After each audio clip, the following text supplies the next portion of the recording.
man. Finally, looks like we are here ready for that game against Fulham. Massive major game, bro. Massive major game, bro. Like Fulham versus Manchester United. Let's just get a win, bro. But it's great to just see the team again. How you doing, bro? Hope you're doing well. Hope you are doing well as well, my G. Like, whoa, we are finally here. Another big game. And looks like our goalkeeper is about to come. He's not playing for his club in Belgium. So much to genuinely talk about. The manager, as usual, having so many interviews. We'll also listen to some of those interviews from the manager. Bro, so much to just cover and talk about. But looks like that new goalkeeper is coming. That new goalkeeper, that new goalie, he's here. So Lemens, looks like it's almost a here we go, bro. We're hearing so many journalists just saying here we go soon. So I think it's just the final details. He's not playing for his club today. And apparently his club want to secure the bag. They want to secure the money. So I don't think there'll be any problems with getting Lemens over the line. He's genuinely going to be a United player, right? And also, David Ornstein, man. David Ornstein coming out to talk, right? To discuss a lot of situations. So United, let's just get the win today, man. It's about getting a win. It's about getting the result. Let me also just put this on the screen. David Ornstein talking about the Baleba deal, right? This is David Ornstein, man. Let me just put this on the screen. Damn. Wait, volume out. We're going on TikTok live. Sorry, nice to meet you. Thank you for coming over to us. Keeper unless someone leaves. So Baleba's not coming, unlikely. Unlikely. They're not planning to do it this summer. Oh, damn. So we're going to go for But maybe in the future. Who are we going for? Could be a number 6 this summer if they got the money. Number 6. I don't know. You know better than NBC. I'll post it on Twitter and then you can watch it. So he's saying, yo, maybe we might do something, but Baleba this season, it won't happen. So this is David Ornstein, man. David Ornstein, obviously, we know how big he is in the football space, in the transfer space. So he's saying a midfielder might be highly unlikely, right? Let's see how it actually moves, man. We all want something. We all want a midfielder. We all want to, be in a situation where you, as United, you're getting these signings over the line. So it's just interesting to hear what David Ornstein had to say. Let me just play that again, bro. Okay, man. Take. Baleba News. We're going on TikTok live. Sorry, nice to meet you. Thank you for coming over to us. Keeper unless someone leaves. So Baleba's not coming, unlikely. Unlikely. They're not planning to do it this summer. Oh, damn. So we're going to go for But maybe in the future. Who are we going for? Could be a number 6 this summer if they got the money. Number 6. I don't know. You know better than NBC. I'll post it on Twitter. So he's saying it could be a number 6 if we have the money. I agree with you, bro. David Ornstein, he is a humble guy, man. He is a humble guy. Same with Fabrizio Romano, bro. These guys are extremely humble. They just work. They just deliver the news. And you can see, David Ornstein, he's saying maybe if we have the money, a number 6 will come. But a goalkeeper is certain, bro. A goalkeeper, Lemens, we're just waiting for that. Here we go. Lemens, he's going to be a United player, no doubt about it, bro. Because the way we're moving, I think we're moving in the right direction, right? As United, a lot of fans will be worried. A lot of fans, obviously, some fans were upset that we didn't win against Arsenal, right? That Arsenal game, we could have done more. But it is what it is. We failed to score. Let's hope we score today. That's the main mindset. But also Ruben Amorim, he's been talking, bro. He's been talking. I just want to play a bit of this interview from what he had to say, bro, because it's encouraging just to hear the manager, man. He sounds a bit confident. He sounds like he knows what he's doing. He sounds like, okay, this season, this is going to be his season. This is going to be the season he genuinely transforms us. So let's see, man. We just have to take it step by step. I think just take it step by step. Keep it simple. Keep it moving. Of course, we want to win. No excuses. I think everybody wants to win, bro. No excuses about that. But with Ruben, he sounds a bit more confident, bro. He sounds a bit more confident. Let me just play a bit about what he has to say. Yeah, we have to win. No excuses. No excuses. I don't think anyone will make excuses if we lose to Fulham. Fulham, bro, we gotta win. Games like this, these were the games we were losing week in, week out, bro. These were the games we were losing week in, week out. Fulham, games like this. So we gotta get the points, bro. You're saying you think Lamens would be our last signing for the summer. That's how it sounds, bro. That's how it sounds. You can hear how David Ornstein is talking. You can hear how Fabrizio Romano is talking. It sounds like Lamens might be our last signing, right? Some of the major journalists, they are saying official announcement is expected next week. So we just have to wait and see. Maybe we might get a midfielder, but it looks like the midfield we have is the midfield we're gonna go into this season with. But let me just play the audio of this interview because it's interesting, bro. It is interesting, and some of the key points Ruben Amorim is talking about, I think this is what we're actually looking forward to. Thank you so much for taking the time. Lovely to see you. Just first of all, looking back last week against Arsenal, looking ahead to Fulham, what did you learn? What did you like, and what do you think the team need to improve? A lot of things. On both sides. I like a lot of things that we did well. The most important thing, we were competitive. We tried to win the game in every minute of the game, and that is also really important, a little bit different from the last season. We need to improve the final third again, but we create situations. Sometimes it's a great save from the goalkeeper. There are things, especially in the end of the match, I felt that we could put the ball to the side and cross in a better space. We try to put really direct balls, but in front, not from the side. That is clearly more dangerous. Sometimes we didn't choose the right player to make the cross. I remember one play that Patrick crossed really well, but Brian in that side is the best one crossing the ball, and we need to choose the best player to cross the ball, try to find that space. So we have a lot to improve. It's going to be a long season, but we are trying in every day in training, really trying in the games, and that is the most important thing. And when you look at... Yeah, you're right, bro. I think what you're saying, hey, it might be a hot take, but we can all agree Lamens isn't as good as Donnarumma. I think you are right. He's not the best goalkeeper we can get right now, but he's something, bro. I think he's an upgrade on what we have. Lamens, I've never watched him week in, week out, bro. Obviously, when he got linked to Man United, I saw some of the clips of Lamens, but I won't come here and say, yo, I know him extremely well, right? All I'm hoping for is that the guy delivers, bro. All I'm hoping for is that the man delivers, because I remember when Altay Bayindia came in, when Andro Onana came in, we had the same feeling of, okay, yeah, we might improve with these goalkeepers, bro. You're saying Amorim talks a lot. You understand what he demands, bro. Yeah. I think it's going to be a good season, bro. I genuinely have that just good feeling where, okay, we're going to go out there and shock some people just based on how we played against Arsenal. It was way better. We dominated a lot of the game. And if you can do that against Fulham, against these other teams, I think we'll be comfortable, bro. We will be comfortable.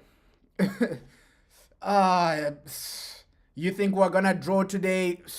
I think we're going to get a win, bro. Let's just see. United getting goals is our main issues. So if we can get goals, I think we'll be comfortable today. My only worry is that it might be that type of game where we fail to get a goal, bro. We've seen that time and time again where, okay, Man United, we're going in, but the goal can't come. You're saying so they took the train again. Bro, I understand the viewpoint from Man United taking a train, but I don't agree with this. These guys are highly well known, bro. So taking a train, it's a bit dangerous, bro, because anybody can pull up on these players, bro. So I understand the viewpoint. Okay, taking the train, you save money, but these guys are major, bro. For them to just sit out in public, anybody can attack them, bro. And you can see the video behind me, bro. It doesn't even look like they have security, right? Anybody can walk up. People are just walking up with a camera. So taking the train, these players are massive, bro. It's not like they're championship players where nobody knows who they are. So I think it's a bit dangerous. This is a bit risky. We're the only club that does this where, okay, you're taking the train, the players are waiting outside. I think this is a bit risky in terms of somebody can attack them, bro. We saw these videos. It's just anybody can just pull up with a camera, and so it's extremely dangerous, bro. Yeah, they have security, but bro, anybody can genuinely go up to them. A lot of people are going up to them with cameras. Bro, anything can happen. Some madman can pull up a gun and then, bro, anything can happen, bro. Anything can happen, especially in London. Like London, even in Manchester, bro, crime is high. So you never know what. I don't agree with this, using the train, bro. I don't agree with it. Just the security aspect of it. Yeah, bring in Baleba. Baleba should be the guy. Baleba should be the guy. We need to get a midfielder, but we heard what David Ornstein had to say. He thinks nothing is genuinely going to go on. He thinks, hey, nothing is going to genuinely go on, but let's see. We need a midfielder, but it's encouraging just to hear what Ruben has been saying, bro. Like Ruben, he sounds extremely confident. To Fulham, how much has the message been, no matter the result, the performance has to maintain at the level? Because I remember last season you would talk about not necessarily the bigger games, but it was other games where you go, I want to see that same performance no matter who we play. I think, of course, it's pre-season, but if you look at our games in pre-season and the first game on the league, on the season, we were like at the same level. Sometimes we play a little bit better or worse, but the level is there. The runs, the way we fight, the way we want to control the game, that is there. We need to maintain that, because we cannot control the result, but we can control what we do to get the result. So last year, sometimes I was worried going to the games. Now I'm excited to go to the games. It's a completely different, because we need to win. We lost last week, but I'm excited to go to the game, and that is a very good feeling for a coach.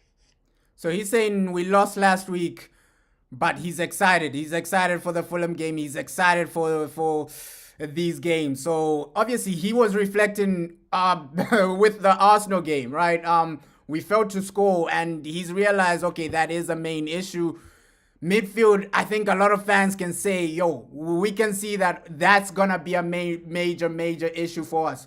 But with Benjamin Sesko, he might get his first start today, right? We still have to wait for the team news, but he might get his first start today. Benjamin Sesko, we saw some positives when he came on against Arsenal. Like his link-up play, you can see, okay, link-up play, Benjamin Sesko has that, right? Also, just the way he came in, he's already confident, and physicality won't be an issue. Some strikers, they come into the Premier League and then they're getting bullied, they're getting dominated. But you could see him. You could see Benjamin Sesko was able to cope with an Arsenal defense.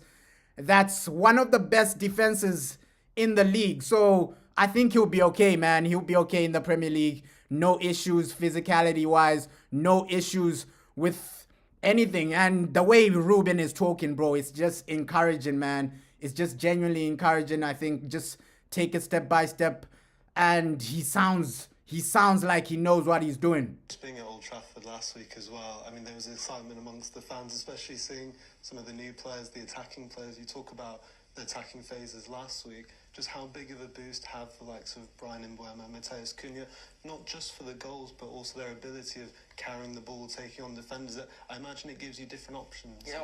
Yeah, bro, true. If we had Prime Conte Caicedo, our midfield would be certified. But let's see who. I still have like a weird feeling that we might bring in somebody. I don't think it'll be somebody like a Baleba, but we might just bring in somebody, bro. I think it'll be maybe a cheap option nobody knows about, because even Lamens, a lot of people, when the transfer window started, he wasn't the goalkeeper people were mentioning. People were mentioning guys like Emi Martinez, guys like Donnarumma. Lamens wasn't really a big name in the start of the window. So I think that might be the same situation with the midfield. Okay, we can't get Baleba. I think they bring in somebody unknown, maybe a young guy. We don't know, bro, but I have a feeling somebody will come in. Just based on the fact that it's one game a week, I think squad depth isn't really a major worry, right? But midfield is the major worry. I think, if you want to genuinely compete, at least for top 5, top 6, you need another midfielder just to come in to stabilize us, bro. Just to come in to give us a bit more in the midfield, bro. I think he is underrated, bro, but we know United, bro. Hey, we're just gonna go for guys that, what can I say? The board, they already have people on their list, bro. With Jason Wilcox, I trust him to bring in who he's bringing in, because the players we've brought in, I can't even complain. Sesko top level, Mbeumo top level, Cunha top level. We just need a top level midfield as well. I think that's gonna complete the set. And then January, maybe you strengthen again. But right now, it's one game a week. I think just bring in one midfielder. It would have been amazing, Baleba, but it is what it is, bro. Of course, we have different options this year, but sometimes football is more has more than just on the pitch, and they are coming in one moment where the spirit is different, the place is different. So sometimes we have a lot of very good players, but the scars were here, and that can influence the dynamic of the team. So they can help us not just on the pitch, but off the pitch. They are. I feel that guys more free because they were not here in the very difficult moments. They are seeing a different thing. So that sometimes is the reason for the different dynamic of any group. Talk about that as well. I saw Joshua Zirkzee mentioned in the last week that he feels the team are much closer, the bonding is much closer. What do you put that down to? Is that maybe work done in pre-season or during the summer, where this squad now feels maybe no matter what moments you have this season that they'll maintain that closeness? Everything. I think also the guys that were here in the last year, we suffered together, and we suffered so much that can bond people. And then the new guys, the spirit is really good. We try to find every aspect of the character of the players, and that helps when you are building a squad. Then is the performance. Again, you can feel that the team is playing well, you get confident, and you feel more free to play. If you feel more free to play, you are happier. If you are happier, your day to day is better. So it's like it's a snowball. It's everything together. Yeah, bro, you might be right. Yo, Man City, they really got spanked, bro. Like I was shocked with that game, bro. I was shocked, but great result. I think Tottenham might do something. Tottenham top 4. I think they might get that top 4. But I agree with what Ruben Amorim has to say, bro. Like the bond these players are building, it's actually massive, because once you go through like hard times as a team, it just makes you stronger, bro. And these young players that were part of the team last season, where you're going through these hard times, I think when the good times come, you're just gonna be an unbelievable team, bro. It builds character. Somebody like Amad Diallo, you're gonna learn from this. Lenny Yoro, you're gonna learn from last season. So a lot of our young players, bro, they're gonna learn from the bad times we had last season. For sure, bro. Like those bad times, they're gonna form them. Obviously, Casemiro, Bruno Fernandes, I think in a few seasons, we might we might not see them at Manchester United. Maybe in 2 seasons, Bruno might not be there. But the young players like Lenny Yoro, young players like Ahmad, I think last season is going to shape you, bro. It's just going to build you to become a better person, bro. What doesn't kill you makes you stronger. So I think, yeah, bro, Man City, bro, I don't know what to expect. I can't write them off for like the league, but yeah, Tottenham are really looking good. I won't even be shocked if Tottenham have like a title charge, because their new manager, bro, he looks serious. Thomas Frank, he looks serious. He looks consistent, but can Tottenham keep a consistency? December, we'll know. We'll know whether Tottenham are going to be like title challengers, but I think they're looking good, bro. Beating Man City at home. Tottenham are looking really good, man. And even the small games, they're winning them comfortably. Their first game, Tottenham won it comfortably. So Tottenham, I wouldn't even be shocked if they got top 3, top 2, because they look consistent, bro. We talked about Brian and Mbeumo, we talked about Matheus Cunha there a little bit. Benjamin Šeško, I just wonder, for you as a coach, how exciting is it to see someone who's young? You called him football obsessed last week, but also you get to now work with him and hope to really fulfill that potential. I mean, how much do you enjoy that part of being a coach? I think that is the goal. When you are in the club like this, you want to have the best players, but you also have to imagine the future, not changing the players all the time. So that is so exciting. Then you like to know the players, you like to see the videos of the player, try to get all the information. But when you get the players, you want the confirmation. And I felt that Ben is even better than what I was thinking. Then I have to be careful. Ben is going to be our striker for many years. So here he's just talking about like Benjamin Sesko. Benjamin Sesko, he's gonna be the guy for like many years, and a lot of people have high expectations for Benjamin Sesko. I think in like 2 seasons, 3 seasons, I see this guy being like the best striker in the world. Not just in the Premier League. I think he has the potential to just be an insane baller for Manchester United. So we need to put that in their head, and for him to settle down, to stay calm, to enjoy his day, because he's really, like you said, obsessed.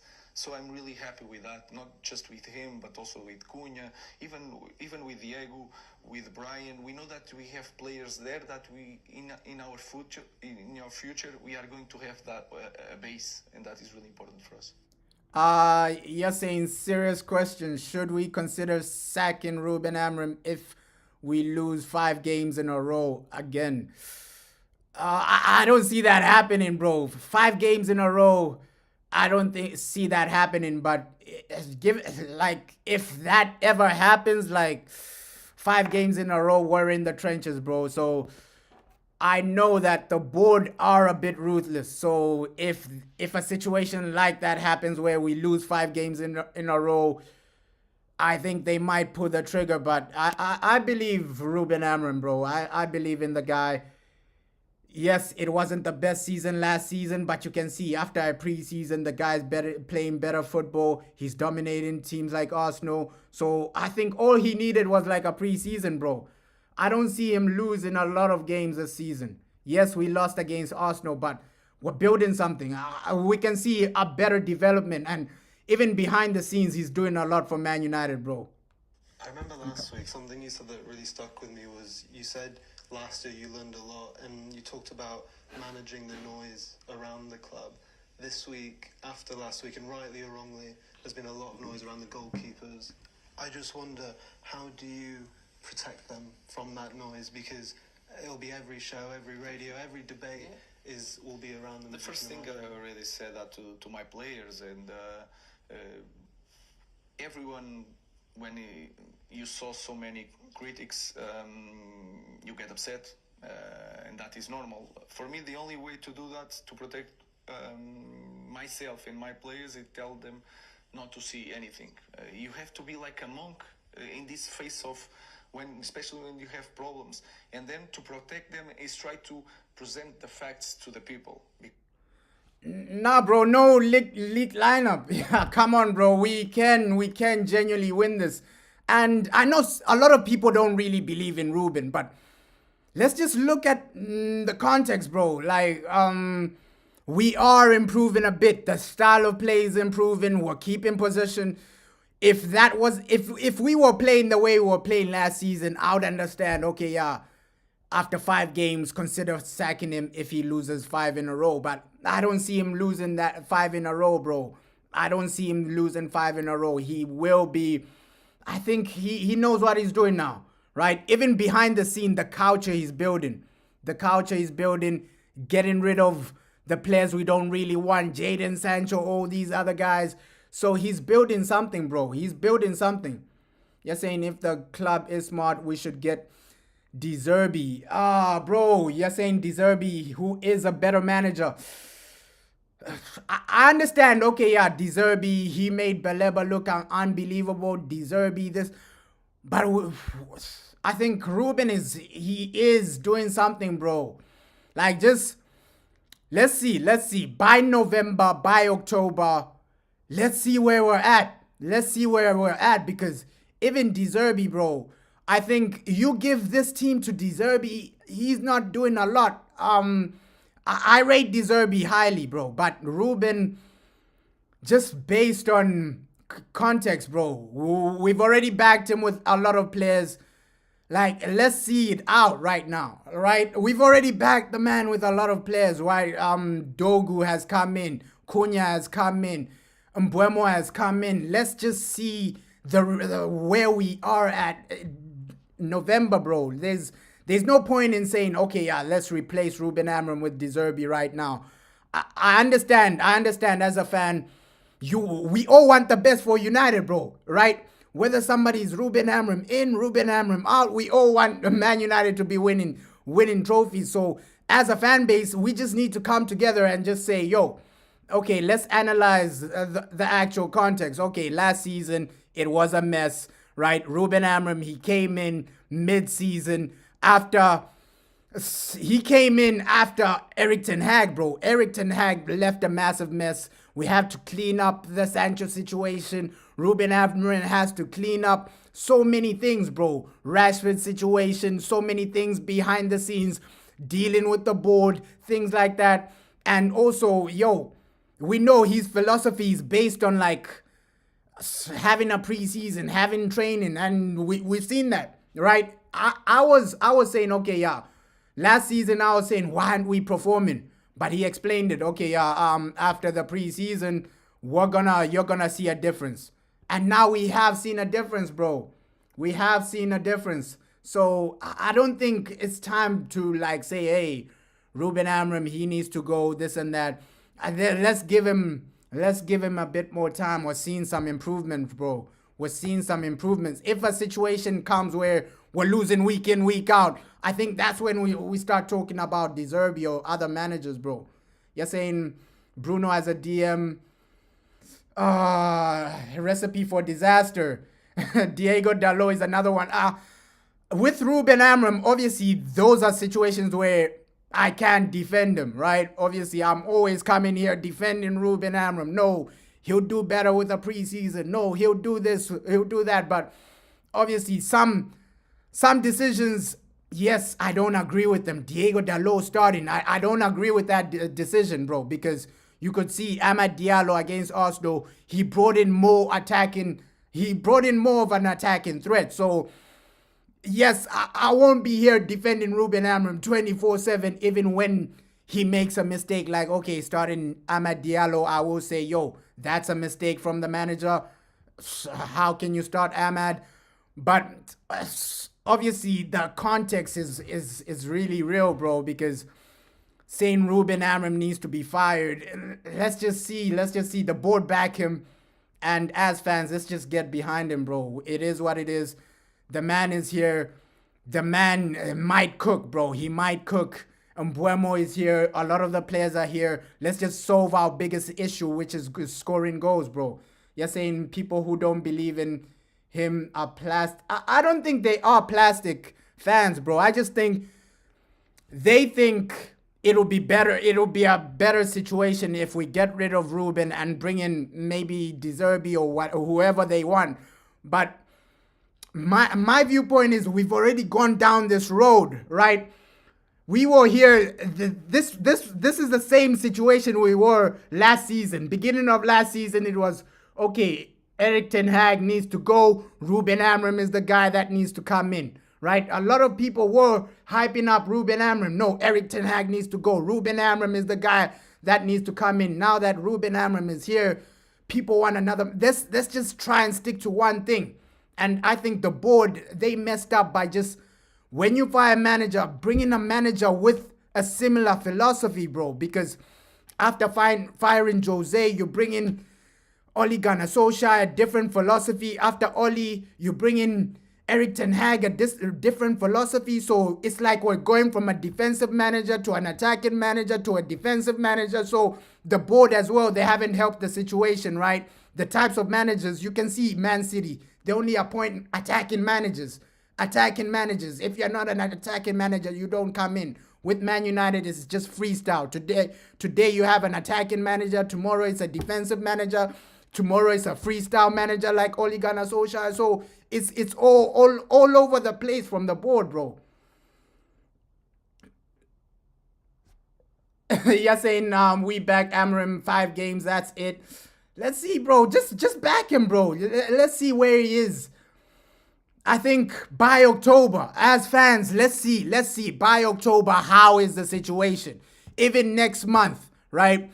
I think after our first 7 games, that's when we can genuinely have a realistic view of where Man United is gonna be. Right now, it's hard to write off the man, bro. Never write off, especially Ruben Amorim. You can't write him off right now. Just let's see, at least 10 games. His first 10 games, then we can have a discussion of, okay, is Ruben Amorim gonna succeed or not? I think right now, let's just focus on solving our main issues, right? Our main issue is scoring goals. Let's stick to scoring goals. And our biggest issue overall was the board. The board are so disorganized because they don't know what they're doing, bro. You're saying Amorim is ruthless and honest manager. The thing is, he is ruthless, and that's what I love about him. That's why I just want Ruben to just stay until the transfer window. Like, he's building something, bro. Like, getting rid of the guys we don't need. Bringing in guys with a real mentality, bro. Real mentality. A lot of people, they didn't believe in Patrick Dogu, but you can see that was the right decision from the manager. Okay, Patrick Dogu, he has the right mindset. I think Brian Mbeumo, he has the right mindset. Cunha, right mindset.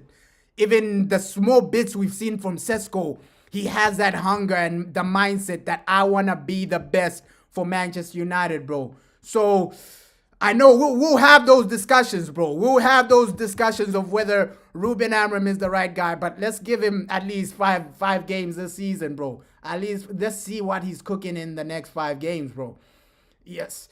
Bro, I believe in Amorim as well. You're saying Liverpool and West Ham rejected Amorim because he's crap, a back 5 style. I don't think it's the back 5, bro.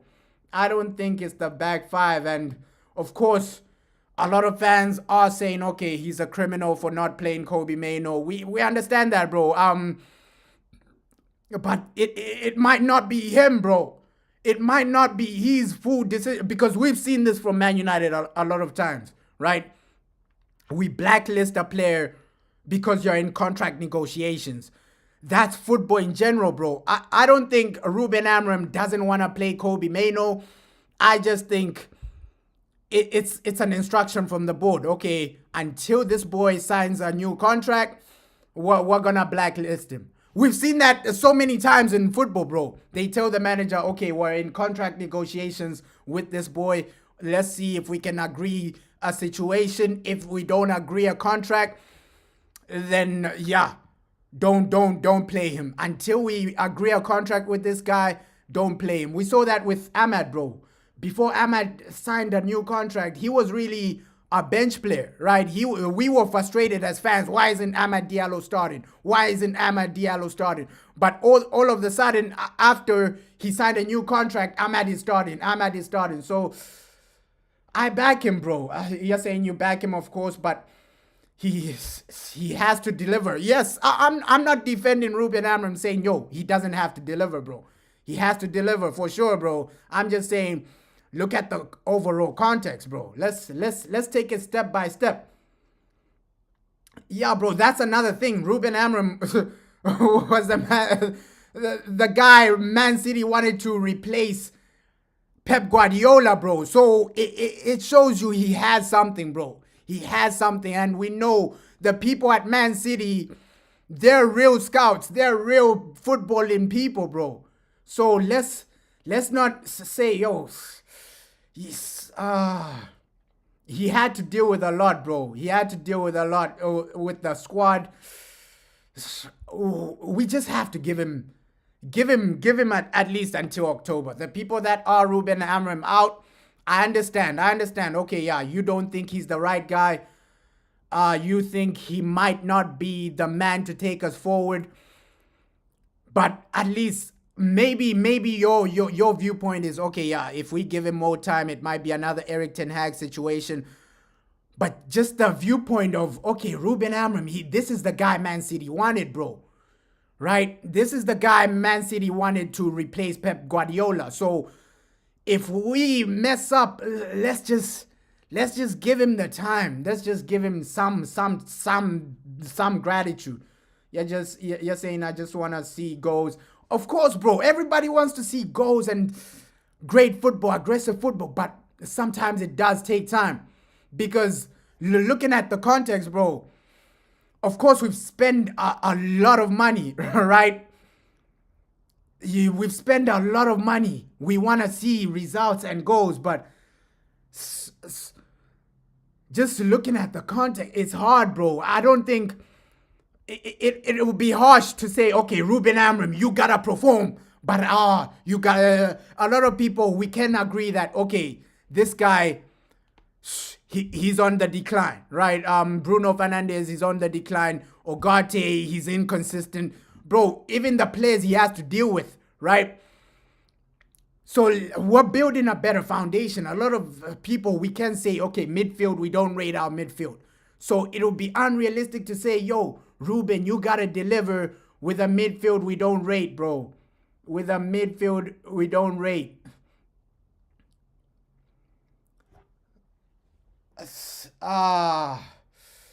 You're saying that's silly. Why do something like that to a player that has won us an FA Cup? We know it's politics, bro. Football is low-key politics. Football is low-key politics, bro. I'm not saying let's be positive. I understand the fans that are upset, bro. I understand the frustration, bro. Last season was horrific, right? Nobody can genuinely back last season was horrific, but I'm just saying, okay, Ruben Amorim, it is what it is. Let's just have a better season this season, right? This is the Man City really wanted. So for me, my mindset is that, okay, let's not write him off too soon, bro. Let's not write him off too soon, because if this is the guy people are looking at as the next Pep Guardiola or the next big guy, the next face of football management, let's be patient with him, right? If this was a random guy, a random manager that hasn't really done anything, that came out of nowhere, I would be on the same trend of, okay, yeah, this guy, he doesn't need time. We need to fire him. If this was Frank Lampard, I would be saying, nah, why are we giving this man time? He's useless. But just based on, okay, Man City were looking at this guy as a Pep Guardiola successor, bro. You're saying Gordon Ramsay ain't nobody without his pans and his pots, bro. Like, hey, Ruben, he needs the ingredients to cook. You're saying if the players can't score, you're saying it's Ruben Amorim's fault. I get that, bro. I do get that. Okay, the system does create a lot of chances, but it's also context as well, bro. Because If you look at our previous game, or even last season, why couldn't we score? Decision making, bro. Decision making, right? You get into the final third, instead of passing to your brother, you're trying to cut in and shoot. Garnacho cut in and shoot. So sometimes it is decision making. Last season, look back at last season. Why couldn't we score? Selfish players, right? Sometimes it's decision making. Sometimes you're losing the ball. That's not down to the manager, bro. The fact that, okay, Garnacho is coming in, cutting in, trying to shoot, that's not down to the manager. Final third, you're losing the ball. That's not down to the manager. Final third, Bruno wants to shoot outside the box. That's not down to the manager, bro. So sometimes it is decision making overall. We played well against Arsenal. We did play, but I understand why some fans are upset. Like, okay, you want to see results. We all want to see results, bro. We all want to see results. We all want to see some great goals. But sometimes it is down to the players as well, the reason we're not scoring, bro. I think last season it was down to lack of quality. I think everybody can agree that, okay, last season, lack of quality, we saw it. This season, if we can't score, then we question the system, bro. Then we question the system. Then we question what we're doing, bro. You're saying you're sick and tired of this weak negative mindset. Yeah. I understand why some fans wouldn't be overly confident with Ruben, bro. But it's a situation of, hey, the man, he just needs some time to cook, bro. Let's see what he cooks with these new players. I think this season, of course, there are no excuses. There are new players, things like this. Of course, I think he still needs midfielders, but let's go into this season with consistency, bro. With consistency has to genuinely come in this season, right? Obviously, I'm here defending Ruben, but if by the end of the season we finish 15th, I can't defend the man, right? So it's about delivering this season. Of course, it's about delivering this season, bro. You're saying, don't you watch the Cunha interview? He said Ronaldinho told him that he wished... Bro, if we got Ronaldinho, that would have been unbelievable. And that's where the Glazers really messed up, bro. Because I think it was some situation with the Glazers that we didn't have Ronaldinho, but Ronaldinho would have been amazing, bro. He would be amazing. Yo, Ronaldinho, that would have been a game changer, bro.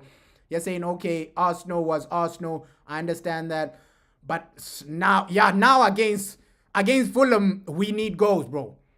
Here, if you go to Fulham and not really deliver, not really score any goals, I think that's when we start getting worried about the season. Okay, we're not really scoring against Fulham. But just based on preseason, I think we have something for Fulham, bro. 100%. I think we're going to win this game against Fulham. I think we all want Ruben Amorim to do well, right? Obviously, I'm here backing Ruben Amorim saying, yo, he's going to cook. But even the people that don't want Ruben Amorim, they want him to do well, bro. I think everybody wants a situation where we're back to the top, winning trophies, right? Yeah, you're saying Bruno might become more disciplined in the midfield with MCS. Let's see, bro. Yo, Mbuemo, Cunha, Sesko, these guys can bring out the best, but midfield, I think we still needed a midfielder. That's the only thing that hurts me, bro. We've had a good window. It's just the midfield aspect. Okay, midfielder, you genuinely needed to bring in a midfielder, bro. That's the only thing that's hurting me. Okay, our transfer window was unbelievable. It's just the aspect of a midfielder, bro. If we had a midfielder, you complete the set. If we had like somebody like a Baleba, we complete the set. But we're moving, man. Sometimes you are creating a narrative that is not true. And I think everyone here in our club, when we make a mistake, we say that we make a mistake, and we said it many times. But sometimes Altai had one mistake, but last year he had very good performance. So I try to show that to the players, and then try to battle that narrative. But in the end, is with the players. They have to enjoy his life, go to work, enjoy his family, and try not to see nothing on TV or on internet. And I know you have ultimate belief in Altay, Andre and Tom, and they will have a huge part to play because Andre as well has African Cup of Nations in December, so whether he is playing every week or not, or it's Altay, they'll have a big part to play no matter what. Guys, in football, today one thing is true, next day is a lie, is completely different. So you always can change the way people see you. But for that, you cannot listen to anyone. You just have to put on the work, trying to be focused, and things will change. If you have a performance, tomorrow nobody is going to remember about your mistake. They will talk about your moment. And this is our game. So we need to be prepared to do that. Again, the only way that I know is to try to just stay focused on the job and try to focus on different things when you are not training. We're talking about... And I agree with Ruben Amram, right? Football is about moments, bro. Football is about moments. If this season we go out there, get top 4, people forget about last season. So football, it's about moments. Today you're good, tomorrow you're horrible. Today you're amazing, tomorrow you're the worst thing ever. So I think he understands that, and yeah, he's doing a lot of interviews, bro. 54th interview, bro. He's doing so many interviews, and that's an aspect of the media I don't agree with, right? With the manager, let him just coach, bro. Let him just coach. Obviously, it comes with the job, right? Interviews, things like that. It comes with the job. It comes with the whole territory of being Manchester United manager. But it's crazy that, okay, yeah, every week it's almost like 5 to 6 interviews per week, right? Because he has to do an interview with BBC, he has to do an interview with Sky Sports, he has to do an interview with ESPN. So I don't agree with that aspect of every week you're doing 6, 7 interviews, different guys. Bro, I don't agree with that. I think let the manager just coach. But I understand that's part of the job, bro. You're saying Amram is becoming annoying and repetitive to listen to now. Yeah, I understand, bro. Let's hope it doesn't just become like an Eric Ten Hag situation where we remember how toxic last season was, bro.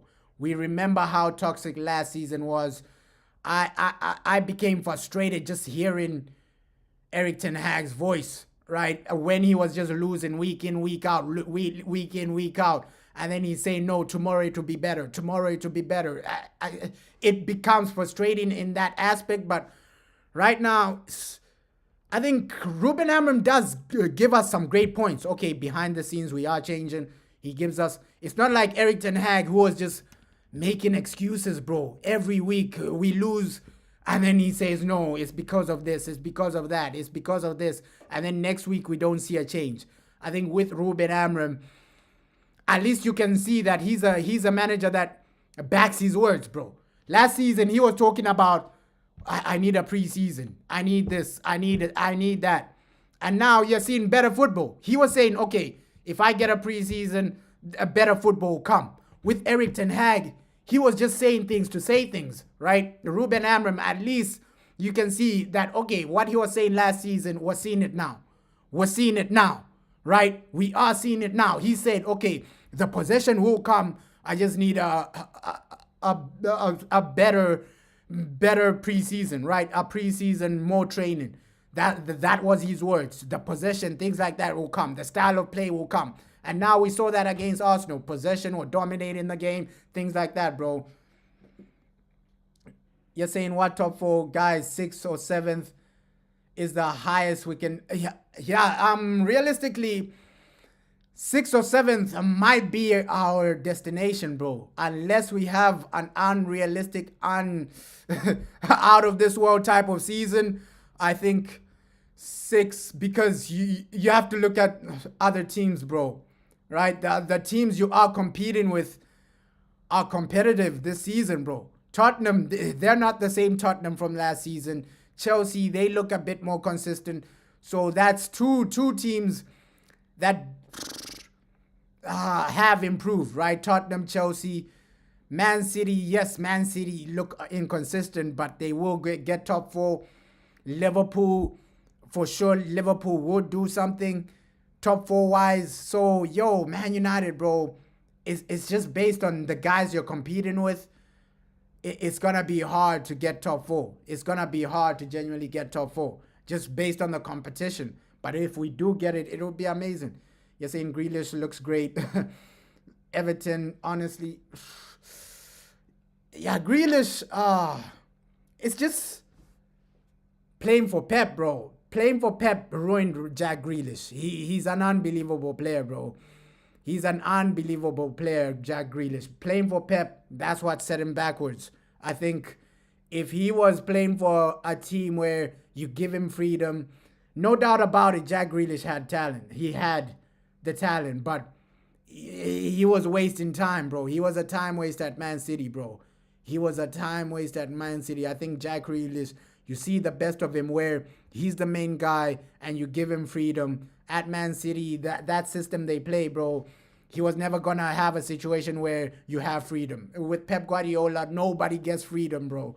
Nobody gets freedom. The attack, we're talking about the goalkeepers. I actually wanted to just ask you about the defence as well, because Harry Maguire said recently that he feels, as a squad, they're fitter, leaner, but also as a defence. I mean, so many people ask you about 5 at the back, or whatever it is, but he talked about how the players much more comfortable now, maybe with pre-season as well, sliding side to side, and maybe the physical aspect helping that.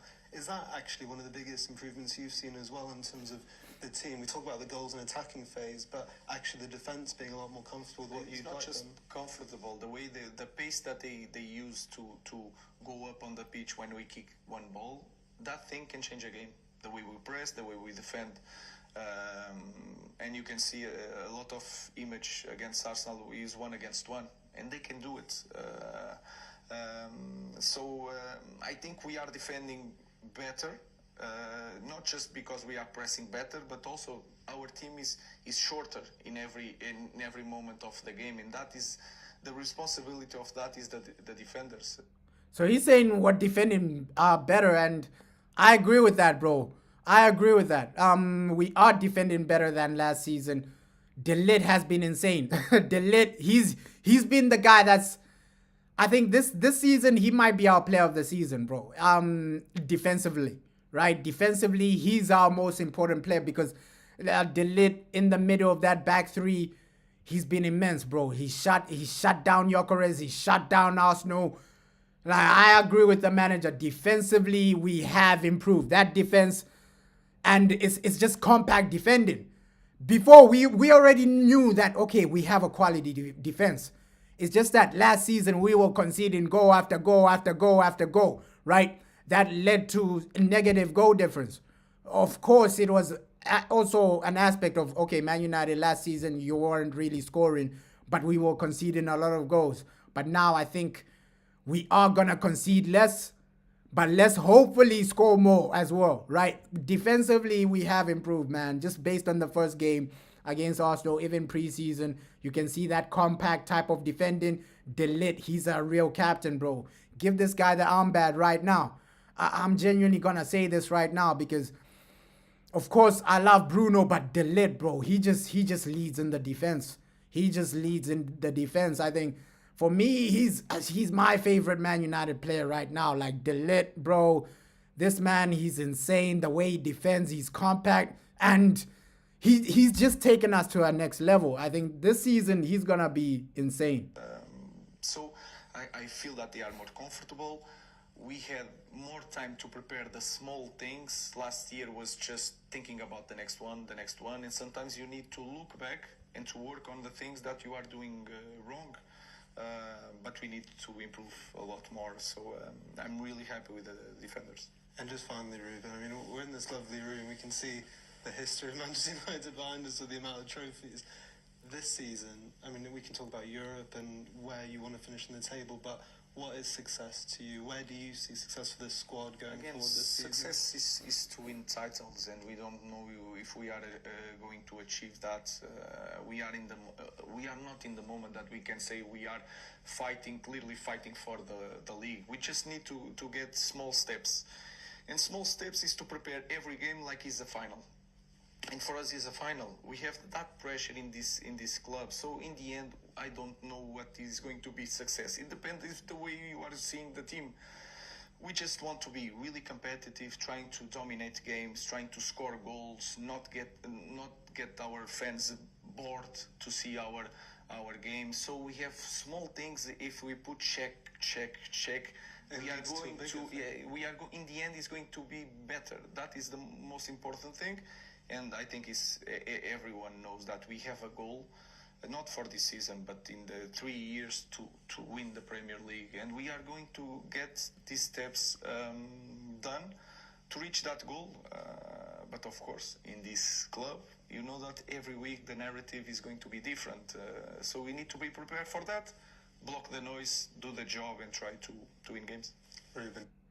And that's a massive, massive statement from Ruben Amorim. That's a massive statement. So he's saying in 3 seasons, we have a plan to win the Premier League. Obviously, we heard the same saying from Omar Barada, but that's a major, major statement from Ruben, right? In 3 seasons, we have a plan to win the Premier League. So he's confident, and he's saying that success is winning titles. And I love that mindset from Ruben Amorim. He sees success as winning titles. Top 4 won't be success. Winning titles will be success. So I love that mindset, and he's actually set himself a goal in 3 seasons, Premier League title, right? So that's a massive statement from the manager. That is a massive statement from the manager. Let's just hope we can cope, bro. Let's just hope we can cope. Let's just hope we can deliver. How's the squad looking for Sunday? Is there anybody unavailable back? Is Onana ready to start? Onana is ready to play like last week, so we'll see in the game who is going to be the goalkeeper. Lich is out, Nuz is out. The rest of the guys are fit and ready to play. So, hey, that is a massive, massive statement, bro. That is a massive statement, because if he's saying, okay, in 3 seasons, he wants to win the Premier League, that's major, bro. That is major. Let me just play that again, bro, because that's a major statement from Ruben, bro. That is a major, major statement from Ruben Amorim, because that's an ambitious statement, bro. I back that. Again, success is to win titles, and we don't know if we are going to achieve that. We are not in the moment that we can say we are clearly fighting for the league. We just need to get small steps, and small steps is to prepare every game like it's a final. And for us, it's a final. We have that pressure in this club. So in the end, I don't know what is going to be success. It depends if the way you are seeing the team. We just want to be really competitive, trying to dominate games, trying to score goals, not get our fans bored to see our games. So we have small things. If we put check, we are going to. In the end, it's going to be better. That is the most important thing. And I think everyone knows that we have a goal, not for this season, but in the 3 years to win the Premier League. So that's a massive statement. The goal in 3 years is to win a Premier League, man. And let's just hope. Let's just hope we get there, bro. Let's just hope we get there. So the viewpoint probably from the manager, from the board, is okay. This is year 1, build a foundation. Year 2, try to be a bit more competitive, build from that foundation, and just bring in the players you missed from season 1. So I think the board and Ruben Amorim are looking at this as season 1. Season 1, the foundational season, where, okay, you bring in your Mbuemos, your Cunhas, your Seskos, right? Just to build a foundation. And I think the midfield might be a foundation we touch down maybe before the end of the transfer window, but for sure maybe January, maybe next season we touch down on the midfield. But looks like they have a game plan, bro. And that's encouraging to hear as a fan. Okay, these guys, the board and the manager, they're working together with a game plan, right? That's why I want this to succeed, because you already have a vision in 3 years to win a Premier League. That's a statement from the manager's mouth himself. In 3 years,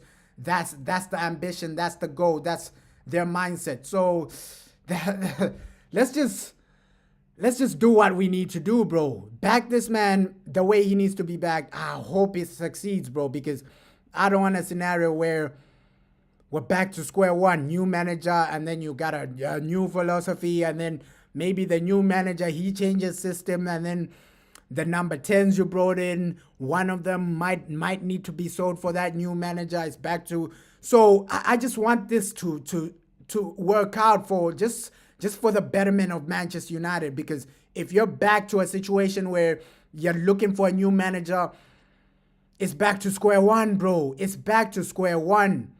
It is back to square one. Yeah, Grealish is a player, bro. Jack Grealish, he's a player, bro, but it looks like he ruined himself at Man City, bro. He ruined himself going to Man City. But yeah, I think Grealish, right now, he just wants to play football. But for United, bro, we have a foundation. We're building a foundation, and that's the only positive thing. Let's hope this season it does work out, because you don't want a scenario where it's back to square one, new manager, back to square one, new formation, new everything, new foundation, new players have to be brought in.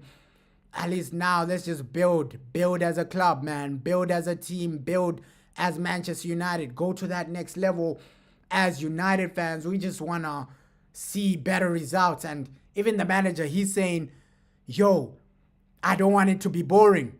I want our football to be amazing. That's encouraging as well, bro. That's encouraging as well, man.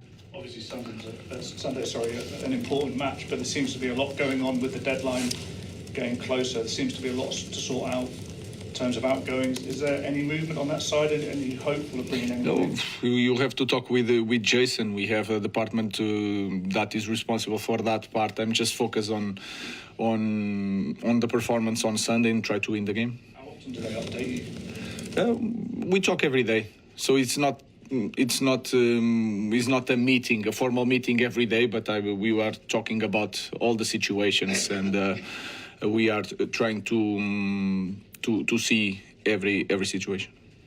So obviously the manager, he won't tell the media, oh yeah, well, we're looking for this, we're looking for that. Okay, yeah, Jason Wilcox told me this, he told me that. But of course they talk every day, bro. Of course they are in conversation. They're doing what they need to do. And it's just a situation where United, bro, let's try our best to get back to, like, competing at the highest level, man. It starts today, bro. It starts today. Entertain us. Word to Ruben Amorim. He doesn't want us to be boring. He wants us to perform. He wants us to be doing well for the people, for fans, bro. So come on.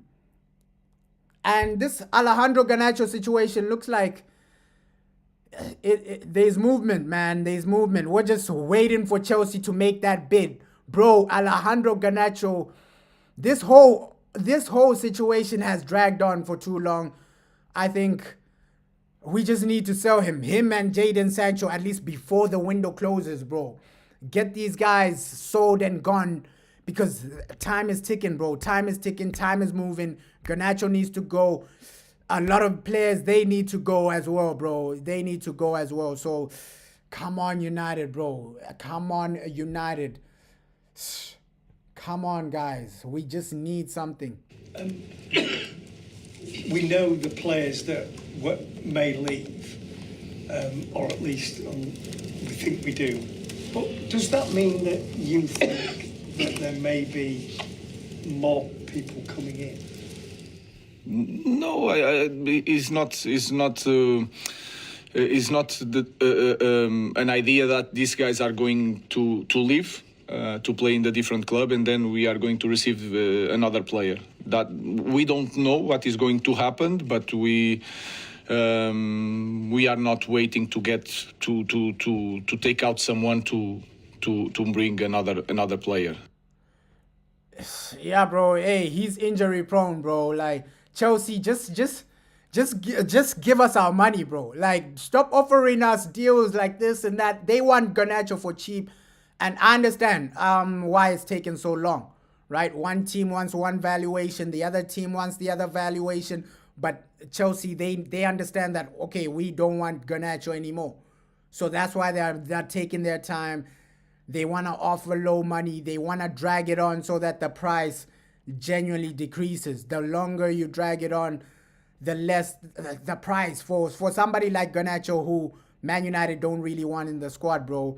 But Ruben Amorim, that's interesting to hear what he had to say just right there and then, right? We don't need to sell players to buy. We've seen that the majority of the window, right?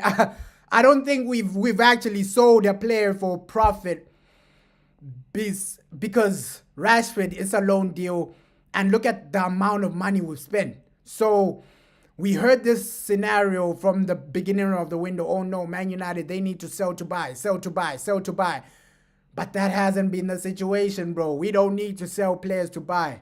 One thing is not responsible for the other. Does that not make it a bit difficult to plan, though? If you might do, but you might not. Because I think the players that you are talking about is the players that are not with the group in this moment. So we have a group training, so it's not going to affect a lot. Ruben, just on one of those players in terms of Rasmus, I just wanted to ask how the conversations have been with him in terms of his involvement, whether he was on the bench a few weeks ago and then not involved last week, and just how has he taken the news and how has your interactions with him been? Like a professional player, so we need to see. Let's wait until the market is closed, and then everything is going to be more clear. Can I just ask you about two players who were involved last week, and in terms of Luke Shaw and Mason Mount, two players were injured quite a lot last season. How good has it been to have a full pre-season behind them, and especially in a World Cup year for their own ambitions, them being back fit and available? More important is for them to help Manchester United to reach our goals, and then they are really very, very good players. They are experienced. They play a lot of matches. Mason Mount won the Champions League. Luke Shaw, I think I already said that when he's fit, is really a special player, and you can see it every time he plays. So it's really important for us have these two guys available for more games. So we know, hey, Ruben, he loves Luke Shaw, Mason Mount, right? Some fans, they're viewing Luke Shaw, his injuries, as, okay, yeah, Luke Shaw, you can't make him the main guy, because if you do make him the main guy, he's going to get injured again, and then you're screwed. So Martinez, let's see if how Martinez's recovery actually comes out. But the defense is okay, bro. Defensively, we are okay. Even Luke Shaw, if he starts today, I won't even complain, because he's been fantastic, bro. Preseason, fantastic. First game against Arsenal, fantastic. So Luke Shaw, he's doing his thing. With Mason Mount, I think it should be a situation where Sesko starts, bro. Mason Mount, I think he should be on the bench. The front three should be just Sesko, Mbeumo, Cunha. I think that should be the main attack. But yeah, with the Rasmus Højlund situation, bro, Rasmus, it's a crazy situation, man, because looks like I rate what Rasmus is doing. He doesn't want a loan deal. He wants a permanent deal, a permanent transfer. So I rate that from Rasmus. Okay, go out there, play some football, man. Play some football. Go out there for a permanent, because now that Sesko is there, Rasmus, truly, you're not going to be part of the team. We saw the first game, Højlund wasn't even part of this overall situation. So, it is what it is, man. It is what it is. With our boy Cunha, bro, it's going to be massive for him as well. Ruben, what are your thoughts on Fulham? Obviously, they're a squad that have had a player turnover this summer as well. What are your thoughts going into this game? I think Fulham is always hard to play against Fulham. They have a clear identity. Marco Silva is really experienced, is really smart. He can change several things, cover several spaces, and you can see game by game he tried to do that.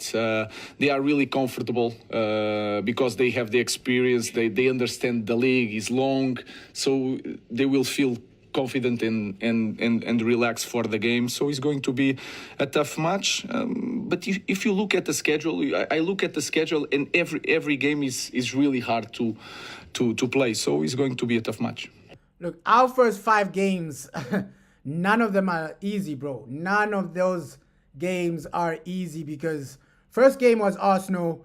Second game, Fulham. You still have to play Man City. You still have to play Chelsea, who are looking extremely scary, bro. Like Chelsea right now, they're going to be a mess. And next week, it's also League Cup, Carabao Cup. So I think that's going to be our next game. It's going to be an easy W. Carabao Cup, it only starts so early because we finished 15th, bro. So we got to do these playoffs, things like that.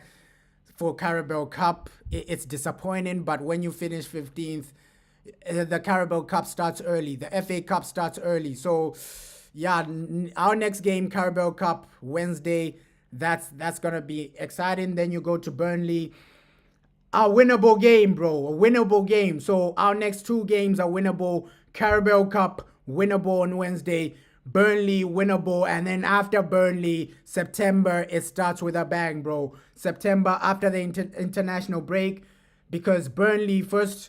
You play Burnley, then it's an international break. Then after the international break, you're back, Manchester Derby. Right after the Manchester Derby, you're playing Chelsea. So after that international break, bro, the fixtures are crazy, right? The fixtures are crazy. Our next 2 games, they're comfortable, bro. They're comfortable. FA Cup, yes.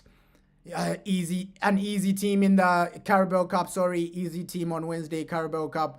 And then the next week, you're playing Burnley. But after that international break, that's when it really becomes tricky, bro. That's when it really becomes hard because I think today he will rotate some players, right? Carabao Cup, that's when he's going to play probably Kobe Mainoo. He's going to start Kobe Mainoo or Garte. I think today he sticks with the same team that played against Arsenal. Let's see, man. Let's see. And in terms of what you saw last week from your own team, did that give you confidence? Areas that you want to focus on as well, perhaps? Going forward, what do you see? Both things. I think we did well, we play well, but there is a lot of things that we need to improve. We need to understand that every game has its history. The space is not going to be the same. The opponent is not going to be the same. Even the responsibility on the game could be a little bit different, and that has a lot of influence in the game. So we need just to be consistent in our performance. And consistency is not just playing in the same way. It's like to maintain the level and not drop too much. And I feel that preseason is preseason, but even in preseason in Arsenal, our consistency was good. And that's the thing. That's the main thing we've been asking for. Okay, show some type of consistency with performances, right? That's what fans have been crying for. Where's the consistency with performances? Every week, you're seeing a different type of performance. That was the thing last season. Last season, one game you're good, the next game you're horrific. The next game you're conceding a lot of goals. But then Europa League, you're turning up, right? Europa League, you're turning up. Premier League, you're not really turning up. So consistency wasn't really there, bro. It wasn't really there. And this season, let's just take it step by step, bro. The consistency needs to arrive. The way we're playing needs to be way better. And just as a team, I agree with the manager, bro. Obviously played on the front foot against Arsenal on Sunday and got a lot of plaudits for that. When you're playing teams that maybe want to sit back a little bit deeper, I don't know how Fulham are going to play, but do you think that your team have taken a step forward in that regard about how to break down those teams that might just want to let you play and break them down? We are better, but I think also because we have different characteristics, we can change that during the game. We have more options, so you see that we play a little bit in a different style with Cunha for example, and then in the end with Sesko because he's a different player and we can use that. I think we are improving in that department also. We are creating more chances, so we are ready for any type of game. I think the biggest improvement that we had, we didn't lose the ball so many times in build-up. That was really good also for our team. So we'll try to be consistent. So trying to maintain the level and try to improve a little bit. Let's just hope we win, bro. Let's just hope we win. But Fabrizio Romano saying the here we go might come this week, right? So Lamens, he's officially over the line. I can't say I know how he plays, but let's just hope it's not another Andre Autai Bindia situation, because when we got in Onana, we thought, hey, this guy's a quality goalkeeper. He's Champions League team of the season. So Onana was really a guy that when he came in, the hype was there, bro. It was just like Lamens. When Lamens is coming in, we expect him to do well. That was the same situation with Onana. Nobody predicted that he was going to be this bad, bro. Nobody genuinely, when we signed Onana, I think everybody was saying, hey, this is a good signing, Champions League team of the season, things like that. So nobody predicted this, that it was going to be this bad, bro.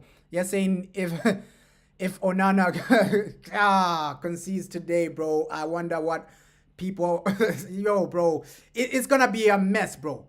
It's gonna be a mess, bro, because both Autai and Onana, I don't agree with them. I don't agree with both goalkeepers, bro. Like, it's a mess regardless of who starts, regardless of who is playing. But yeah, team news in 13 minutes, bro. Team news drops in 13 minutes. Massive game.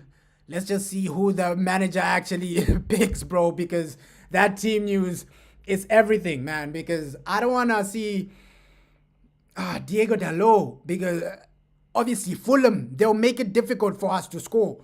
That's the main worry about this game. Will we get a goal? And I think we need Ahmad starting in that right wing back, just playing with Mbeumo. Also, Sesko just starting. Start Sesko today. So, team news about to drop. Let's see who genuinely starts. Let's see who we're genuinely going to go with, man. We need a good team. We need a good start. At least score a goal in the first 30 minutes, bro. And entertaining football, that needs to happen. That genuinely needs to happen. Hi, Ruben. Obviously, you say we'll see who starts at the weekend in goal, but regardless of who plays in net, do you feel you need to change how you defend set pieces to counteract what happened last week? Because teams might target you with those in-swinging corners to the goalkeeper. We need to analyze the opponent and try to put the best setup to protect the goal in set pieces, and we do it all the time, the best we can. We are not going to change that because of the last goal. What I think we need to improve is to do the same thing to the opponent, to try to take advantage of that. So he's saying do the same thing to the opponent. So he's just analyzing the previous game and saying, okay, this is how we improve. This is the setup we need to do. And that's just shows you that, okay, he's learning from his mistakes, bro. He's learning from his mistakes. Samuel, then Richard. With Kobbie Mainoo, is there any movement on a new contract for him at all? It's been quite... And this is the reason I think Kobbie Mainoo is not really playing. Let me just play this part, right? This is the reason I think Kobbie Mainoo isn't really playing. Politics in football is real, bro. Politics in football is real. Contract negotiations, maybe the board, I think it's a board's decision and not a Ruben Amorim decision. Kobbie Mainoo not playing, I think it's based on the board. They're trying to say, okay, yeah, if you don't sign a new contract, you're gonna remain on the bench. But let's just no, is with that part is with Jason. So it's our play. He has a contract. I didn't hear any news about that. And with him and you're saying how many games will it take before Sesko scores? I think today, bro. Today he might even get a goal. I think today might be the day, bro. Today might be the day. And you can see how fast Ruben Amorim is avoiding those Kobbie Mainoo questions, right? He's just saying no. It's based on Jason Wilcock. I didn't hear any news about that.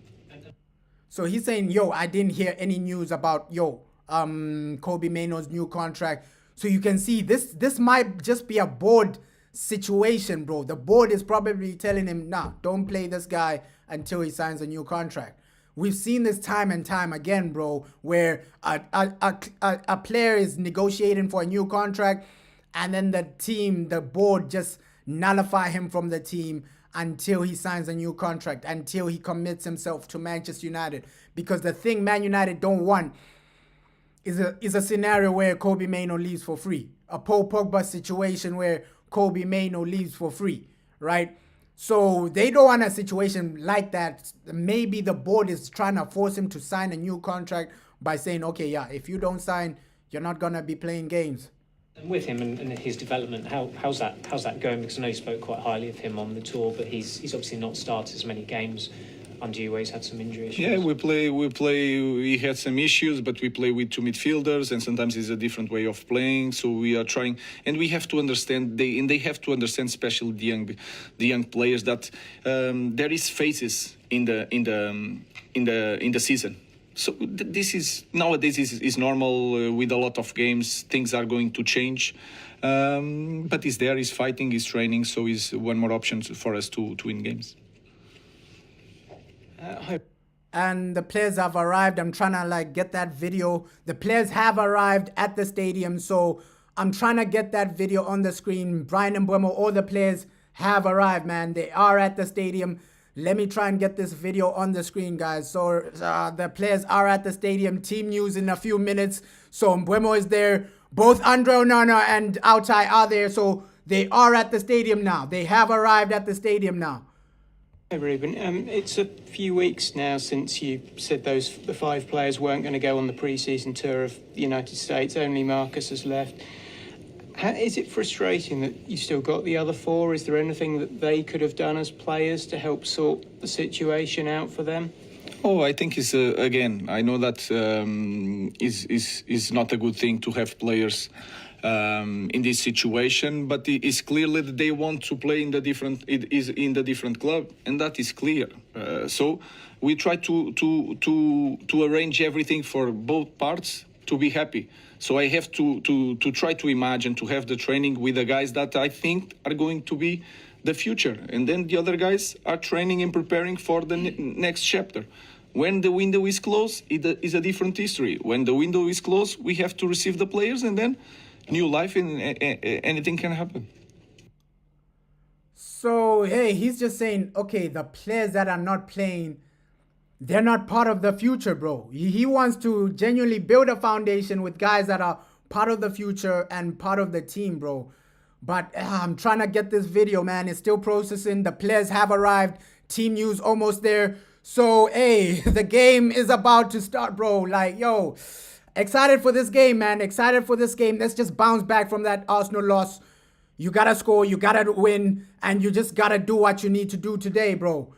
Let's just do what we need to do today. But, yo, our guy Mbeumo is there. Cunha is there. Both goalkeepers are there at the stadium, bro. This is major. This is genuinely major. But Ruben, he's saying the right things, man. He's saying the right things. He's saying the right things. Obviously, it was a strong performance last week, but you lost the game. Are you confident that now you've set that base level of a performance, if you set that standard and reach the consistency you're talking about, that the results will come at some point? In the end, we cannot control the results. We need to try to see the game in the small things that we can do better. We need to work during the week, and we need to score goals. But again, every game has its history. So it's not just, sometimes we are not going to play so well like we did in the last game, but the consistency of the movements, the intensity, the opportunities, the runs behind, all these small things, we need to be really consistent. If you look at the last games, again, pre-season is pre-season, but the pre-season in the first game of the league, we are maintaining more or less the level. Do you feel there has been a change in atmosphere within the squad in terms of what that performance has I think you can see when we are playing, I think you can see that we are more confident. I feel the team is more free playing the game, and that is. And there it is, bro. There it is. The players are there, bro. The players have arrived. They're at the stadium. Everybody's there, bro. Team news as well. I'm getting the team news on the screen. But the players have arrived at the stadium. The players have arrived at the stadium, man. There's the team bus. The players have arrived at the stadium, bro.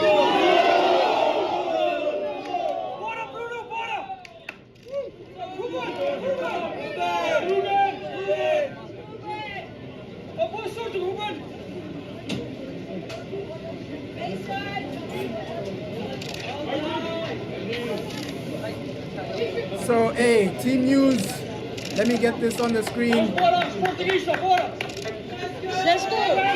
There's our boy Sesko in the building. Come on. Major game, man. Major game. Mbuemo is here. The players are here. Come on.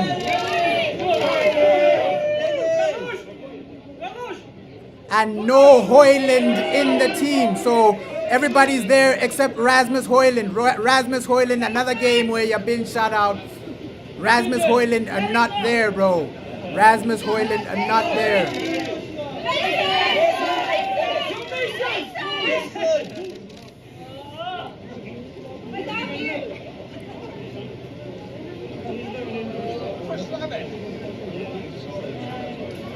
Come on, major game, bro.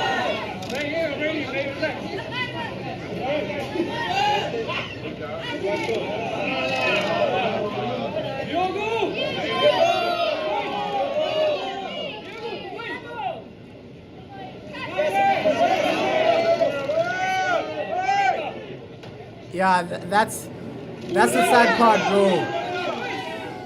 I think fans don't appreciate Tom Heaton, bro. Like, come on, at least cheer him on. Cheer Tom Heaton on. And today, if he starts, that'll be major, bro. That'll be better, bro, because there's our boy Mbuemo as well. So, Tom Heaton, man, I feel for him. You're a major part of the team, but fans don't really look at you like. Fans treat you like you're just an average player, bro.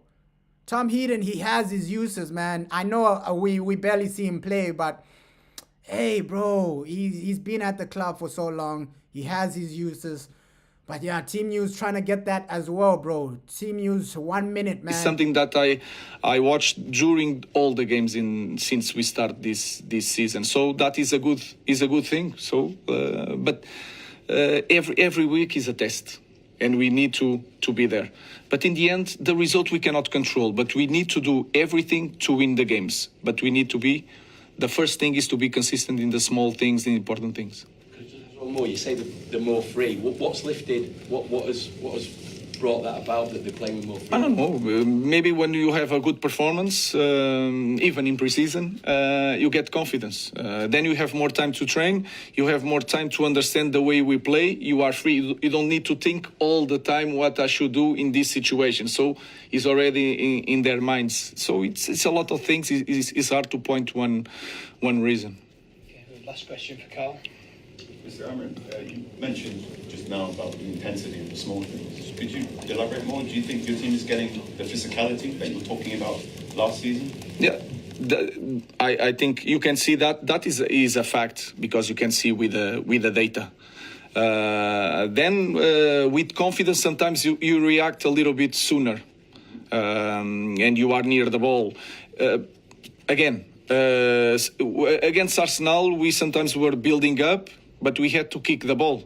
And you can see the reaction of our players in the second ball, the duels. We are stronger. We are recovering position faster. And I remember at least 2 times in the corner. One time with Odegaard running with the ball, and you can look at our players, and we are sprinting full power. Even Casemiro is in the different pace. So all these things. I can watch the games since we start this season, and we are consistent in that. So that is really important. Does it feel like there's a greater understanding of the squad, what you want now? yeah, it's more time also to train, to prepare the game, so they know what I should do in this game. You have more time to train your base, and then in the last 2 days you have time to prepare the game in the strategical part. And yeah, team news officially there, bro. Team news officially there. Man United, obviously, they have arrived. And team news officially there. Looks like Altay Bayindir is going to be the man in goal, right? Altay Bayindir, the man in goal today. It's a major team, man. Lenny Yoro, Delit. Oh, wow. Luke Shaw as well starting. Amad Diallo, at least that's a player fans have been asking for. Okay, Amad, why isn't Amad Diallo starting? But he starts today. So a major team, bro. Major team news. Casemiro also there. Brian Mbuemo also there. So there we have it. The team news is out. The players have arrived. And let's just hope for a win, bro. Delit, Mason Mount, Bruno Fernandes, Patrick Dogu, Lenny Yoro, Amad Diallo, Casemiro, Mbuemo, Luke Shaw, bro. Cunha as well. So it's a strong team against Fulham. I think the main thing is, can these guys get a goal today?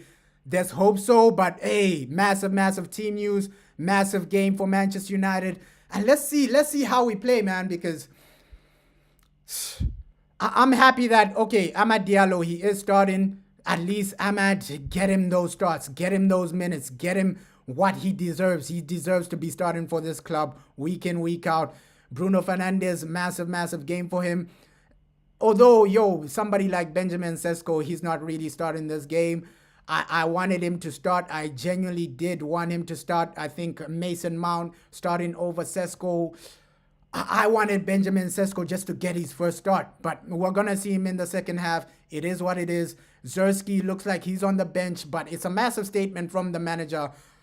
Altay Bayindir is the main guy now. Altay Bayindir is the main guy. So, yeah, looks like Onana is now a bench player. So that is a massive statement from the manager as well. Yeah, Sesko, we wanted Sesko to start, but it is what it is, bro. It is what it is. We wanted Benjamin Sesko to start, but it's a situation where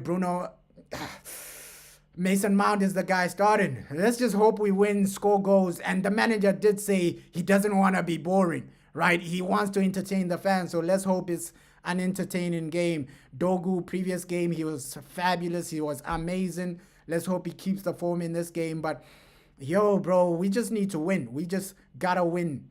Gotta win. Get over the line, bro. Get over the line. Yo.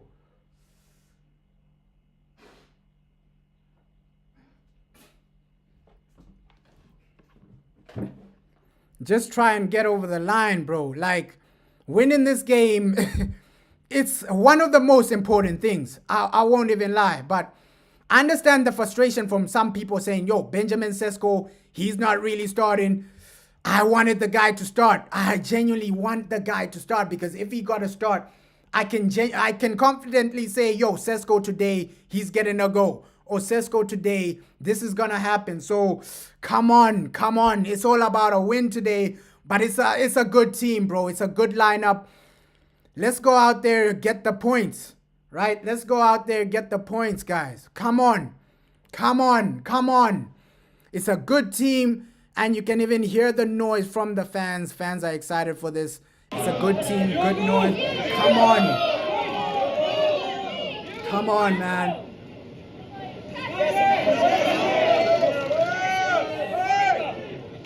Come on, we just need to win this, bro. And even the way the manager is talking, bro, he's sounding way better, way different, and with more ambition for the team. Cunha, let's hope he gets his first goal. One of the guys, Cunha and Mbuemo, I hope one of our main guys get their first goal.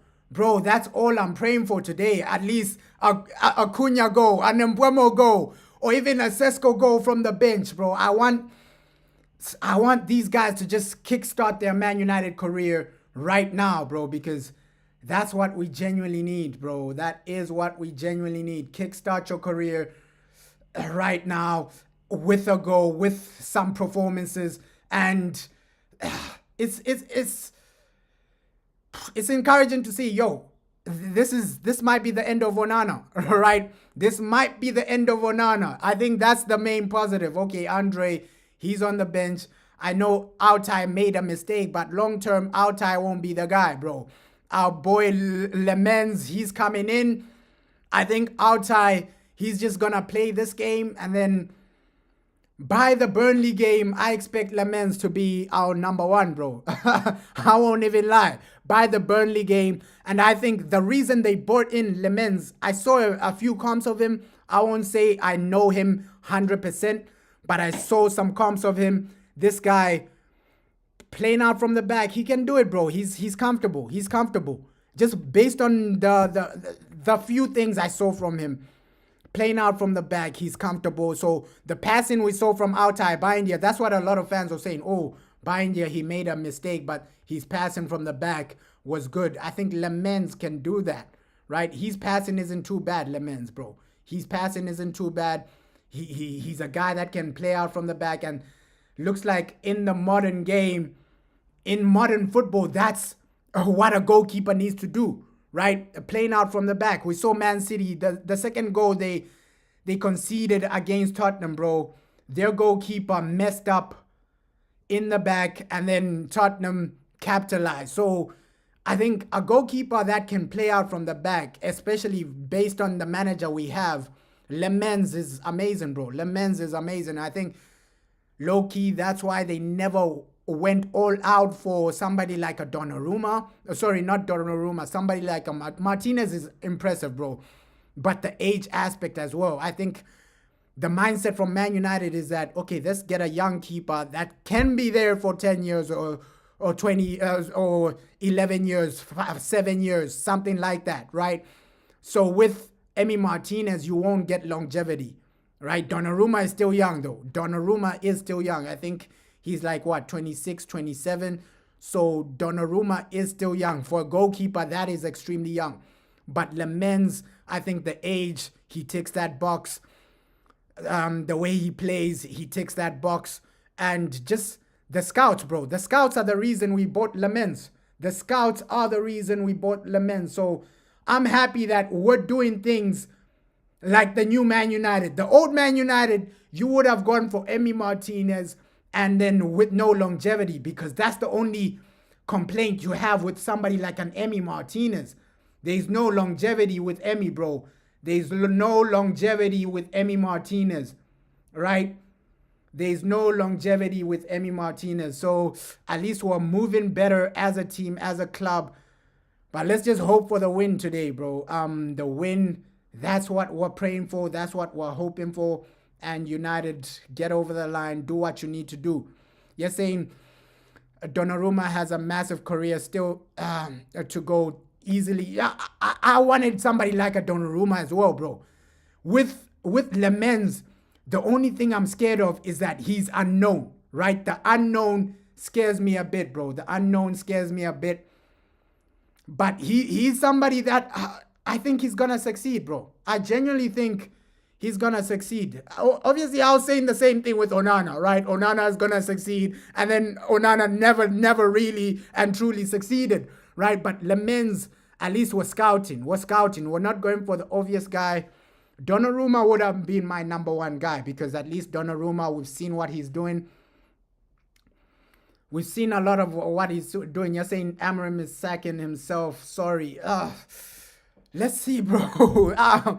Ruben, I think he's going to have a good season, though. I think this game is massive, right? Our next 5 games is massive, because we can see how divided the fans are, right? A lot of fans are Ruben Amorim out. A lot of fans are Ruben Amorim in. So he just has to deliver, man. I believe in Ruben. But you're saying he is a good goalkeeper. You're saying you're from Belgium. You watch him in real life. Okay, so he's amazing, bro. I'll take your word, bro. I'll take your word for it. But still young. You're saying he's giving like Courtois shouts in Belgium. And if that's the case, bro, if that's the case, you're saying he's giving Courtois type of vibes, bro, he's a keeper you take a risk on. Because we know how good Courtois is. We know how good Courtois is, bro. He's a guy you take a risk on, bro. He's a guy you take a risk on. So, Man United, yeah, just see what he can do, bro. You're saying if we don't win today, sorry, Ruben Amram out. I understand, bro. You're getting frustrated. I understand we're getting frustrated. But if that's the case, that our new goalkeeper, Lemens, he's giving Courtois vibes. Bro, he's unbelievable.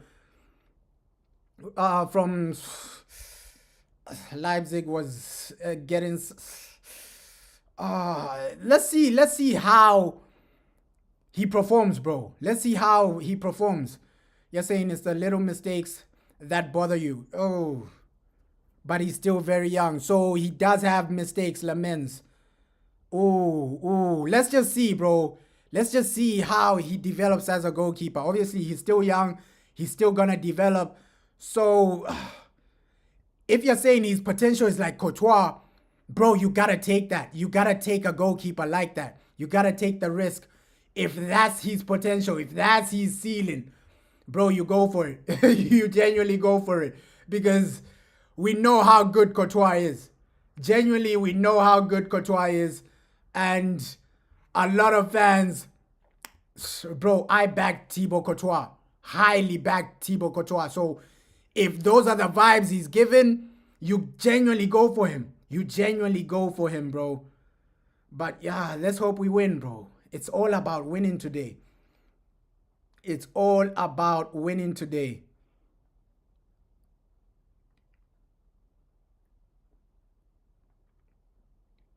Come on, United. Come on. Well, Ruben joins me Come on. just after the press conference, which is available on the Manchester United app now, the second part of which, the embargoed section, from 10:30 p.m. on Saturday, a trip to Fulham.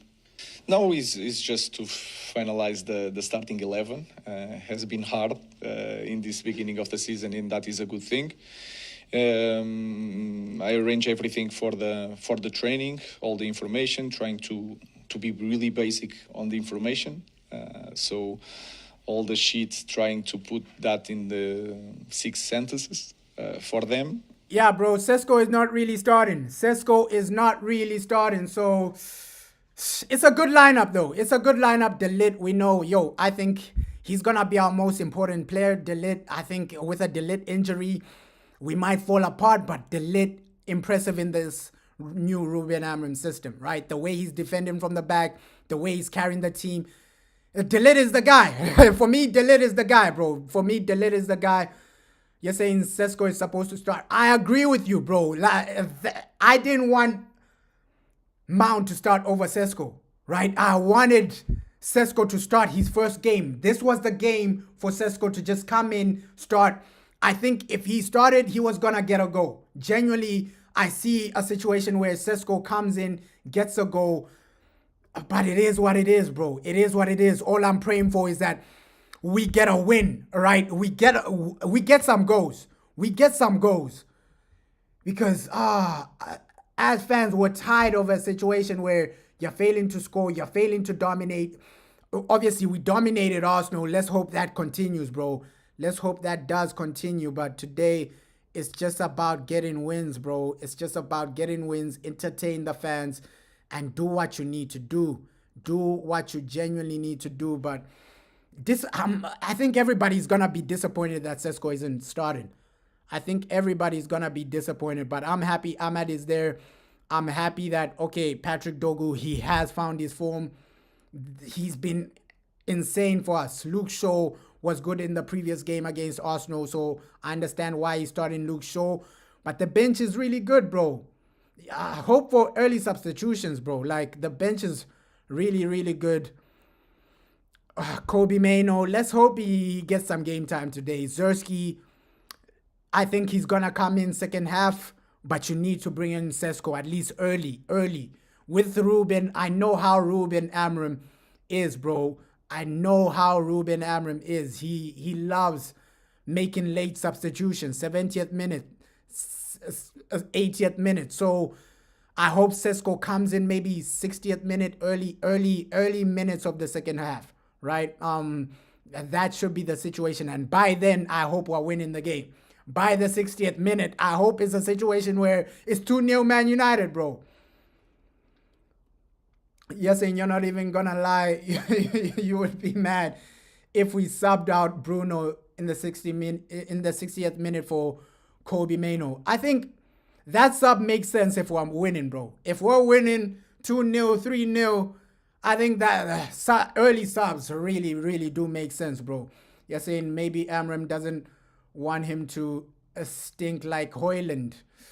Yeah, but Sesko is way better than Hoyland for me, bro. Like, his hold-up play, he offers that. The way he is as a player, he offers way more than Rasmus, bro. I'm not gonna lie. He offers way more than Rasmus. So, with Benjamin Sesko, you're just getting way more from this guy as a player. I believe in Sesko. Amram is obsessed with number 7 player. Yeah, Mount. I don't know why he's obsessed with Mason Mount. The same with Eric Ten Hag. Eric Ten Hag was obsessed with Mason Mount, man.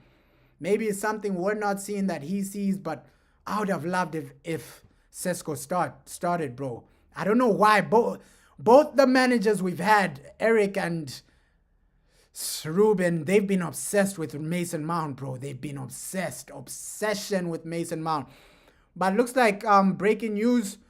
So Lamens, the goalkeeper we're linked to, he's still in Belgium. He's in the stands. He's not part of the game, but he's in the stands for that game, bro. So that's interesting. I think an announcement next week from Manchester United. Probably next week we might see an official announcement from Lamens, bro. But he's a good player.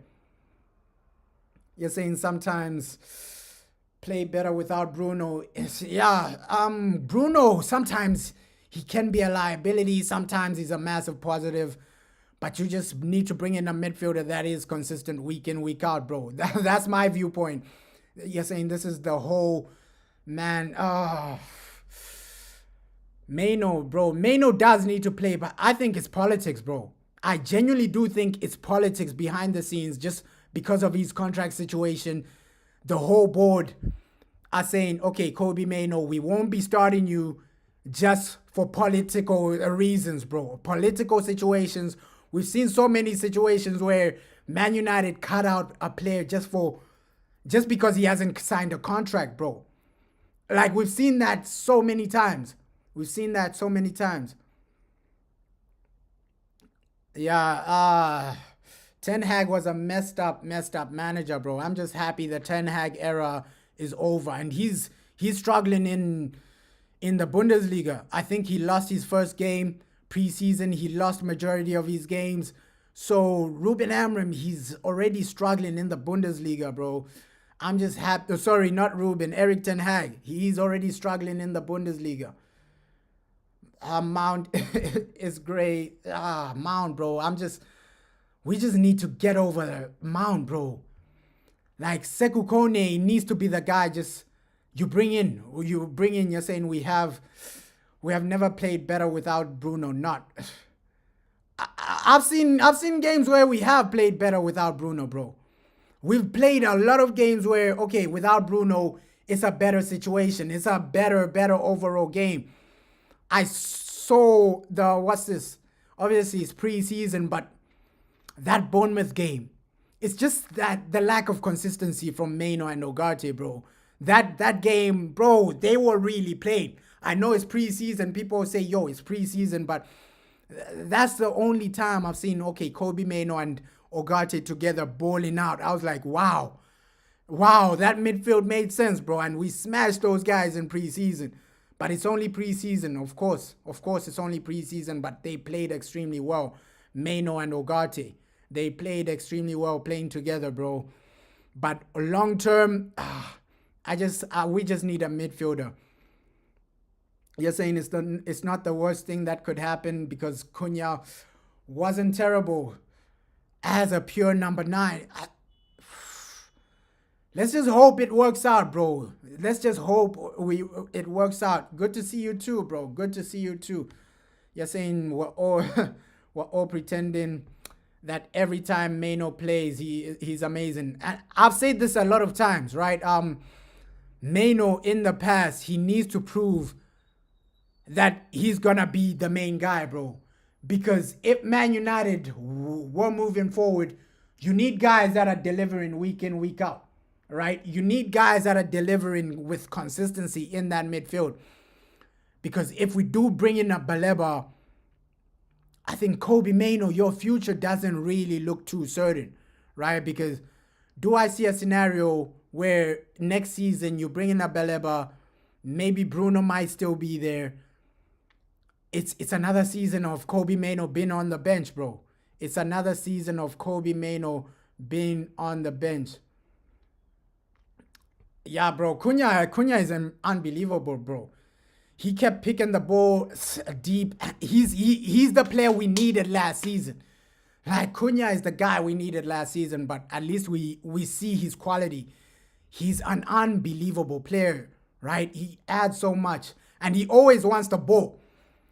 Against Arsenal, I know everybody was talking about that situation where he turned and then he was driving the ball forward. That was amazing to see, bro. That was genuinely amazing to see. So this guy, he's going to be in a lot of situations where Cunha is going to be carrying us, right? Carrying us up the field, carrying us up the ground, which is amazing to see, bro. Amazing to see. You're saying the only player you don't want to see in this game is Ugarte. Yeah, Ugarte inconsistency, bro. Like, when you have the game, when you have the ball, majority of possession, I think Ugarte becomes a bit of a liability, right? You need somebody that's going to be passing, that's going to break the opponents down, that's going to be keeping the ball, keeping the possession. And Ugarte doesn't do that extremely well. Ugarte, he's the type of guy, you're playing away at Liverpool, you need a guy to recover the ball, recover everything. That's Ugarte's strengths, right? Winning back the ball. But when you're dominating a game, you just need a guy that's going to keep it simple, man. Keep it simple. Keep you creativity in the midfield. That's what you need when you're playing a team like Fulham, where you're going to have majority of the possession. I think we're going to dominate this game, bro. You're saying cut Ugarte some slack. He has had some good games. That's what I'm saying. With Ugarte, it's just about where you use him, bro. Where you use him, right? Games where you're not having possession, that's where he's gonna shine, bro. You're actually putting him under the bus. You're throwing him, you're just exposing him if you play him in games where we're having majority of the possession. I think he shines when it's a game away to Liverpool where he needs to recover the ball, things like that. If you ask Ugarte, okay, you're going to be the guy that keeps the ball for us, it's not going to work out, bro. In a possessional team, and that's why PSG let him go, bro. That's why PSG let him go. They knew, okay, we're going to be playing majority possession. Ugarte, we might not need this guy. You're saying it is personally why Mano shouldn't... I don't think Mano does need a loan. He just needed to take his chance last season, right? Mano, if you took your chance last season where, okay, we are struggling, but then you're the guy that's popping it off, you're the guy that we're relying on, it would have been good. But Kobe Mano, let's see what happens. He still needs to sign a new contract. He still needs to do a lot. If we lose Kobe Mano, it's not that deep, bro. It's not that deep because I think with a Baleba coming in, if you sign in somebody like a Baleba, we're looking at Adam Wharton. That's why I'm saying the competition for Kobe Mano, bro, in the next coming seasons, the competition is just more. You don't have time to take your time to be consistent. The competition is just gonna increase, bro. I think the best time for Kobe Mano is now, right? The best time to shine is now because next season, you're going to be competing with Baleba. Adam Wharton might be there. Bro, it's going to be competitive, bro. It's going to be competitive. So the best time for Kobe Mano is now. Genuinely now for Kobe Mainoo to shine, bro. You're saying Cunha is like Van Nistelrooy. He's really good at carrying, and that's what we needed, bro. That's what we genuinely needed. Somebody that can just carry the ball up front, upfield, and just change the game, right? Help us move to the final third. Ogate needs to adapt to the system. But he's played for this system, bro. He's played for this system. He's the only guy that has played under Ruben Amorim. He's the player that's played for Ruben Amorim the most, bro. Some of these players, they don't know the system the way Ogate does, because I think Ogate has played under Ruben Amorim for like 2 good seasons or something. So he knows the Ruben Amorim system, bro. It's just a situation of, right now, we're in a situation where in the future, I don't see Ogate there, bro. I don't see Ogate or Kobe Mainoo having a massive play in the team, because you're going to have somebody like an Adam Wharton. You're going to have somebody like a Baleba. I think those are going to be the 2 guys, and then also coming in will be somebody like a Sekou Kone. So with Ogate and Kobe Mainoo, this is the season you take your chance, bro. This is the season you have to take your chance, because in the future, Man United for sure are going to sign midfielders. Guys like Baleba, guys like Adam Wharton. So the competition is just going to be more, bro. You don't have time to be inconsistent, not performing. With Kobe Mainoo last season, of course, you have to apply context to why he was inconsistent last season. But football fans don't care about context, bro. Football doesn't care about context. It's either you take your opportunity or not, right?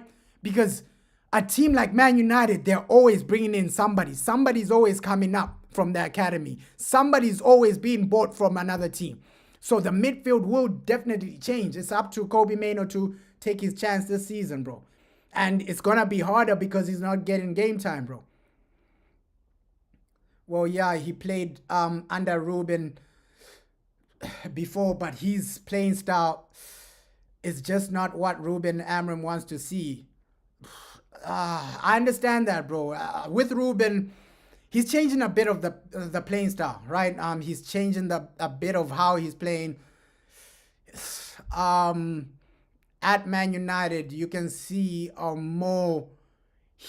I think from his words, he wants us to be a bit more possessional based. But yeah, let me just see. He's about to talk before the game, Ruben. He's about to talk before the game. So he wants a bit more of like a positional type of play. So let's see, man. Let's see. Massive addition. Let's see, man. He wants that type of possessional styles, possessional type of football where you're the team that's keeping the ball. You're the team that's going to the next level, bro. And we need a situation where, as Man United, you're just doing your thing, bro. This is Manchester United, bro. This is Manchester United, bro. So it'll be interesting to just see how the team forms up, right? Just see how the team plays, how the team forms up, how the team just takes themselves to the next level. Come on, man. Come on. It's now or never. He's trying to create the right environment throughout the club so that the transition for players to come in is easy. Now, Rasmus, we're trying to sell him, bro. We're trying to sell him. There's the players that want to be here, the ones that are going to be here and want to work hard and make it fun and make it easy to come in and work. And I said, you're watching the interviews there, and as soon as they ask him about Mbeumo, the lads' faces light up or they have a little smile to themselves. It goes to show that he's obviously a good lad, good character, and I think they've already said there his ability speaks for itself, and now they just hope that we can see his ability in a red shirt. How important is that? Because Mbeumo, bro, Mbeumo is going to be massive this season. You're saying you're pretty sure manager wants to play a lot of Jurgen Klopp, get the ball forward. I've seen that a bit. But Jurgen Klopp, the pressing was way more, bro. Like that Jurgen Klopp type of pressing, it was way more intense, bro. That was intense type of pressing, bro. I won't even lie. That was Jurgen Klopp's system. I don't think it's similar to Ruben Amorim in a sense of, okay, yeah, it's the same thing, but bro, it was intense, bro. It was intense, bro. It was intense, bro. So let's just see. Let's just see what to expect today. You're saying you're a little bit disappointed that Sesko, yeah, bro. Sesko not starting, it is disappointing. A lot of fans, we wanted to see this guy get his first start for Man United, get his first game for Man United, but unfortunately, that's not really happening. He feels rushed or he's like snatching at stuff. So like I said, yeah, the fact that the environment, it'll enhance that because it'll make him feel more comfortable and settled in. He's not worried, he knows that all his teammates are behind him. But yeah, we've got to play to his strengths. I think seeing him on the right, cutting on his left, he can go on his right foot as well. I think a lot of them said there about his delivery into the box, which I think, you know, obviously today we've got... yeah, bro, you're right. We've got Sesko playing. I think that's going to be key for him as a striker to, you know, we've got to deliver good balls from Fraser as a striker, so he'll know better than me because he'll be able to make them runs. And if you've got Mbeumo finding him, which it seems like he will do. Yeah, so... You're right, bro. I think Jurgen Klopp, he had the midfield for that intense, like pressing, bro. You saw the energetic midfield he had, but right now we have like an old Casemiro. He's a bit old. We have old players, bro. We have old players. So performing, it's going to be harder. It's genuinely going to be harder, right? Performing that type of pressing where, because second half, we all see Casemiro passing, he's unbelievable. But second half, we all see that some of our players will gas out, bro. Some of our players will gas out. Just that pressing.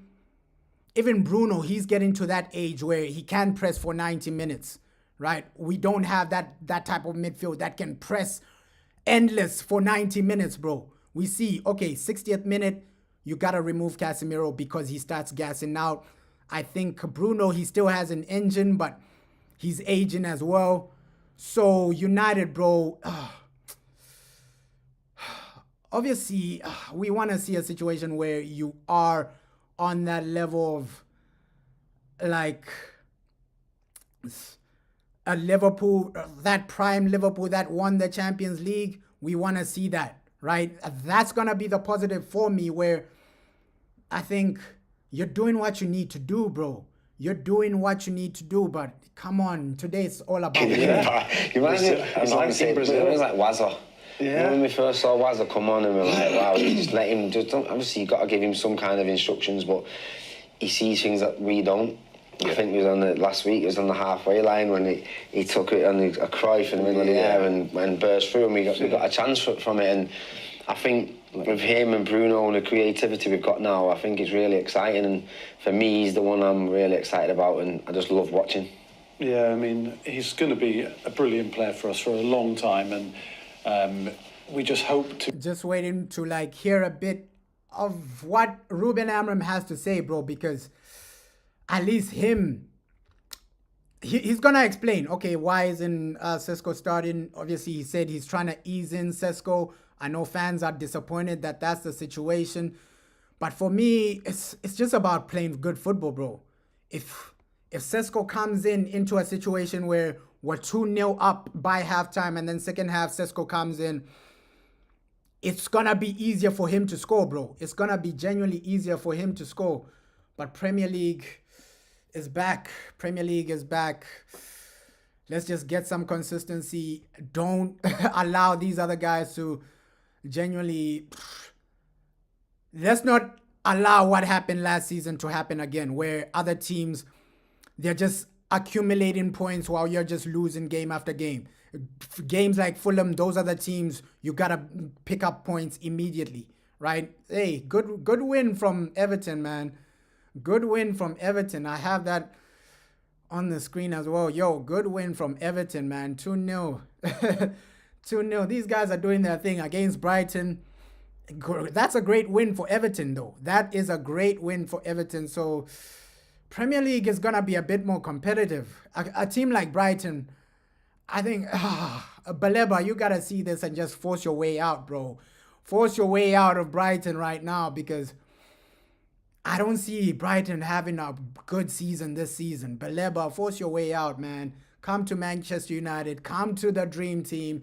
Come to Old Trafford. Come on, man. We need somebody like a Baleba. We need around the somebody box. like a Baleba. It's horrible for any defender who's playing against him, let alone if you've got Mbumo doing the same thing, you know, on that side. So it's a really positive change, one of an attacking sense. And, you know, listen, Ahmad's got all the quality. He was one of our star players last year, so we can come in and do good things today. And that's another positive, man. Amad Diallo just starting, just getting the game time he needs. Take it step by step, bro. Take it step by step. The game, we're almost there, bro. We're almost there. We're almost there for this major game, man. We're almost there. Hey, bro, hope for a good win, bro. Like, that's the only thing. That's the only thing. But great to see you, bro. Great to see you, bro. Hope for a great win, bro. Like, we've strengthened in the window, but now it's time to just show what we've been doing on the field, right? The good work we've strengthened on somebody like a Sesko, somebody like a Cunha. You need to show that on the field. Of course, we need a midfielder, but I think this midfield is good enough to beat Fulham, right? It's good enough to beat a team like Fulham. It's good enough to win a lot of games in the Premier League. So this season is just about consistency. Bring in the consistency, bring in the performances, bring in the results, because that's what fans really want, right? Results give you time. Results and performances give you the fans something to smile about, bro. It was a horrible season last season. Let's hope these players can just turn up with some consistency, turn up with being reliable. And that's the thing I criticize Casemiro about, because Casemiro, there'll be some games he's really doing extremely well, passing it extremely well. Some games he looks like our best midfielders, but there's some games where, of course, the age as well plays a part, where he's not going to be as consistent as we saw young Casemiro at Real Madrid, right? He's not going to be that consistent. But there's some games Casemiro is unbelievable. There are some games Casemiro, you're looking at him and saying, oh, Cas, how did that happen? Why did that happen? Same with Bruno in some moments. Some moments, Bruno, he's unbelievable, scoring goals, things like that. So our midfield just lacks consistency. That's all I can say. Like, our midfield, it lacks so much consistency. Even when you play Kobe Mainoo, when you play Ogate. So regardless of who you play, there are situations where our midfield, it lacks consistency, bro. It lacks that consistency to win week in, week out. But I think we're good enough to win today, bro. I think we're good enough to win today. Just waiting for what Ruben has to say. I think the manager will be happy that, hey, at least a lot of these players came in. Guys, the most important players he needed were Cunha and Buemo. That's what he was saying. From his words, okay, these guys are the most important guys I need to build a foundation, to go to the next level. And those guys have come in, right? At least now let's take it to the next step, right? Let's take it to the next level and build with consistency. Today is the day you need 3 points. It's all about the win today. It's all about the win today, bro. It's all about the midfield battle there, and I feel they held their own. If not, they dominated the centre midfield. So they are capable of doing it, but maybe not every game. Yeah, let me just play what Ruben Amorim has to say here. The manager is speaking. A lot of excitement surrounding this team. The energy looks high. The vibe looks good. Is the team ready for the challenge that lies ahead today? Yes, of course, and we know how difficult it is every game in Premier League, especially away. But we have our away fans with us, and we want to be consistent. We want to do the same good things that we did last weekend, but we need to also to show more urgency to score goals even more. We tried several times, so we try to work on everything during the weekend. We are ready for the game. We're choosing the starting 11 this week. Hey, let me just play it here.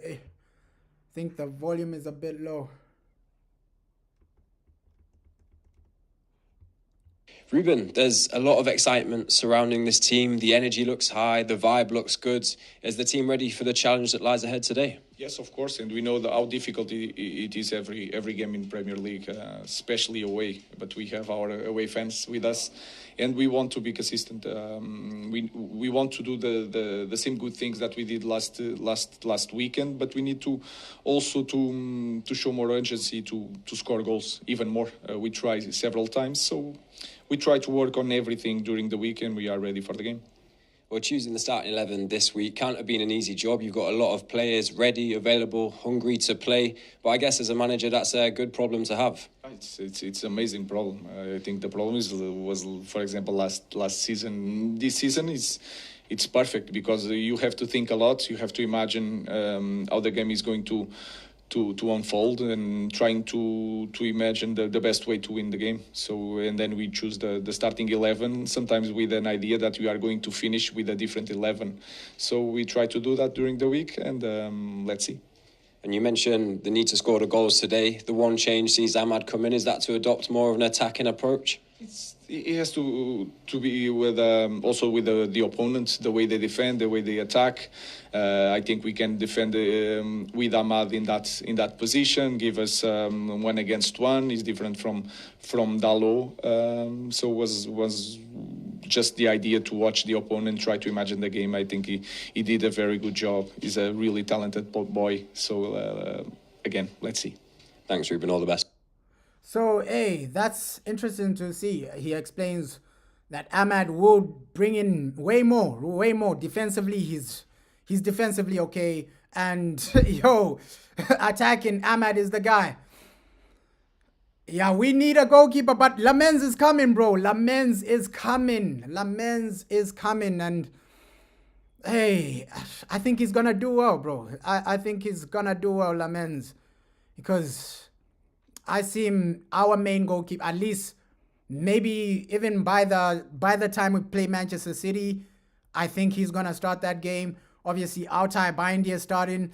It is what it is, right? Altay starting. It is what it is. But, yeah, Lamens, he's going to add so much, bro. He's going to add so much. And the thing that I like about him is the way people are just talking about him. Like, hey, he might be the next big thing, bro. And he has potential to grow as a goalkeeper.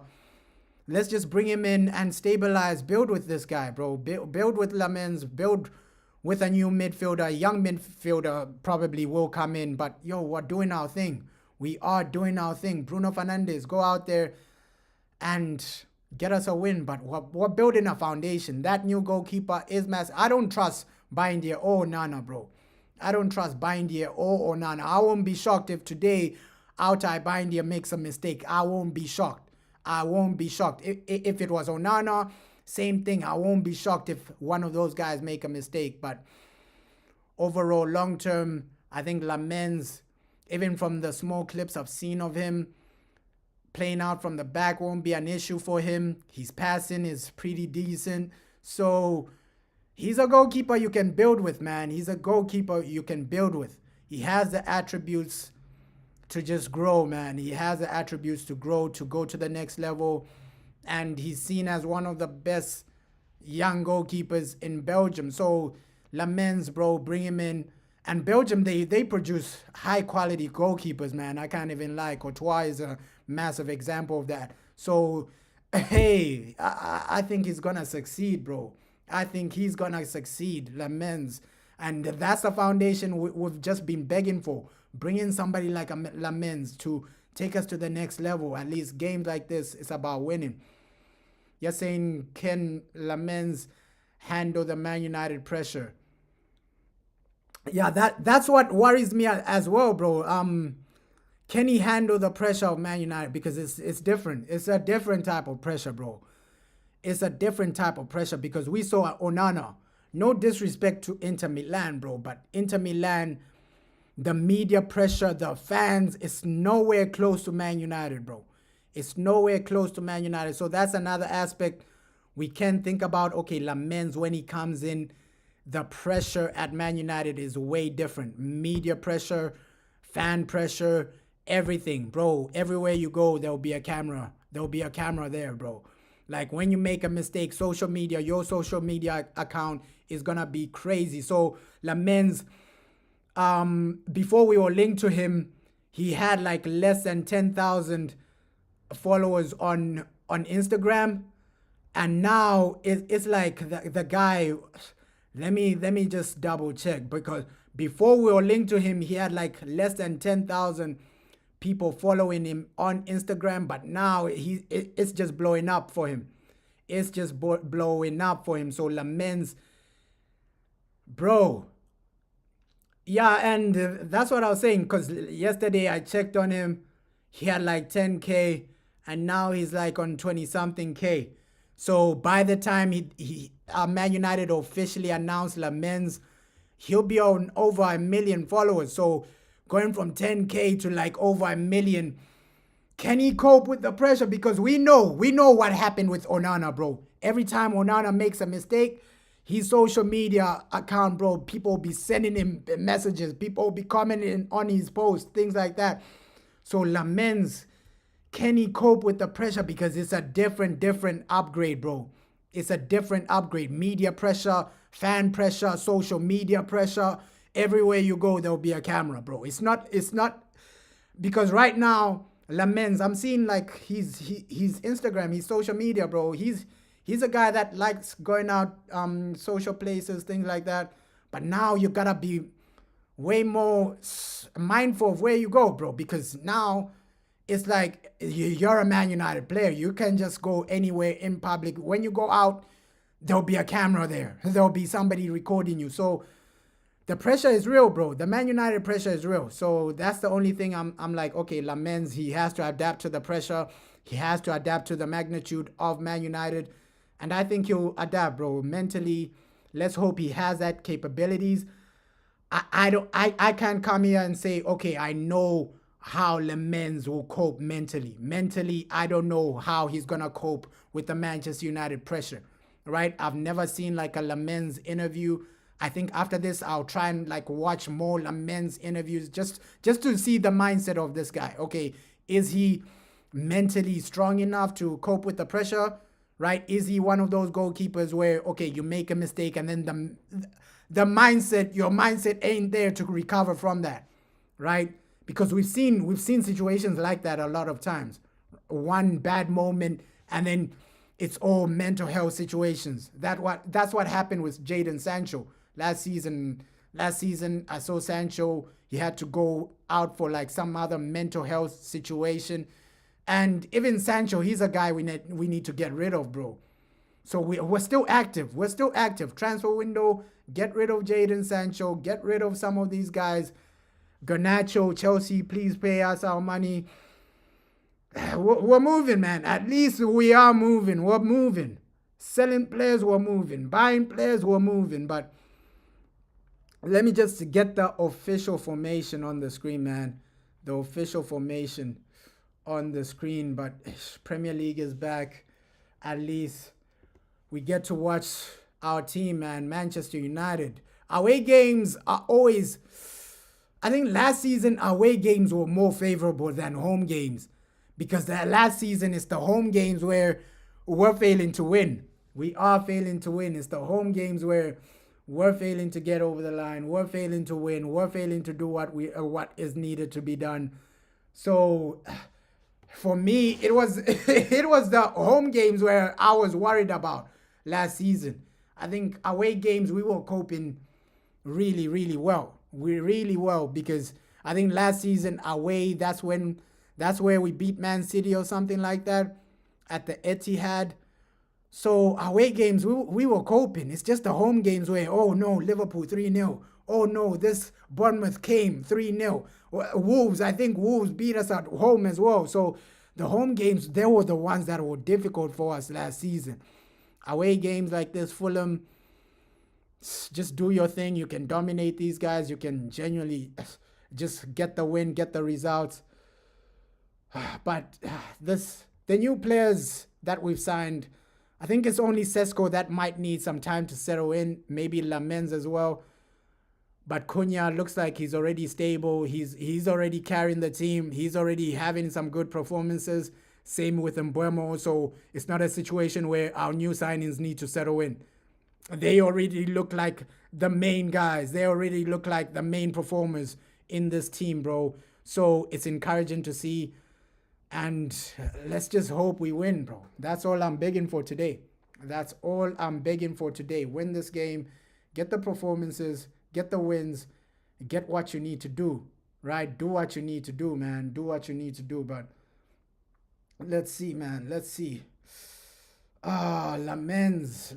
I'm excited for him. I'm excited for him. Just the hype surrounding Lamens, bro.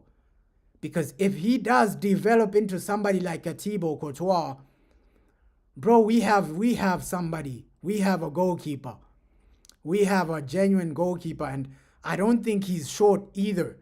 Let me just try and like Google his height, Lamens' height.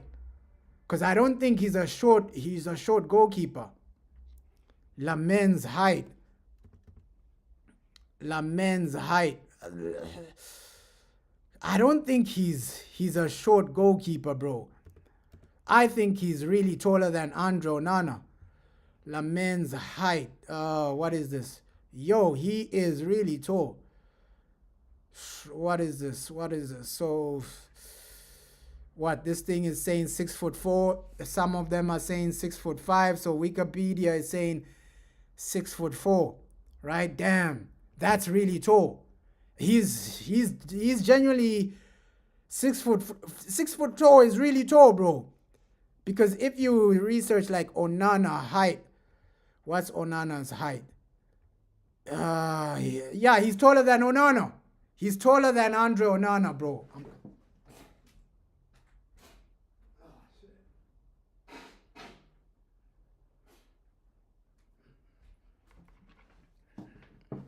Lamens is taller than Andre Onana. So he's a guy that you can build with. He's taller than Onana, but Autai is really tall, bro. Autai Bindia, that guy is really tall. Autai Bindia, right? Yo, that guy is really, really tall. I think Bindia is taller than Lamens. I genuinely think Bindia is taller than Lamens. Yeah. Bindia is 6'5". That guy is really tall. He's really, really tall. 6'6", sorry. 6'6". So Lamens is 6'4", but Bindia is really tall. So Lamens, he's taller than Onana, but Bindia, that guy is really, really tall. He's massive, bro. He's really tall. 6'6". So yo, he's really, really tall. And to put that in perspective, I think if you had to compare like Lamens and Donnarumma height, Donnarumma is also tall, but he's 6'5". So Autai is really tall, bro. Autai Bindia, he's taller than Donnarumma. But Lamens, he's shorter than Donnarumma, but he just on the ball, I think he can be revolutionary for us. I hope he succeeds. The mentality is the only thing I'm asking the question. Okay, mentally, can Lamens cope with the Manchester United pressure, the media pressure, everything? But bro, we have a goalkeeper for the next 10 years. I hope he succeeds. Let's hope it's not another situation of an Onana situation where you're hyped up about the goalkeeper and then it doesn't work out, right? Because we've been through that situation before. I never thought in a million years, right? Because we signed 2 top goalkeepers. I thought Onana, Bindia, these guys are gonna be 2 top goalkeepers. Bro, what is the likelihood of both of them not succeeding? I thought, okay, yeah, maybe one of them might not succeed, but both of them, nobody could have predicted that. Nobody could have predicted that both Onana and Autai weren't gonna succeed. But this game, just getting ready for this. Come on, man. Come on. Encouraging, bro. Encouraging just to hear Ruben talk and everything, but The game is about to start. The game is about to be there. Ruben, he's confident for this. He's really looking forward to this. So Fulham away. It's just about the result, bro. It's just about the result. Come on, United. Come on. And the interview we were listening to earlier on, just what he had to say, like, in 3 years, I want to win a Premier League. Right? That's the vision. In 3 seasons, that was straight from Ruben Amorim's mouth. In 3 seasons, our vision is to win a Premier League. So that's encouraging to hear, bro. That is massively encouraging to hear that, okay, this man has ambition. This man, bro, he backs himself to make it. Ruben Amorim, that's what I can say. He backs himself to make it at Manchester United. He backs himself. And hearing statements like, okay, winning the Premier League is the only success. Top 4 isn't success. Winning trophies is success. So he's shown so many, so many aspects. Let me also try and bring this on the screen, man. The team are also training. Team are training, bro. The Manchester United team training on the field. Let me bring this on the screen, bro. Let me try and bring this on the screen, bro, because it's a massive game for us, bro. It's a major game. Hearing everything Ruben, and we've gone through so much as fans, right? Last season was, I don't even wish that on my worst enemy. Obviously, I would wish last season on Liverpool fans. I wish what we experienced last season, Liverpool fans go through that, Chelsea fans go through that, Man City fans go through that. But bro, that was misery, bro. Every week you're losing. Last season, let's just put that behind us. Let's put that behind us. It's a new season. It's a new life. If it continues and the team's doing well, then I'm sure every other players will be fine with it. And with the competition for places, and it does look a much fitter, more robust squad now, there are going to be moments in the season where there might be an injury or suspension. Everybody, if you can sell them the message that you will get your opportunity, so just be ready for when the opportunity comes. Yeah, and that's being a professional footballer, you can't. It could be someone could get. I don't touch wood. Someone could get injured now in the warm up. You have to be ready. Yeah. You have to take your chances. Manchester United is one of the biggest clubs in the world. You're competing with your friends for a place in the team. It's the Premier League. It's massive. So, people like Cobby, mainly he's a young lad. He's played for England. Now he's at the moment, he's on the bench. He's got to keep working hard, and I'm sure he'll get his opportunity to get into the team. And that's being a footballer at Man United. And that's what we want. People waiting in the wings for someone to either have a bad performance or get injured. And that's what I was saying earlier, bro. The competition is just becoming bigger, bro. Like with Kobe, I understand the frustration. But hey, at a massive team, time is never given, bro. Time is not a guarantee. At the top level clubs like Man United, Barcelona, all these top level clubs, bro. Real Madrid, time is not guaranteed for any player.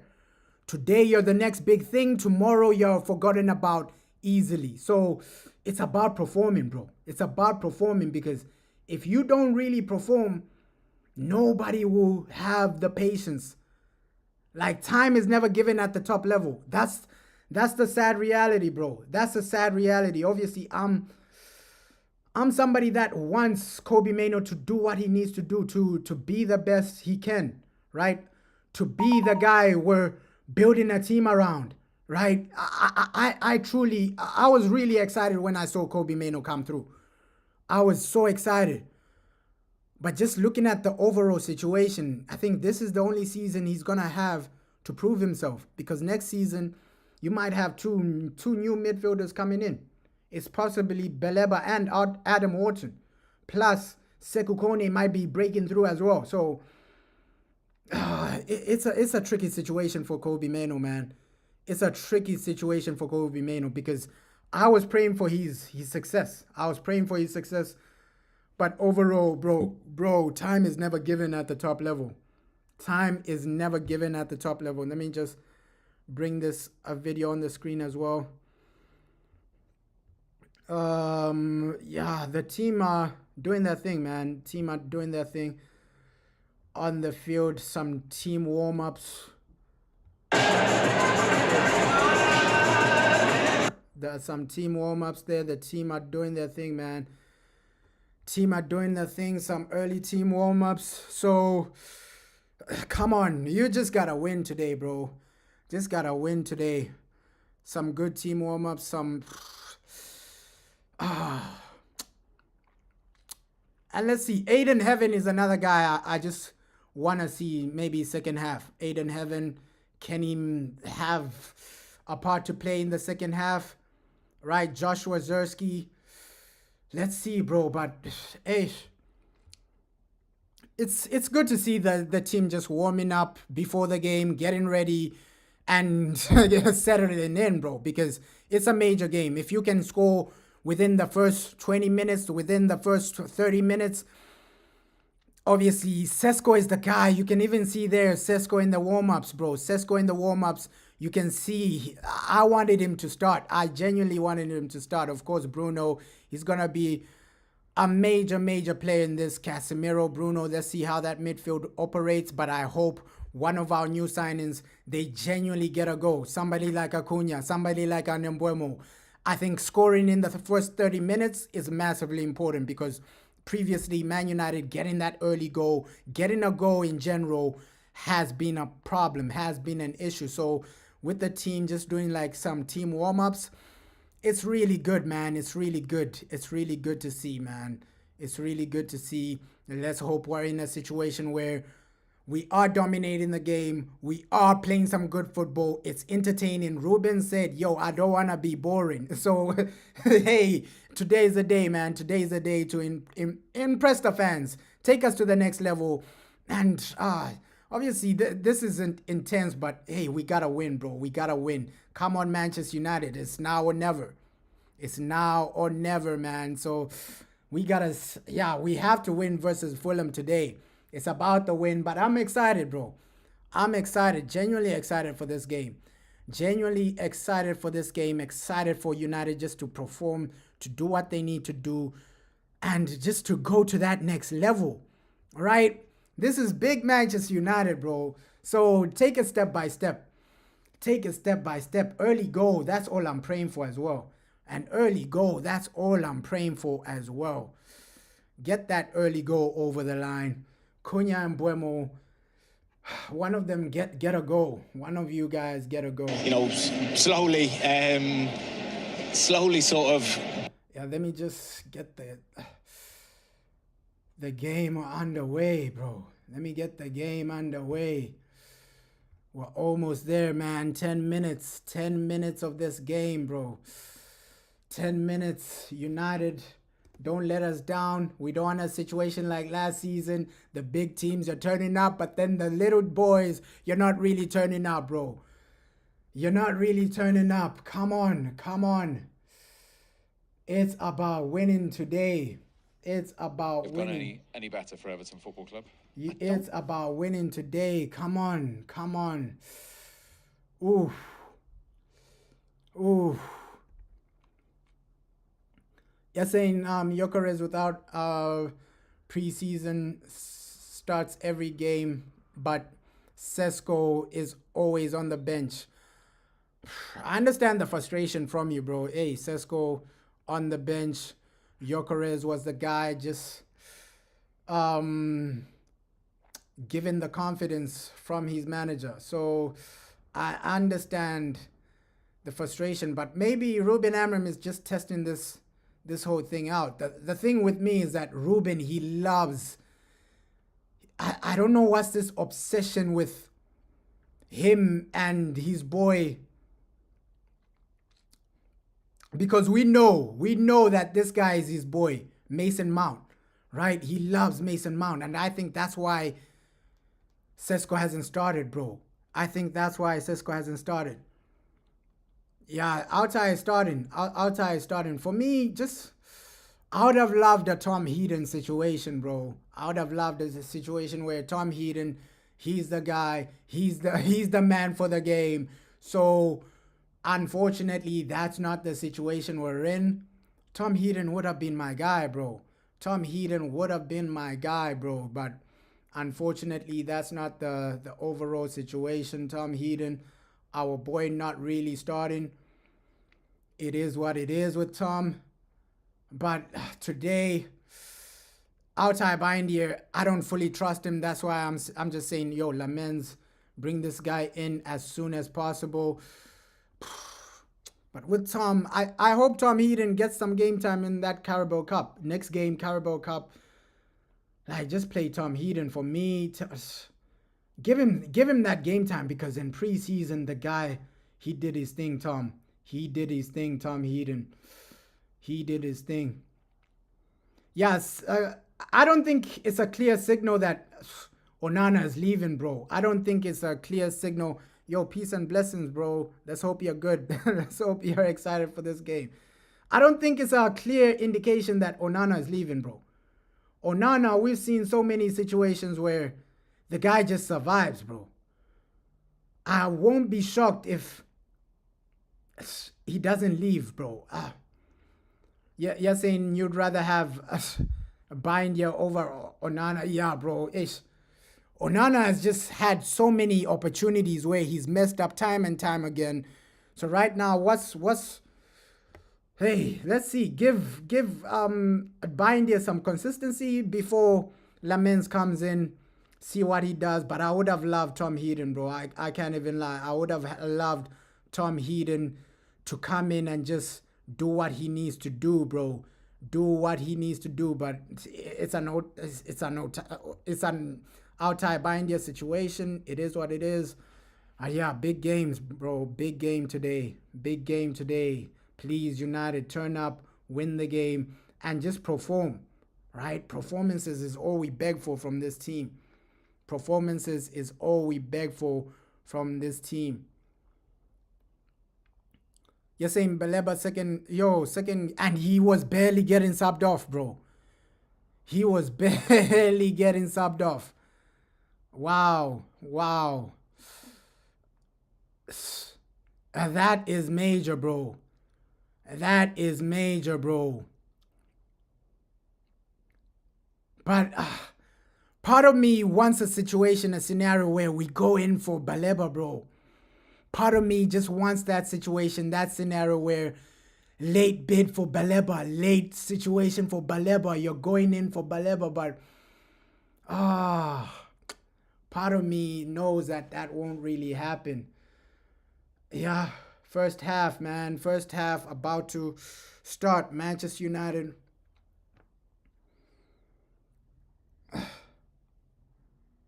Come on. First half underway. Part of me wanted Baleba to come in, bro. Part of me wanted to come in for Baleba, man. I really wanted him, bro. I really wanted him. Why did they link us to Baleba if you're not gonna get the deal over the line, bro? Don't hype up the fans if you're not gonna get the job done, bro. At least get the job done and then come on. I really wanted Baleba to come in, bro, because he completes the set. With Baleba, I think this window would have been a 7 out of 10. Yeah, Man City were bad.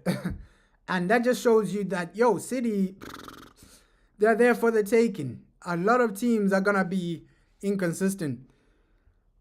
I won't even be shocked if Tottenham are in the title race this season. I won't be shocked because they really look good, man.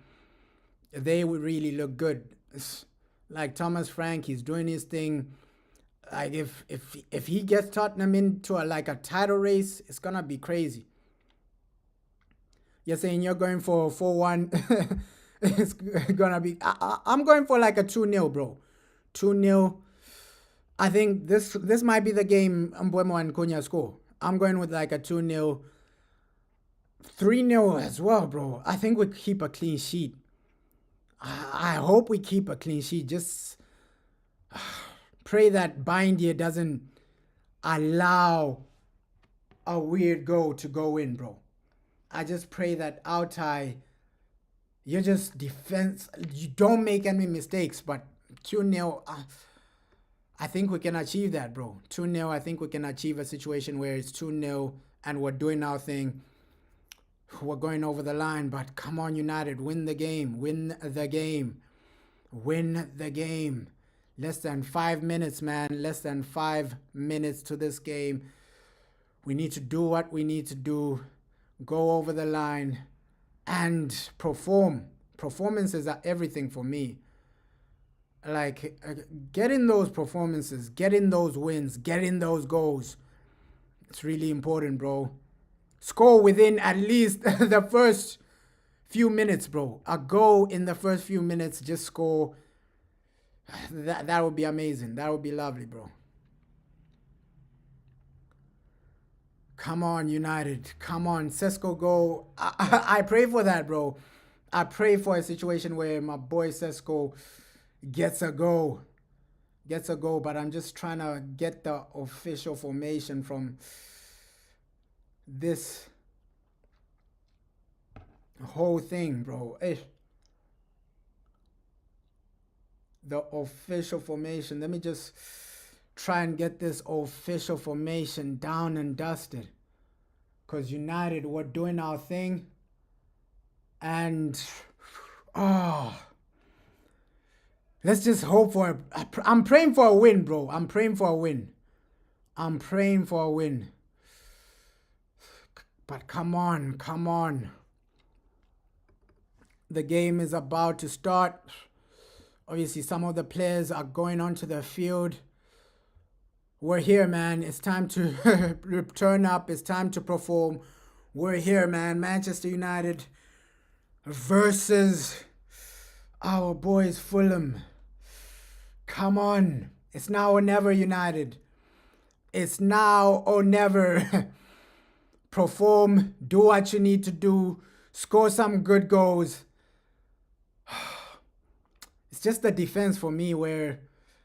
Sorry, not the defense. The creativity. Are we gonna score goals? Come on, let's go. Let's go, Premier League. It's a new season, bro. It's a new season, second game of that Premier League. Some part of me is excited, but some part of me doesn't know what to expect. Are we gonna score goals, or is it gonna be a situation where we're failing to score, we're failing to dominate? But let's hope there is consistency with the way we perform this season, bro. Let's just hope there is consistency with everything we do this season. Come on. Come on, United. It's now or never. It is now or never. Fulham, Manchester United. Guys, do what you need to do, bro. And obviously, there's always tension when a game starts. There's always tension when a game starts, but that lineup is good enough to beat Fulham. For me, Iwobi, he's no threat. Especially with the lid there. Iwobi, he's no threat to us. We can genuinely deal with them. At least their main guy ain't there.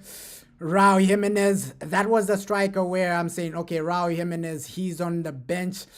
Sessegnon, not really there. Andre Onana is also on the bench, and it's a Come on. 200th Premier League appearance Come for on. United for Luke Shaw today. Looking at that side. Yeah, I hope we go for Baleba, bro. I hope we still go for Baleba, bro. From a Fulham point of view, they've got to play it their way. They've got to... Come on, United. Marco Silva, who's tactically very good, but play on the fact that by India... It's now or never. So set plays might be important. Corners, wide free kicks.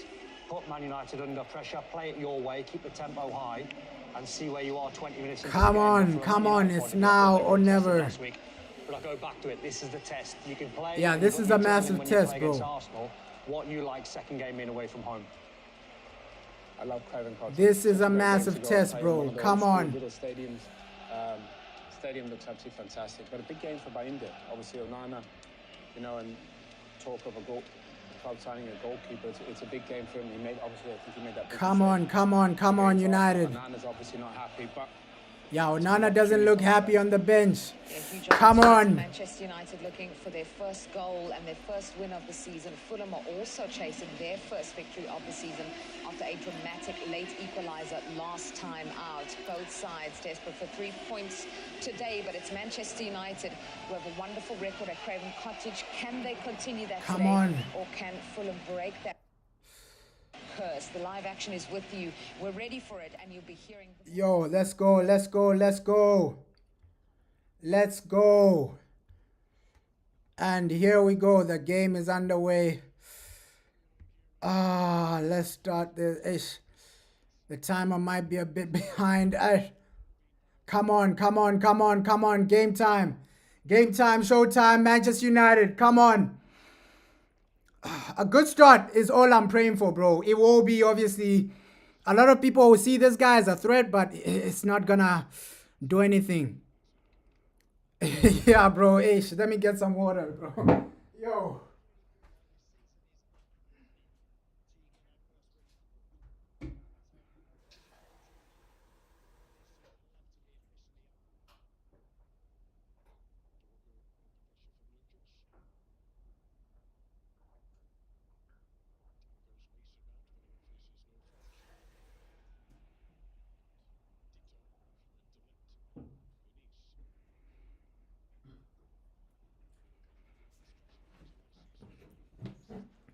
Showtime, man. We just need like a good start to the game. Let's see how what United can do, bro. Come on, nice from Bruno. Come on, Cunha. Whoa! I thought that went in, bro. I thought that went in. Bro, just over from Cunha. Cunha over. I thought that went in, bro. Come on. Yo, started extremely well. Started good, right? You're getting shots off already. And that's going to be a trend from Cunha, bro. That's going to be a trend from Cunha. He's going to have a massive game today, bro.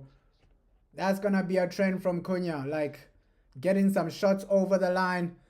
And at least we're attacking. Early minutes of the game. We are attacking. We are attacking, bro. Early minutes of the game. You're going out there, taking the game to these guys. Come on. It's all about the win today.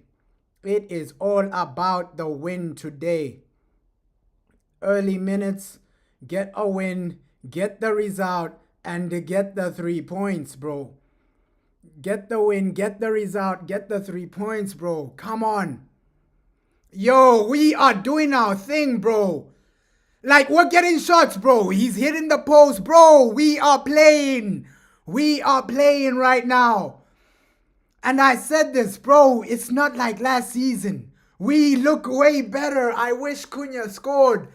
Bro, we are playing right now. Great start. Great start. Yeah, hey, I have to give it to Mount as well. Bro, everybody's doing their thing right now. Everybody's doing their thing right now. We are playing, bro. We are playing, bro. Oh, bro, the touch was unreal from Mason Mount as well. Like, bro, even the way we're pressing, recovering the ball, this is not like last season. Yo, Mount is balling. Oh, fair play. Maybe this is why he didn't start Sesko. Mount is really playing, bro. We are balling right now. Yo, United. This is amazing to see. I'm not gonna lie. I'm not gonna lie. Yeah, United just trying to win, but I think that win is coming. Right? I might even change my prediction. Like, it might even be a 4. We can score 4 goals in this game, bro. We can score 4 goals in this game, bro. Like, Cunha he's getting so close to just getting that first. Oh, come on. Dogo, unlucky, man. If that cross was there, bro, Mbeumo was waiting for you. Mbeumo was waiting for you. Damn, bro, we are playing. We are playing. Nah. United, this is what we want to see. This is what we want to see, bro. Like a situation where you're going for the game. You're taking the game to the opponents. This is what we want to see, bro. Come on. Fair play to Ruben. And he did say, yo, just give me like a preseason. And you'll see some patterns of play. You'll see some better football. The way we're passing it around. The way we're pressing. And I like Cunha's role is really important to this team. Because he's going up, but he's also dropping to help with the midfield. He's getting into dangerous areas where he can get a shot off. So Cunha is doing a lot, man. Cunha is doing a lot. It's only the first few minutes, but we're playing, bro. We are playing. First few minutes, you're already doing what you need to do. Like you can see, yo, these guys, they're not going to be a massive threat to us. I'm genuinely going to say this right now. Yo, we can get the win. We can get the win today. Ooh, and defensively, I don't even think we'll have anything to worry about.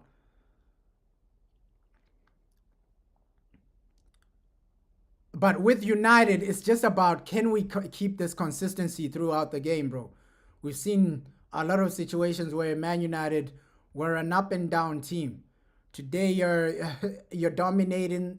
The second half, you're the guys getting dominated. So let's hope we can keep this intensity, bro.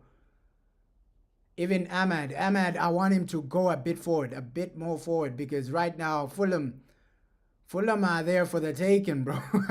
They're there for the taking.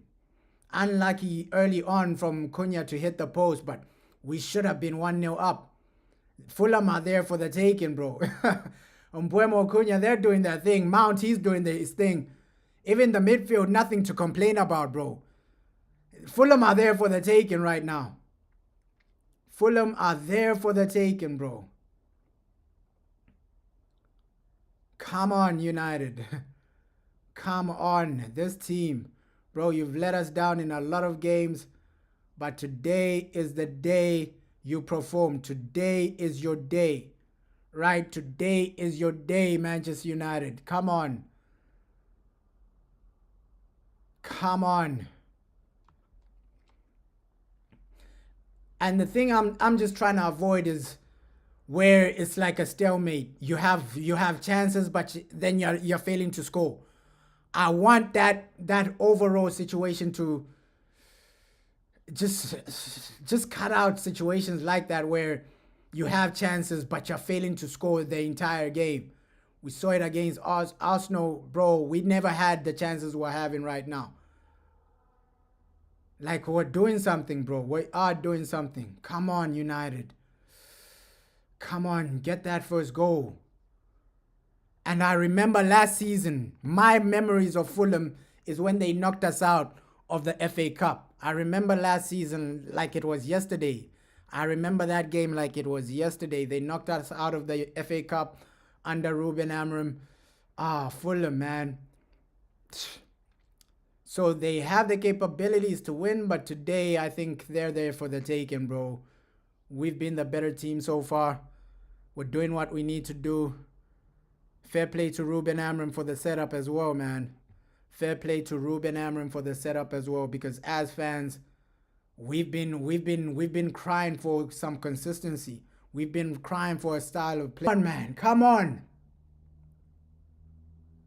Come on, come on, come on, come on, come on.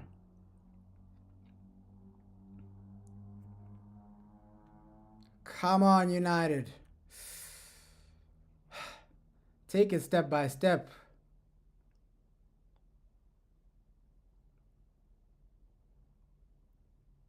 Ooh. Come on, come on, come on, come on. Yeah, this is the link-up play, bro. This is the link-up play we just wanted to see.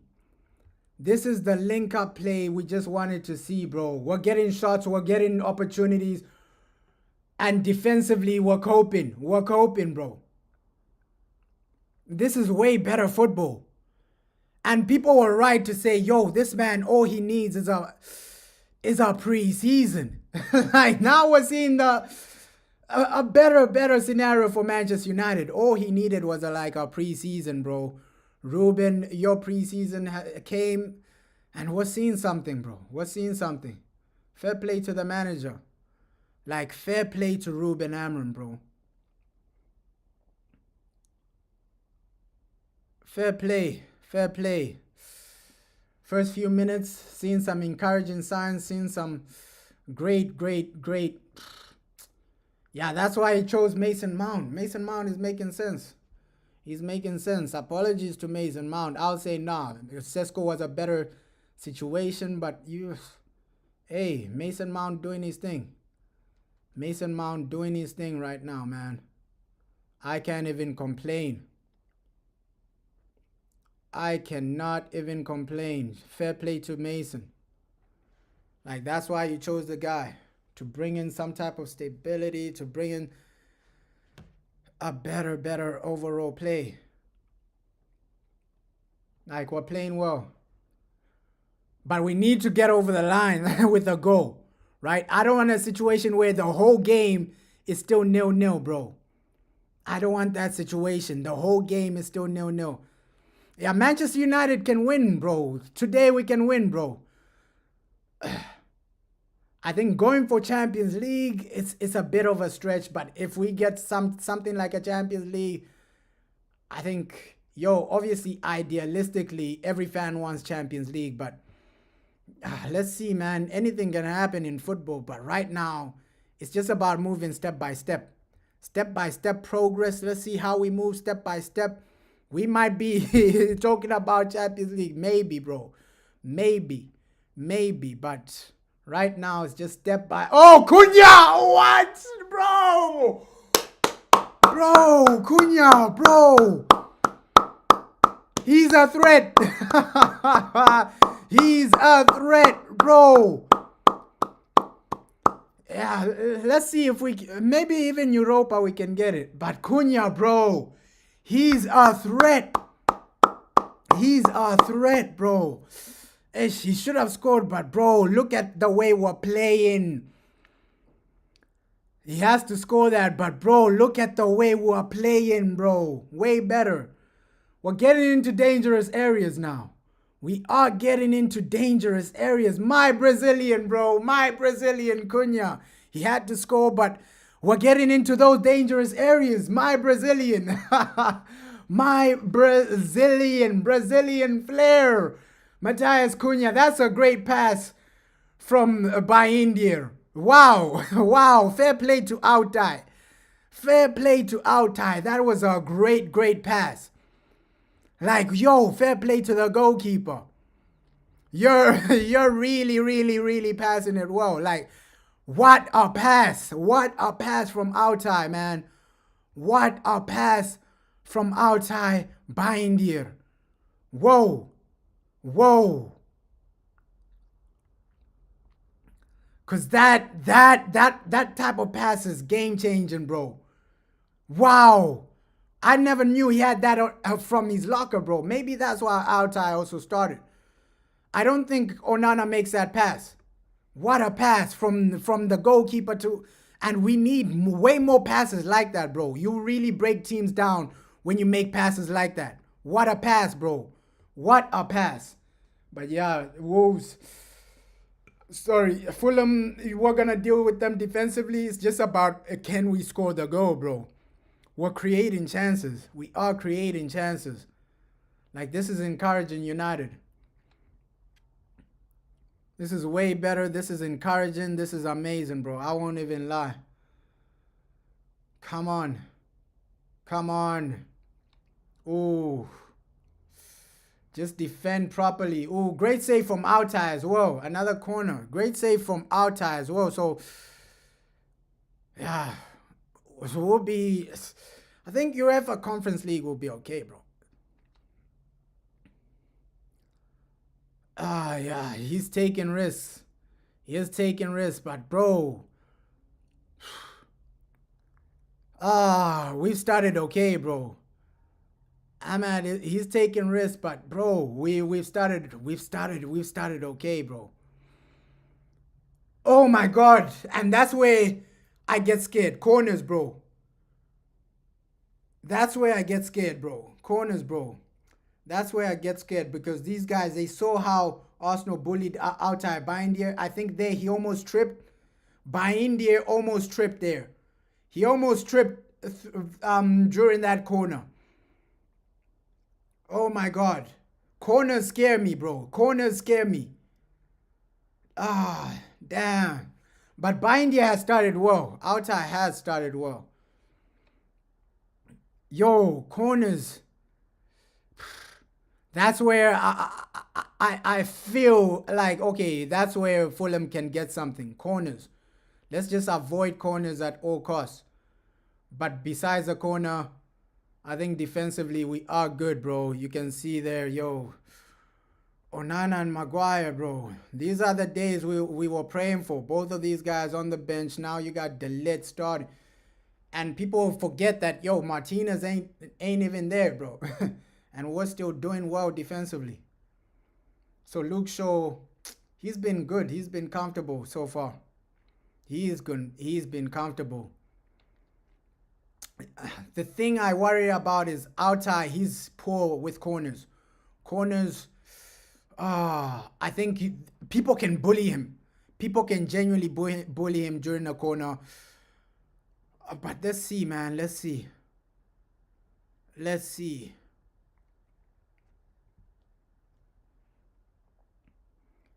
Let's see, bro. Get a goal now. Get a goal. I was saying the aim is to just get a goal before, at least before the 30th minute. At least before the 30th minute, you have a goal over the line. That should be the realistic situation, man. Get a goal before the 30th minute.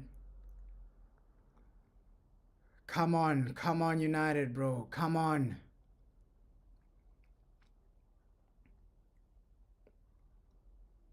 Come on. Oh. And that's the thing I love about like De Ligt, bro. His ability to just lead. He's a leader, bro. De Ligt is a leader. His ability to just lead and just be comfortable while defending. Like that's De Ligt. That's the De Ligt I know, bro. Comfortable. He's a leader and he just reads the game extremely well. But I don't like how many corners these guys are getting. I don't like this, man. I don't like where the game is going, where these guys are just getting corner after corner after corner after corner. Eventually, they might just scam one corner into the goal. Just like Arsenal did against us. So just prevent the corners, man. Prevent the corners. Come on, Bruno, nice. Mount, nice. Oh, you should have kept the play, bro. Should have kept the play, ref. Ref, you should have kept the play because that was a good pass from Mount. Should have kept the advantage. Oh. Now these guys have the ball. You should have kept the advantage in that situation, ref. You're blowing the you're blowing the whistle too early. Come on, come on, come on. Oh. And you can even see the way the defense is moving. The back line, bro. They're really keeping that defensive line. Sessignon, nothing. Nice. Altai. Come on. I was thinking, okay, before the 30th minute, we have a goal. We still have 10 minutes to score before it reaches like 30th minute or something like that, bro. Oh, come on, United. Nice. Mbuemo. Nice. So we're keeping it stable, bro. We're keeping it stable. Keeping it organized, keeping it stable. But we need the goal. I just want the ball to go to Amad Diallo a bit more. Like with Amad, start making those runs and start interchanging with somebody like a Brian Mbuemo. We need to see those types of plays. The ones we were seeing in preseason.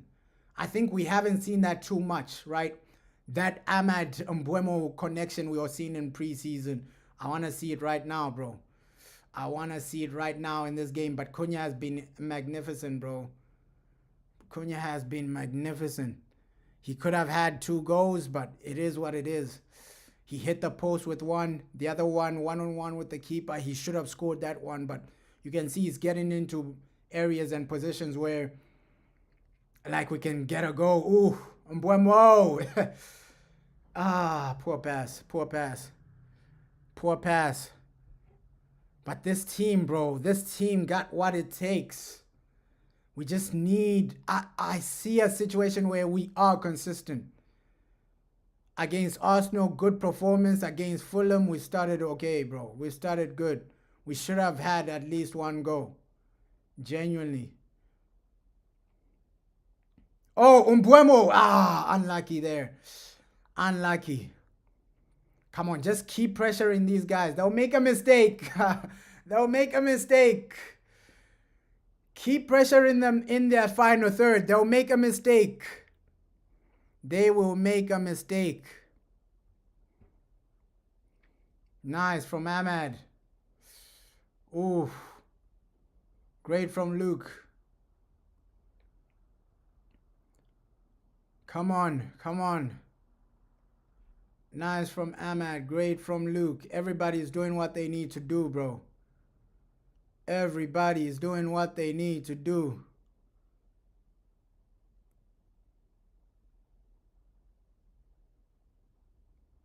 Everyone is doing what they need to do. And Lenny Yoro, for me, this is the season he just announces himself as one of the top defenders in the Premier League. Because I'm seeing the way he's playing. Yo, Lenny, this guy got what it takes. Delete Lenny. I'll be shocked if Delete doesn't make like Premier League team of the year, bro. Like he needs to be in the, I think he's gonna make the Premier League team of the year, Delete. Because I see consistency from this guy. I see calmness from this guy. I'll be shocked if he doesn't make like the Premier League team of the year this season. Just based on how he started. First game, you dominated Arsenal, bossed Arsenal. Second game, you're looking really good against Fulham. And I think with Delete, he's going to keep those performances. He's going to keep those performances, consistencies. He's just a top level player, bro. Delete top level, unbelievable. My favorite player at United so far, man. Delete, he's been unbelievable.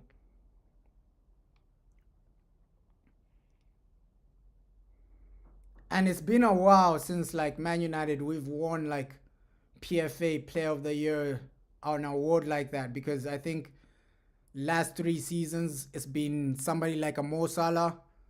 So it would be nice to just see Man United winning some of these other awards, man. Winning some of these other individual awards. One of our players winning some of these individual awards, man. And then who knows, maybe in 3 seasons, we're talking about, yo, a Man United player winning the Ballon d'Or. Right? Who knows, man? Just build the consistency. Build the consistency, build the team, and get to a level where you're competing week in, week out for every trophy. Who knows, in 3 seasons, you might just be seeing, yo, Matthias Cunha, hey, nominated for a Ballon d'Or, something like that, bro. That would be amazing. But we still have a long way to go until we're at that level, man. But encouraging signs so far. Encouraging signs. Oh, yo, Delete, bro. This guy just loves the way he just keeps it simple. I love the way he keeps it simple, man. Even when he's defending, like he's doing hard things, making it look like it's nothing. He's making the hard things look like, this is nothing, bro. This is nothing. That's Delete, man. He's different. He's different. Composed, relaxed. Bro, even when he's tackling, composed. When he's passing, composed. Yo, Delete is different. Even Cunha, I'm getting that vibe from Cunha. Like, yo, that keep it simple type of vibe, I'm getting it from Cunha as well. Even Mbuemo. Even under pressure, these players, they keep it simple. Some players, they'll be panicking. They make a mistake here and there. Bro, these guys are just keeping it simple. I wanted us to score like before the 30th minute, but we move. We move as a team. Oh, Mbuemo.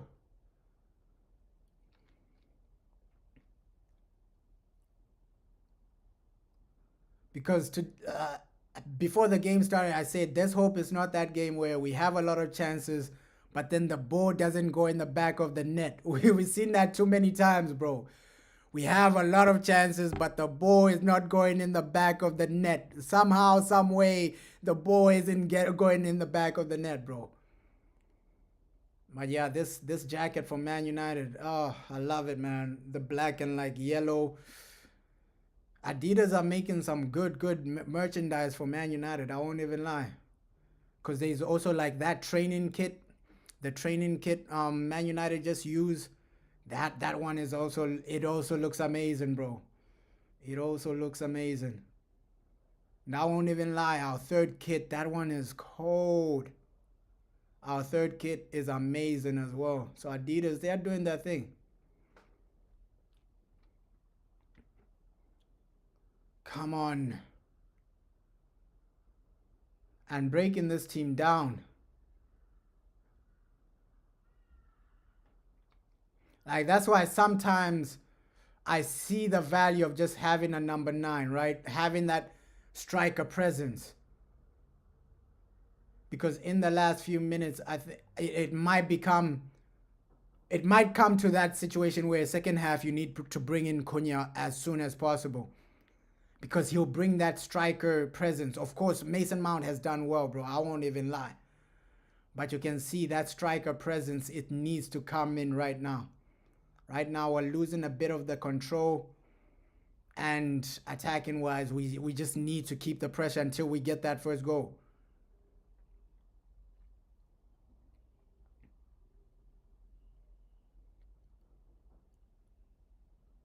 Nice from Dogu.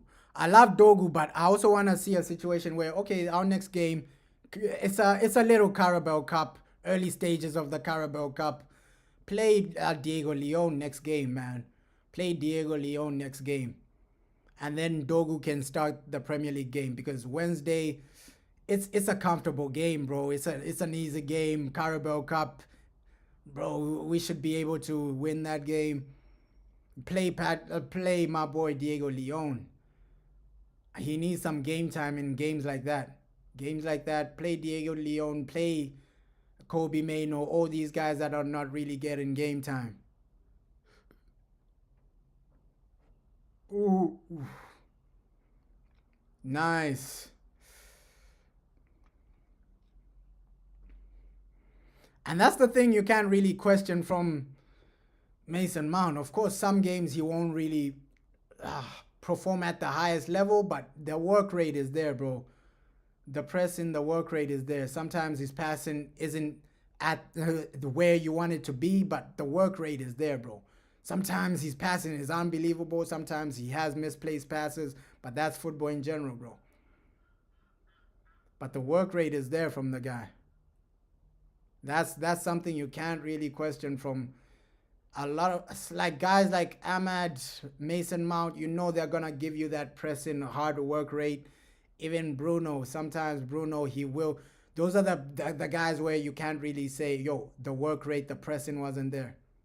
Off the ball, those are the guys that where you know, okay, yeah, off the ball, these are the guys that are gonna turn up.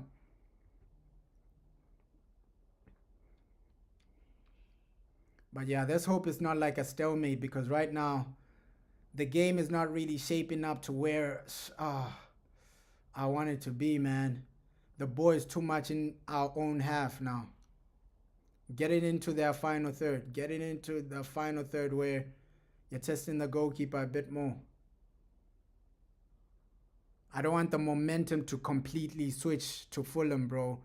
Because eventually these guys will start creating chances.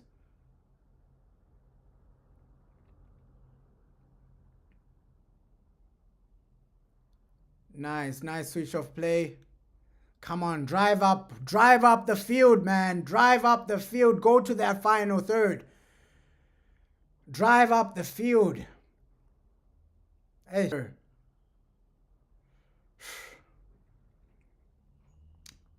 But that was a great flick from like Mason Mount. That's what I'm saying. Mason Mount, like, there are things he does that just opens up the play, bro. That was a great flick from Mason Mount to Bruno. That was a great flick, bro. There are things he does like where people don't really notice. Okay, yeah. Things like that, it really opens up the game, bro. Because that flick alone, it allowed Bruno to go into their final third, which if somebody was making a run, I think if Sesko was there, Bruno has a better a target man, right, in that situation. But yeah, flicks like that from Mason Mount, those are the small things like we don't really see. Okay, yeah, that flick alone, it opens up the game, bro. It opens up the game. Oof. It won't be. Yeah, it won't be us. The guy won't do anything, man. The guy won't do anything. And Ahmad, bro, defensively, this guy got it as well, bro. People think Ahmad is only gonna offer you offensive offensive situations, bro. But Ahmad, he can defend as well in that right wing back situation. Disappointed that it's still 0-0, bro. Let's hope we don't go into halftime still 0-0, because the longer it goes 0-0, the more confidence you give these guys, right? I've seen situations like this in football. It's 0-0, and then these guys, they just start getting confident, bro. Oh, now we can get a result, right? Now we can get 1 point. So the longer it is 0-0, and that's, bro, the longer it is 0-0, yo, VAR checking for a penalty.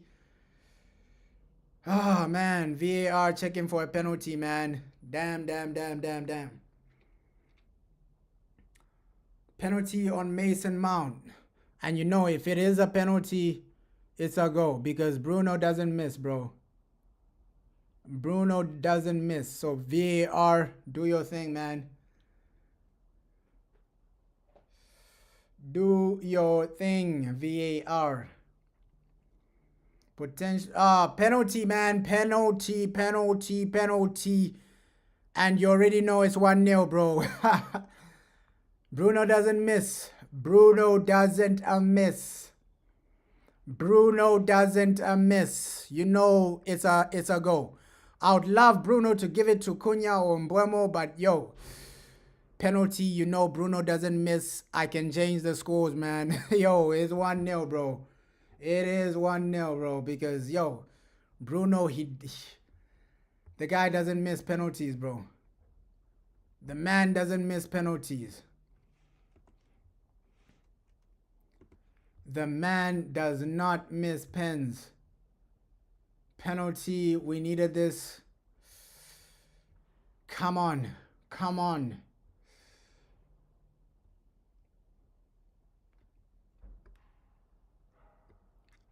And you can see how these guys are shaking their head. They think it's not a penalty, but we'll take it, bro. At least going into halftime 1-0, we're going to take that, bro. We are going to take that, bro. Like, regardless of whether it's a penalty or not. Yeah. Bruno, do your thing. Bruno, do your thing. But that's a clear-cut penalty, bro. You already said it, Bruno pen. Yeah, yo. It's like you saw the future, bro. You saw the future, but Bruno doesn't miss, bro. I can even change the score right now. Bruno doesn't miss, bro. Bruno doesn't miss, bro. Yo, Bruno Fernandes. Come on, man. Bruno doesn't miss. I can even change the score. Bruno doesn't miss. Bruno doesn't miss. That's 1-0, bro. That is 1-0. I wish he could have like given it to somebody like an Mbeumo, Cunha. At least these guys, they get their first goal or something. But Bruno doesn't miss, bro. Bruno Fernandes doesn't miss. Bruno Fernandes doesn't. Oh my God! Over the bar. Bruno Fernandes doesn't miss. Over the bar. Oh my God. This is the first time I've ever seen that. I changed the score early thinking Bruno was going to score. Oh my God. Oh my God. Oh my God. I was saying Bruno Fernandes doesn't miss. Bro, I changed the score early. I've never seen this in my life. I have never seen this in my life. Oh my God. I have never seen this in my life, bro. Genuinely, Bruno at Man United missing a penalty. Oh my God. Oh my God. Yo. I have never I'm in shock right now. Oh my God. I'm in shock. Ha. Ha. Ha. Oh my God. Tell me I'm dreaming, bro. Tell me I'm dreaming. Bruno Fernandes, that's the first penalty I've ever seen him miss. Oh my God. What happened, man? What happened? What happened, man? Yo. Ah. Yeah, he hasn't started the season well, though. Oh my God, Bruno. Ish, let's hope we get a go, though. Hey, yo. Oh my God, I've never seen that in my life. I've never seen that in my life, bro. Bruno Fernandes missing a penalty. You're saying you can't watch this anymore, bro. Ish. We should have gotten us a win, a W, bro. Bruno, you messed it up for us, bro. Come on. Come on. Yo. Yo, I've never seen that in my life, bro. Oh my God. But we move, man. We move. Let's try and get the first goal. Let's try and get the first goal, but oh man. And sometimes missing a penalty is demoralizing, man. It's demoralizing. Another corner for these guys. Yo, so second half, we gotta turn up, bro. We gotta turn up second half. Like, if you don't score in the next few minutes, second half, just go all out, man. All out. I don't want a situation where this game is a draw. 0-0. Another 0-0 situation. Oh, my God. And that's what I said before the game. I don't want a situation where everything you do, the ball can't get into the back of the net. Right? You have a penalty, but still you can't score. So I don't want a situation where it ends 0-0 or something like that, bro. Oh my God, bro. Oh my God. I've genuinely never seen a situation where Bruno misses a penalty. Bruno Fernandes missing a penalty. I've never seen that, bro. I've never seen that. I've never seen that. But we move, man. We move. But we move. We move. It is what it is. We just have to move forward as a team, bro. We just have to move forward as a team. Second half, let's see what the manager does. Oh my God. Oh my God. And these guys are getting too many corners. He could have scored from that. Thank God he missed. So this game is still open, man. This game is still open. Oh, man. Outside Bayern is really weak with corners, but ish. Second half, try and get a goal, guys. Please. Please, United. Oh my God. Yeah, Bayern on corners, it's a real nightmare, but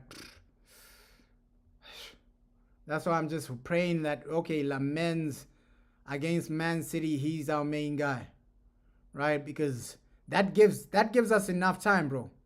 That gives us enough time. Lamens, Manchester Derby, he's our main guy, man. Yeah, he can't defend corners, bro. Bayern with corners. I think on with the situation of corners, I think Bayern might be the worst goalkeeper defending corners. Defending corners, that's where he's really weak. Oh my God. Oh my God. Crazy situation we're in. Crazy situation we're in, bro. Oh. Oh. Get some type. Oh man, I did not the first half I was expecting. We missed a penalty. We missed some good chances as well, right? That Mbeumo, that Cunha 1-on-1. We should have at least scored that one. The penalty, we should have scored that one. So it's not like we've been in a situation where we shouldn't be winning, bro. We should be winning this game. You're saying you're playing FIFA right now. You can't watch this, man. Yeah, it is bad, bro. It's become it's become bad, bro. Because these guys, Fulham, they're getting too much possession. They're really getting too much of the ball. They're getting too many corners. Come on, take the control, United. Take the control. I get that you're away from home. But if you take the control, oh my God. I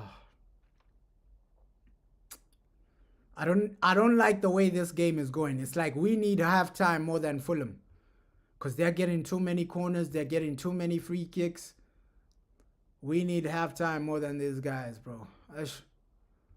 Oh, man. Second half, we regroup. I think substitutions are needed.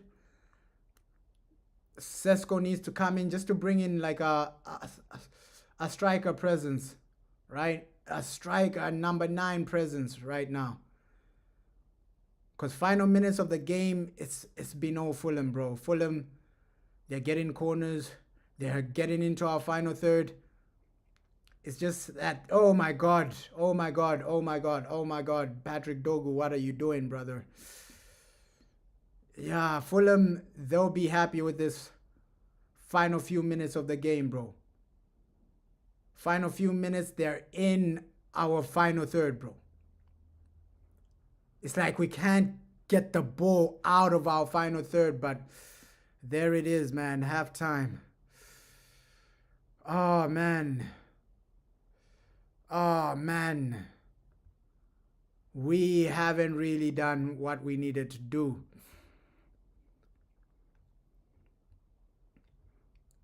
Oh, I thought they blew for halftime. It's a corner for these guys. They're getting too many corners, bro. Oh.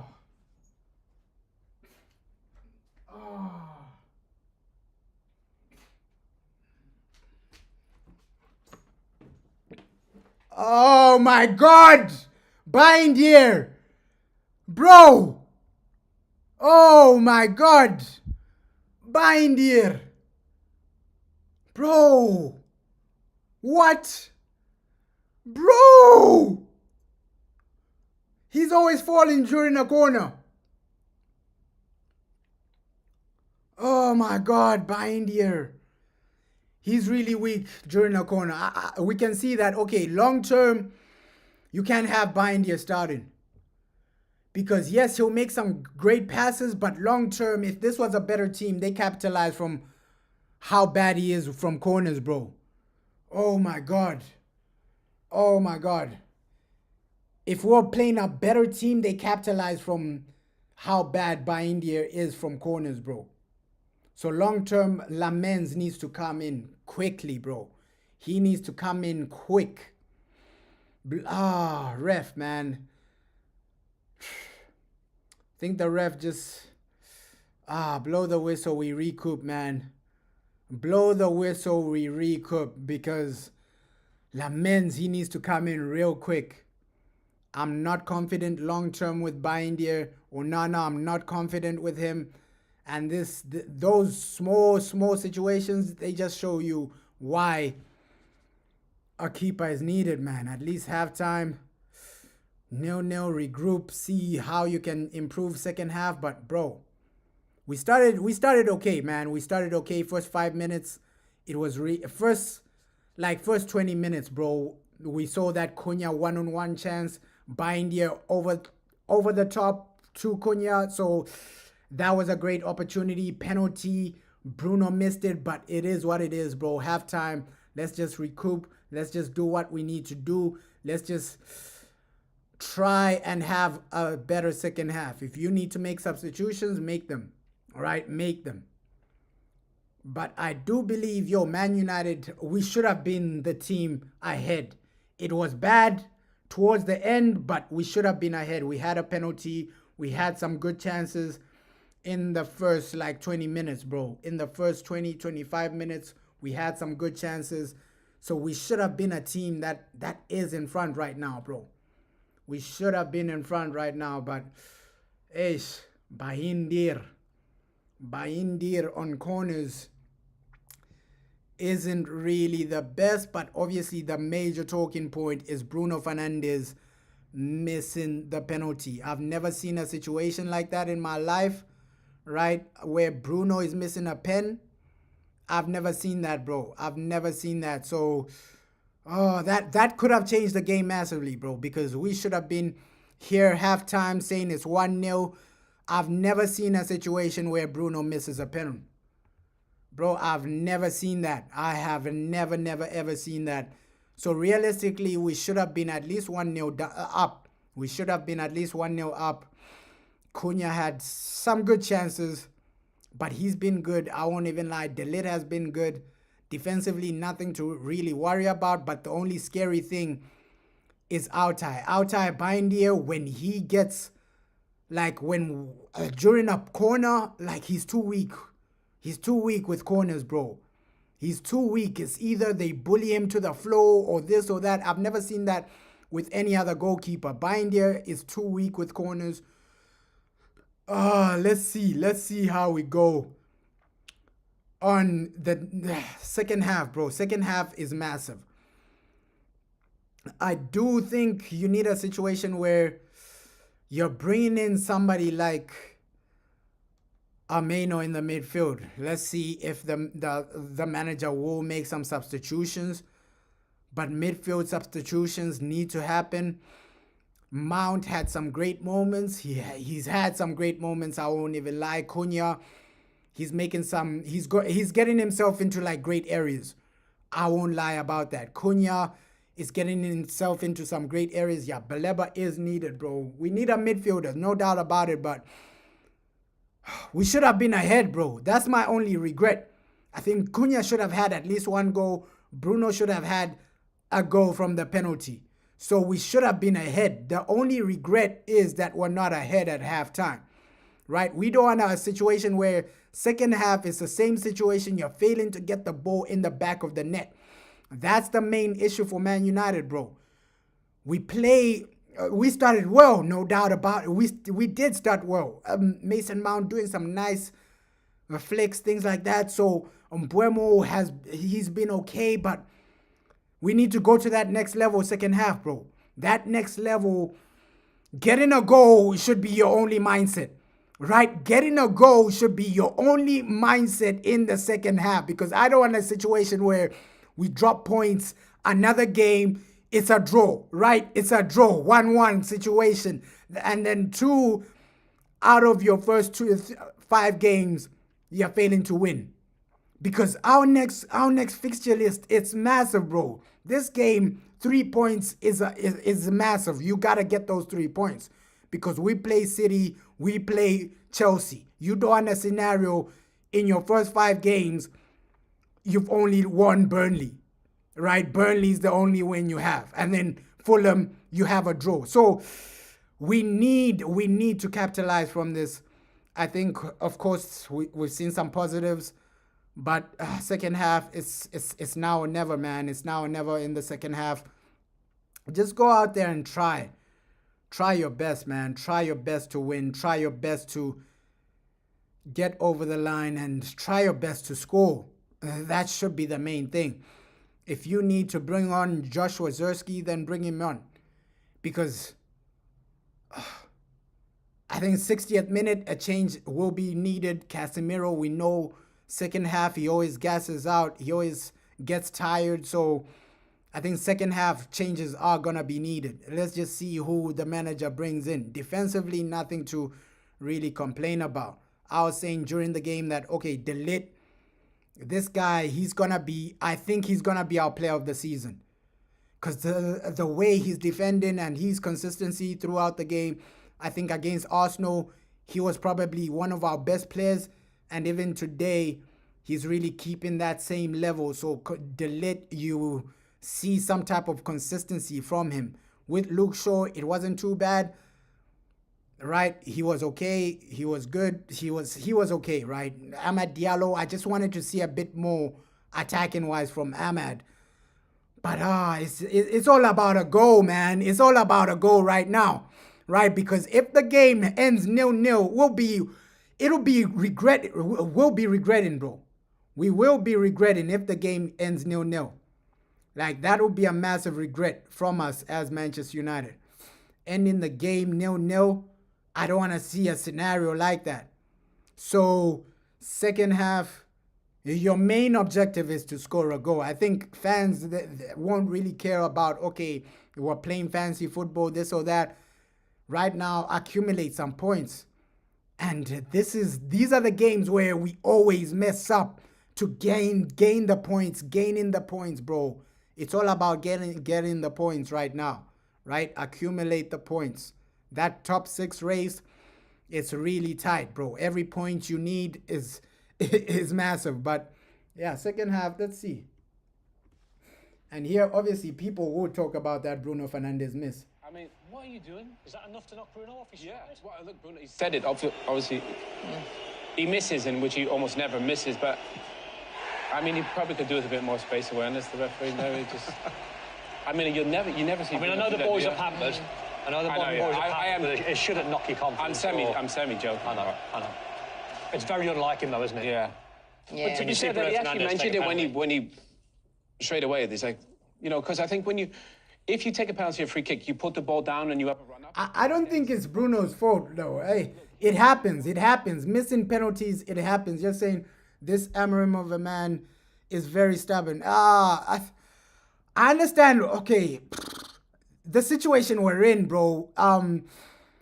It happens, missing a penalty, but Ruben, you need to get into a situation where second half, whichever guys needs to come on, I think Kobe Mainoo does need to come on for a bit of control as well. This game we saw during the end of that first half, these guys were getting too many corners, too many free kicks. We need to cut them out. That's how they're going to get something from us. If Fulham are going to score, it's going to be from a corner. I'm saying this right now. If Fulham are going to score in the second half, it's going to be from a corner, right? We had some great situations, bro. Cunha hit the post.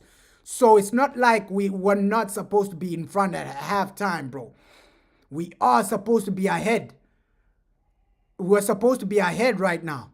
It's just a situation of, United, let's take our opportunities because we've had some good chances. No doubt about it. Second half, get the ball in the back of the net. That's the only message I can say, bro. That's the only message the fans want to see. That ball in the back of the net. It doesn't matter who scores it. Let's just score. Oh, man. Let's take this step by step, but also just see what the man does second half, right? Ruben, those changes are needed. I don't want a situation where, okay, first 2 games, you've won none of them, right? It's going to feel like last season. It's genuinely going to feel like last season. Okay, first 2 games, you've won none of them. I don't want a scenario like that, and I don't want a situation where we're consistently struggling. It's a consistent struggle to get the ball in the back of the net. So, second half, man. Second half, let's see what team turns up. Let's see if we can get a goal. And let's just hope these guys don't score, right? Don't concede and get your goals. That's the only message for the second half, man. But overall, happy with the way the team is moving. And happy that we're creating some chances, right? That Cunha chance, it was a massive chance. When Cunha hit the post, it was unlucky. But second half, just get the ball in the back of the net, bro. Get the ball in the back of the net. Right now, Lamens, please, bro. I need to hear a Lamens announcement this week, because Altai during corners, he ain't it, bro. He ain't it. Long term, this is gonna be the game plan from Fulham, bro. They're gonna watch this in the first half. Bindier being weak in corners, and they're gonna say, okay, let's get as many corners as possible and pressure the goalkeeper as possible, because he's already shown weakness, bro. Bindier has already shown weakness in goals. So that's gonna be a mini game plan from them. Okay, second half, let's get as many corners as possible, pressure their goalkeeper. He's gonna make a mistake from the corner. That's gonna be their game plan, bro. And a lot of teams are gonna see the situation. Okay, if Bindier starts, corners are our best opportunity to score, because he might make a mistake from a corner. So that's why I hope Lamens, this boy, he just comes in. He just comes in as soon as possible. Bindier, he gives you a heart attack every time you have a corner. Like there was I think that was like the fourth corner where he dropped to the floor, bro. I was really panicking. Like, why are you dropping to the floor, bro? Because even with contact, you still have to, don't get bullied and out muscled by Fulham, bro. At least be a bit stronger in the corners. Come on, Altai. So that's the only scary situation. When we have a corner, our goalkeeper might risk us the game.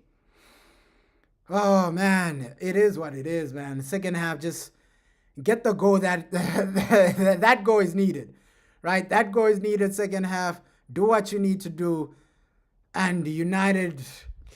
Let's just get a goal, man. Let's just get a goal. Second half, let me just get some water, and then we go. Hey. Oh man.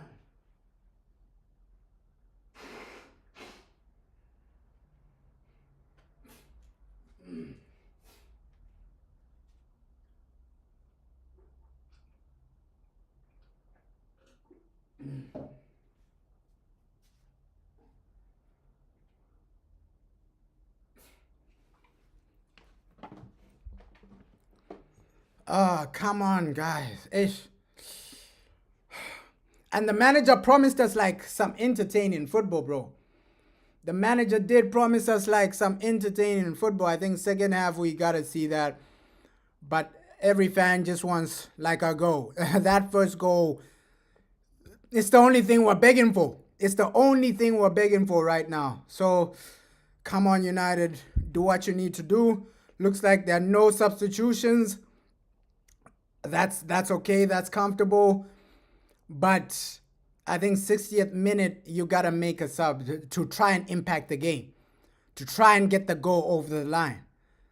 And that's the only major issue with us. Getting those goals, bro. I don't know why week in, week out. It's like we're cursed sometimes, bro. It's like we're cursed sometimes. The ball is not going into the back of the net. You get a penalty, you still can't find the back of the net. It's crazy, man. It is crazy, but because the game would have been different, bro. The game would have been different. If we scored the penalty, if Cunha scored one of his chances, bro, the game would have been different. We would have been here saying, yo, it's 2-0. It's 2-0, but let's go out there, try to score, man. Second half, keep it simple, create, and get the ball into the back of the net. That's the only mindset you should have for the second half, bro. With Bruno, I wouldn't even be upset that, he missed a penalty, this and that. He scored so many penalties, I can't even... Once in a while, you're gonna miss, bro. Once in a while, you're gonna miss, bro. Every top player has missed a penalty. Messi, he's missed. Ronaldo, he's missed penalties. So it is what it is. Let's not dwell in the past. Let's just get a goal in the second half, bro. Let's just get a goal in the second half. Captain Bruno, come on, man. Second half, whoever, man. And I don't want a scenario where 5 games into the Premier League, none of our new signings have scored a goal. I don't want that situation, bro. Because you know rival fans are going to be clowning us, bro. Because Mbeumo, he was a goal machine, bro. He was a goal machine for Brentford. But now it's like there's just a curse at Man United. We're failing to get goals. We're failing to get goals, man. Come on, second half. Let's keep it simple. Create, get a goal. There we go, man. Second half underway. There we go.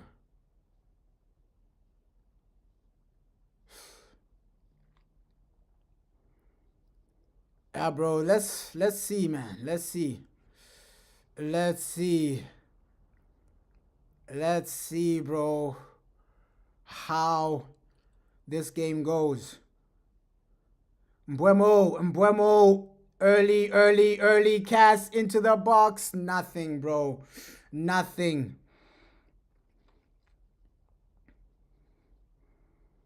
Come on. I'll start panicking if there's no goal before like the 70th minute. If 70th minute hits and we don't have a goal, I'll start panicking for a 0-0. That's when I'll start panicking. But right now, there's still a lot of time, bro. Because I know 70th minute, that's when these guys will try and pack the bus, make it difficult for us to genuinely score. By the time it's like 70th minute, 80th minute, and we still don't have a goal, that's panic stations. But right now, you still have a lot of time. A lot of time to get that goal, bro. You still have a lot of time. Right now, all I'm thinking about is the 3 points. Because it's games like this last season that held us backwards, right? Games like this, you're failing to get a goal. You're failing to get 3 points. So panic stations, it's only a 70th minute. That's when you start overly panicking, bro. Right now, we're not really in panic stations. Oh, come on, United, bro. Do not let us down. Scoring goals. We need that. We need that. Nice. From Bruno. Gives it to Ahmad. Ahmad keeps it simple. Back to Bruno. It looks like Bruno, second half, he wants to get more involved. He looks like he wants to get more involved. Second half, Bruno Fernandes. Nice. Money Mace. Come on, Dogu. Give it back to Bruno, Dogu. Ish. But nice. Corner, bro. Corner. That should be the aim. That should be the aim from United, bro. Get the goal as soon as possible. Because you don't want to leave yourself in a situation where it's Fergie time and that's when you're trying to get that first goal. Pressure them right now, bro. The best time is right now. The best time to get a goal is right now. Come on.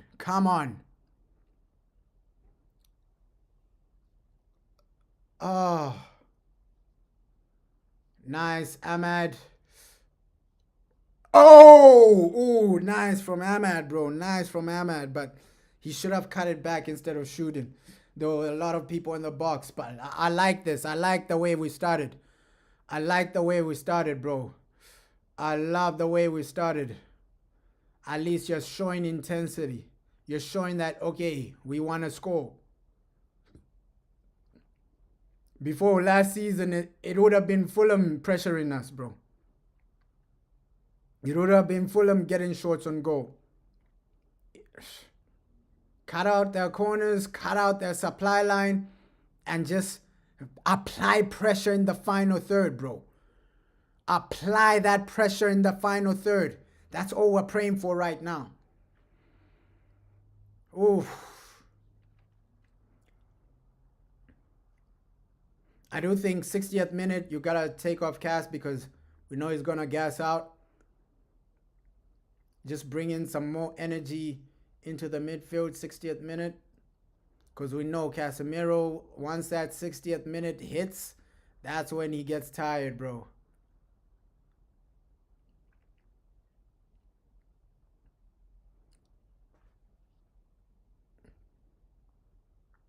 Come on, United. Do not let us down today. You can't be getting popped off by Alex Iwobi. Come on. Wake up, guys. Wake up. That's why Delete, bro. He just reads the game. He just reads the game, Delete. I think next game I expect like Delete to be rested, Carabao Cup. And then maybe somebody like Aiden Heaven. He's on the bench right now. I think Aiden Heaven might start the next game. Delete, don't overplay him because I don't want a situation where you have an injury to Delete. Like that's what we should be avoiding. A Delete injury sets us back massively. This guy's reading the game so well. Bro, he's just insane, Delete. No wonder he was like captain in Ajax at like 18 or something. Delete, he's insane. He just has that leadership mentality. Ooh. And you can see like, hey, I don't want these guys to get into the game, bro.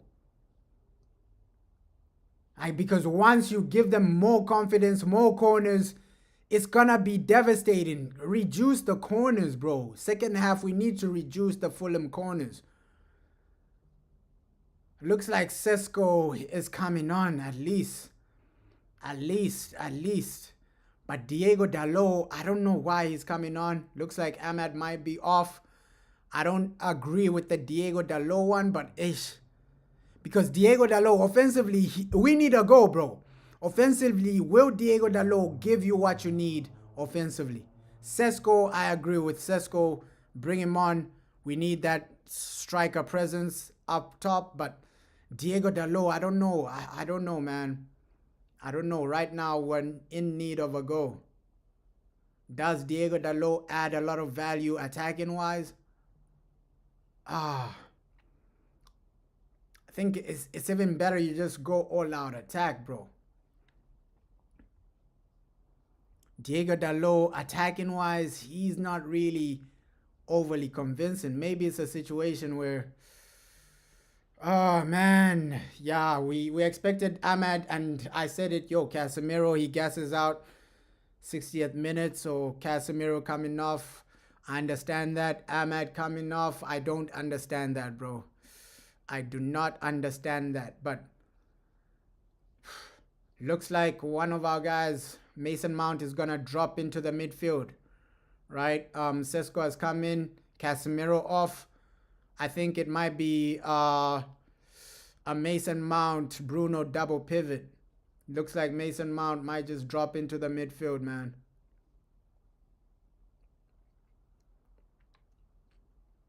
Since Cass is out. Oh, nice. Wait, Cunha. Oh, poor way to lose the ball in the final third while we're attacking, bro. Oh. Yeah, looks like Mason Mount is just gonna be roaming in the midfield. But yeah, my boy Sesko, my striker Sesko, Benjamin Sesko. Let's go. Hope he gets a goal, man. It'll be amazing if he's the guy that gets us the equalizer. Like Benjamin Sesko scoring, sorry, not the equalizer, the winning goal. Like, that would be amazing, bro. That would be amazing.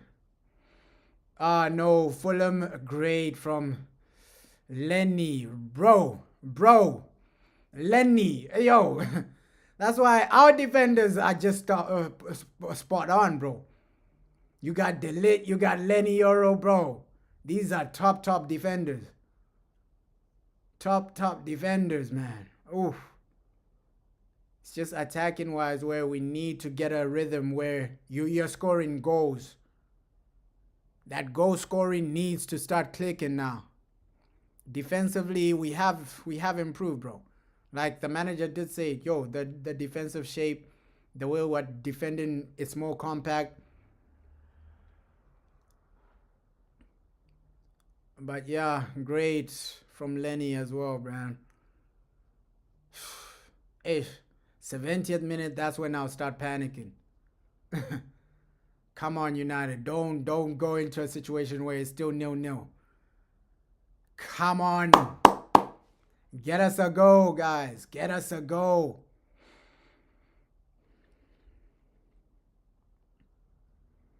Some amazing defending, but we don't want to be in a situation where we're defending. We got to be attacking. Oh. Nah.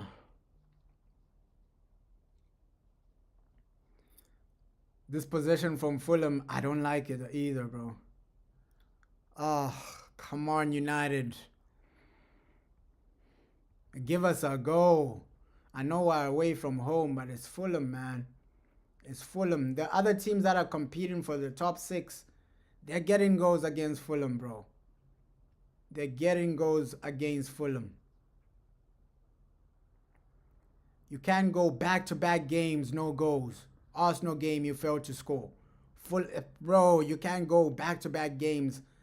It reminds me of the Louis van Gaal era, bro, where it's constant nil-nils. Constant nil-nils. We can't be doing that, bro. Constantly failing to score. Or if it's not 0-0, it was 1-1. Louis van Gaal era was so boring, bro.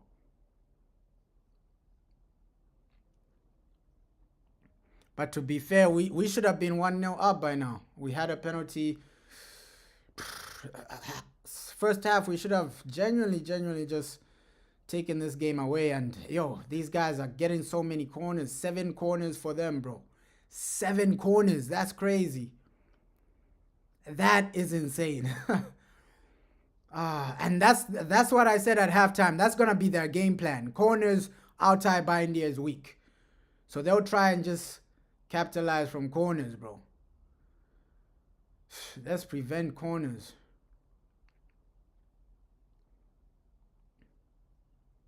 Because they ain't scoring if it's not a corner.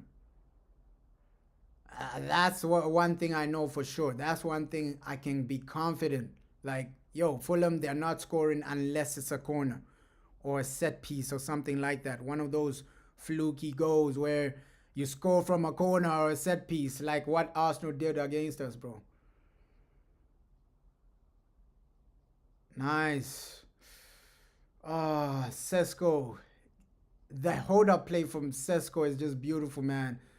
If it's Rasmus, you're just crying about lack of hold-up play. You're just crying about lack of hold-up play. If that was Rasmus Højlund, at least Sesko, he knows how to keep it simple. Okay, just touch it. Pass it, keep it simple. Okay, pass it to the next guy, keep it simple. Rasmus was just trying to do too much, bro. He was... Lenny Euro! The goal has come! The goal has come, Lenny Euro! Let's go! Let's go, Lenny Euro! Hey! Straight from a corner, so that's an Mbeumo assist, yeah? Mbeumo assist, my boy, Mbeumo assist. Lenny Euro. We needed that, bro. We needed that. We needed that. Let's go. Lenny Euro. We needed that, bro. Mbeumo straight from the corners, and the delivery from Mbeumo, bro. I was saying this in preseason, like, this guy, he has insane delivery, bro. He has insane delivery. Lenny Euro. Let's go. Let's go. So what? That's an assist for Mbeumo? Come on, man. Come on, man. Lenny Euro with the goal. Massive goal, massive goal. But it was deflected a bit, but we'll take it, bro. We'll take it, bro. We'll take it. We're taking that. We needed that, bro. We genuinely needed that. Lenny Euro. Yes. Now just keep it simple. I don't think these guys will score. But be ambitious, Man United. That's why I said, yo, 70th minute. If we don't have a goal by the 70th minute, that is panic stations. But right now, we're just celebrating, bro. It's 1-0. We needed that. Lenny Euro. Come on. Yo, my defender, bro. Now, don't concede, Man United. Don't concede like a fluky goal. keep it simple, but at least the goal came. At least the goal came, man. We needed that. Yo. Oh my God. Yo.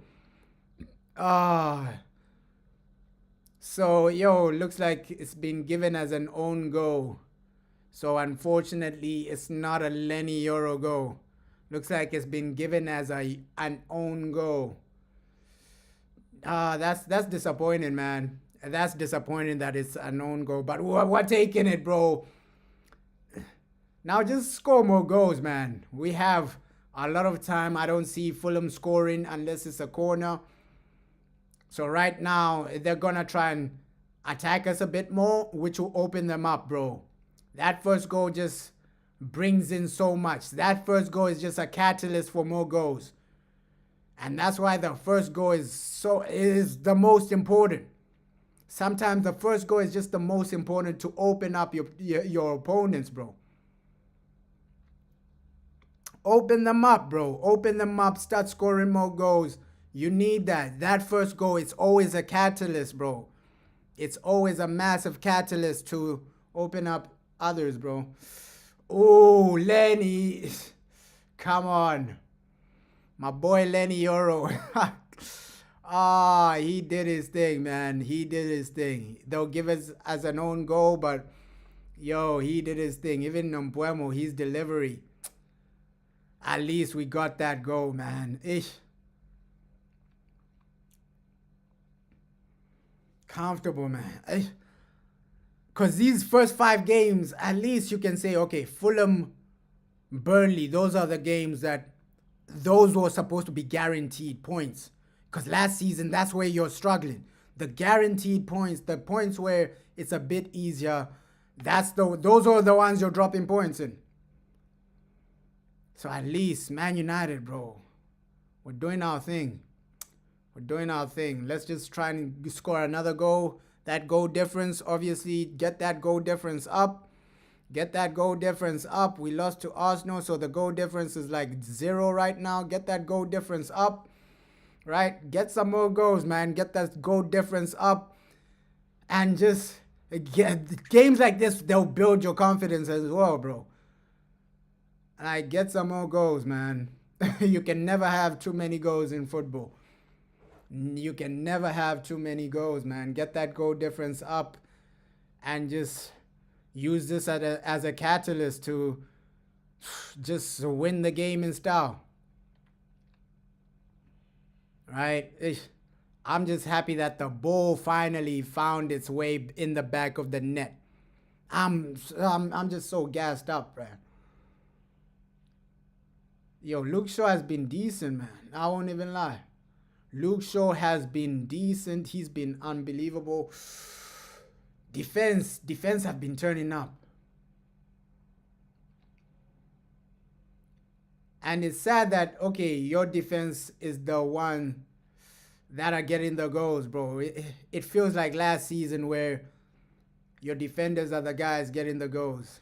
Harry Maguire is the guy dribbling like Lamine Yamal. So let's hope our attacking players, I just want one of them to at least get a goal.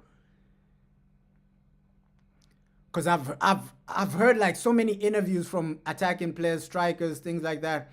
They say that, okay, that first goal you score in the season, it's just a catalyst, bro. So I hope one of our guys, Cunha, Mbuemo, Sesko, one of them just get a goal. Because it just starts like that, bro. That first goal, then the goals just keep on coming. The goals just keep on coming.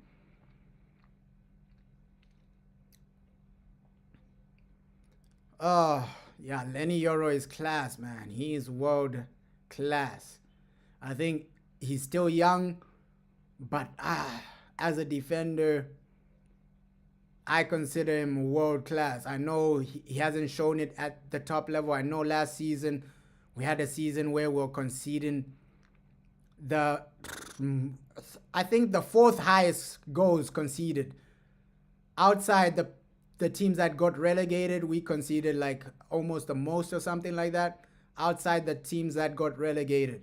And outside the teams that got relegated, we scored the least. So you can see the massive problem is goals, bro. The massive problem is goals. But Lenny Yoro, this guy, bro, he can play. He can play. And he's still developing as well, bro. Just imagine when he's in his prime. Because right now, oh, what a talent. That's why Real Madrid were also chasing him. Like, bro, what a talent, Lenny Yoro.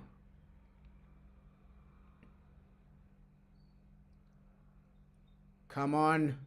Sesko, hold up play. Oh, damn. Sesko. I really want him to get a goal, man. I can't have a situation where Gyökeres scores more than Sesko. I need my boy Sesko just to pull up with the goals. Pull up with the goals, Benjamin Sesko. We can't have a situation where Gyökeres scores more than Sesko. Please, Lord, please. Let it be a good season for my boy Sesko. But yeah, thank the Lord that we're 1-0 up. We're not going into the 70th minute panicking, wishing for a goal, praying for a goal. At least now we're in a dominant situation. The passing from Sesko as well, it's low-key good, man. I don't know how Dogu failed to control that, but that was a good pass, though.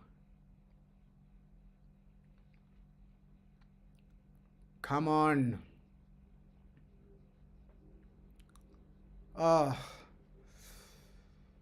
Looking forward to like that Manchester derby, though.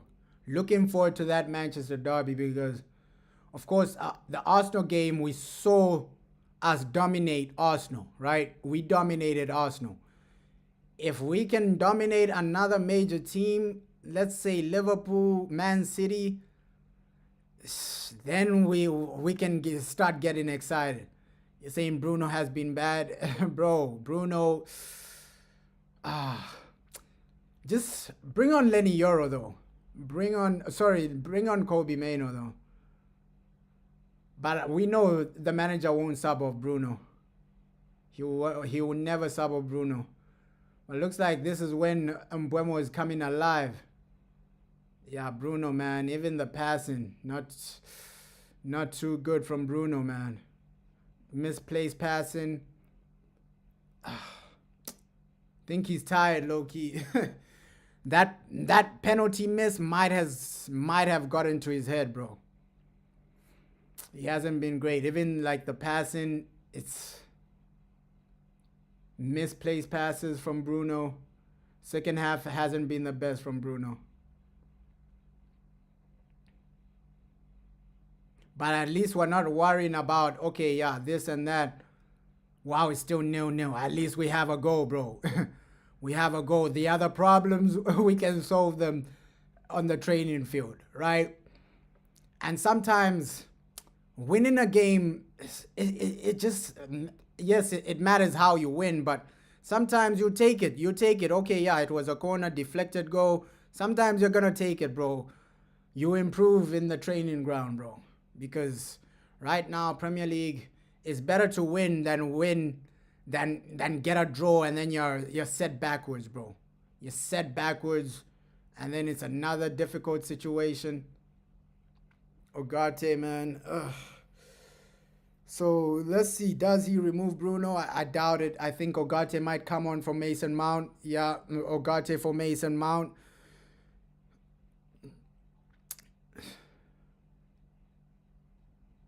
Because you could see Mason Mount playing as a midfielder, we're not really controlling too much, bro. And now the way the game is, you might need an Ugarte just to recover the ball a bit more. There are a lot of situations where Fulham have the ball more than usual. So somebody like an Ugarte, his energy, his ability to win back the ball is going to be needed. Especially when you have like a 1-0 lead. Right? It's somebody just to win back the ball. You need that. You need that, bro. Just preserve the lead, bro. I don't care if it ends 1-0, bro. As long as we get those 3 points. I'd love a situation where we score 2-3 more goals. But the 3 points for me, that's what I'm worried about. So at least Ugarte, he might preserve those 3 points. His ability to recover the ball, to win back the ball, you're going to need it in those tight moments when these guys are trying to get an equalizer.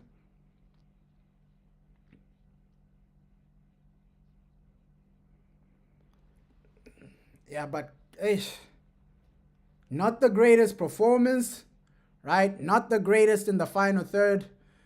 But I'm just thanking the Lord that we got that goal, bro. At least we're not going to end this game. Oh, it's 0-0. That would have been the worst scenario, the worst situation. And 0-0, bro. Another drop points, failing to get 3 points, bro. Early stages of the Premier League, you got to just accumulate as many points as you can. Right? Dropping points to Fulham, you're going to feel that. You are going to genuinely feel that towards the end of the season. Because those same points, you're going to be, oh no, we drew 0-0 against Fulham. We could have gotten top 6. We could have gotten top 4. These points are massive, bro. These points are massive. So sometimes you take like an average performance if you win the game. Sometimes you take that. Because the longevity of those 3 points, they really mean a lot. They really mean a lot, right? Imagine if we were playing unbelievable but still lose the game. You're saying our manager hates Kobe Mainoo. I think it's just political, bro. I think it's just political. Like, he hasn't signed a new contract. Yo, Sesko, like way better. First touch is way better than Hoyland. Yeah, but I think it's political, bro. I don't think he hates Kobe Mainoo. I just think it's like they're trying to force him to sign a new contract. They've offered him money. Obviously, we heard the reports. Maybe the reports are fake, the amounts they offered him, but they offered him a certain amount. He didn't accept that, and now they're negotiating for like something. So I think it's just politics, man. I think it's just politics of a new contract. Right? They're working on a new contract, so probably they've told the manager, okay, until he signs a new contract, don't really give him too much game time.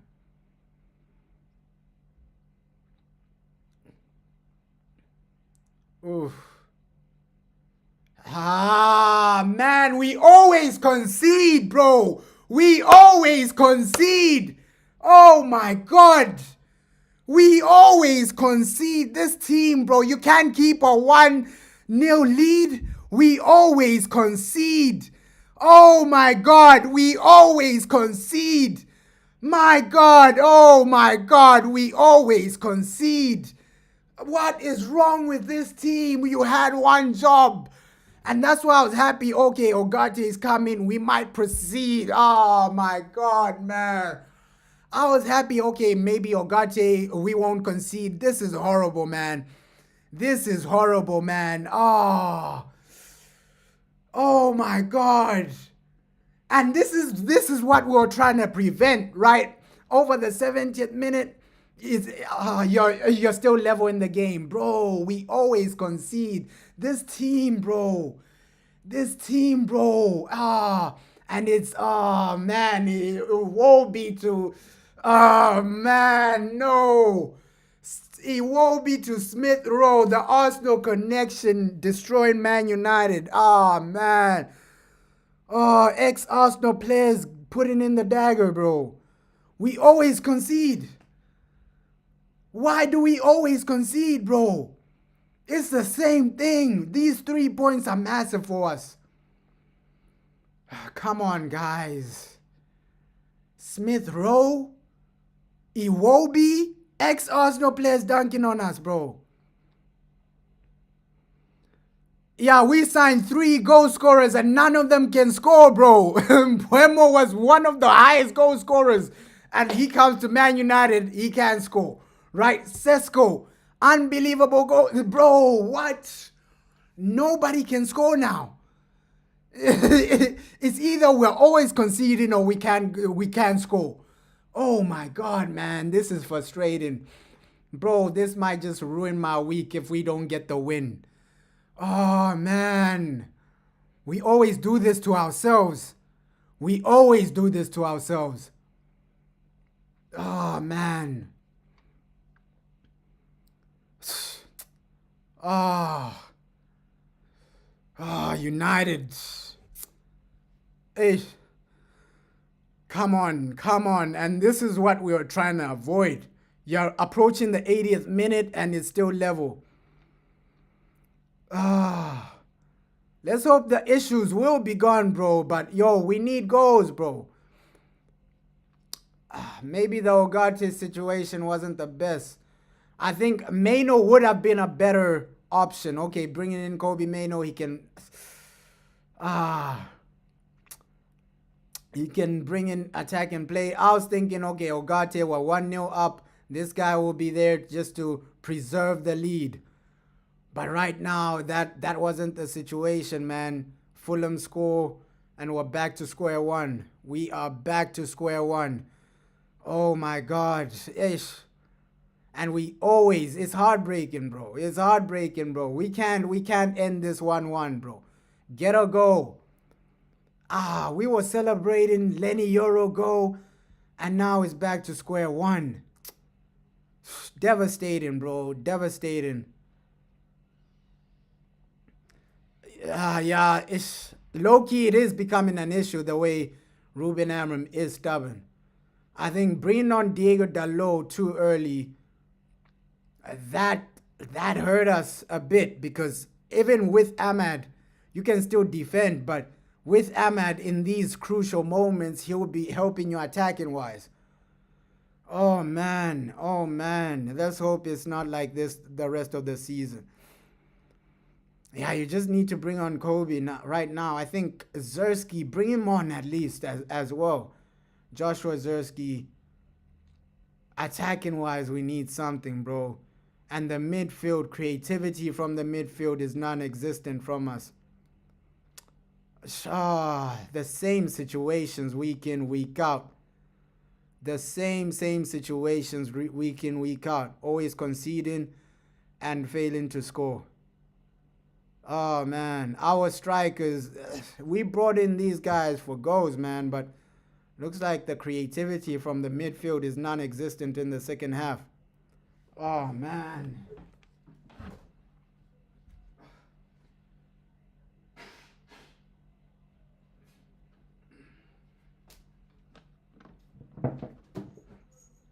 It's non-existent, bro. And Fulham, they look like they might score a second goal now. Bro, they're cutting us open, Fulham. They look like they're gonna score a second goal. Raul Jimenez. Oh, man. This is so frustrating, bro. This is so frustrating. All we had to do is just keep it compact, keep them from scoring, and you win the game. But we know, United, you always concede, bro. We always concede. It's always the same situation. Always the same situation. I can't remember, like, the last time we kept a clean sheet in the Premier League. I can't remember that. Because it's always conceding, bro. We're always conceding.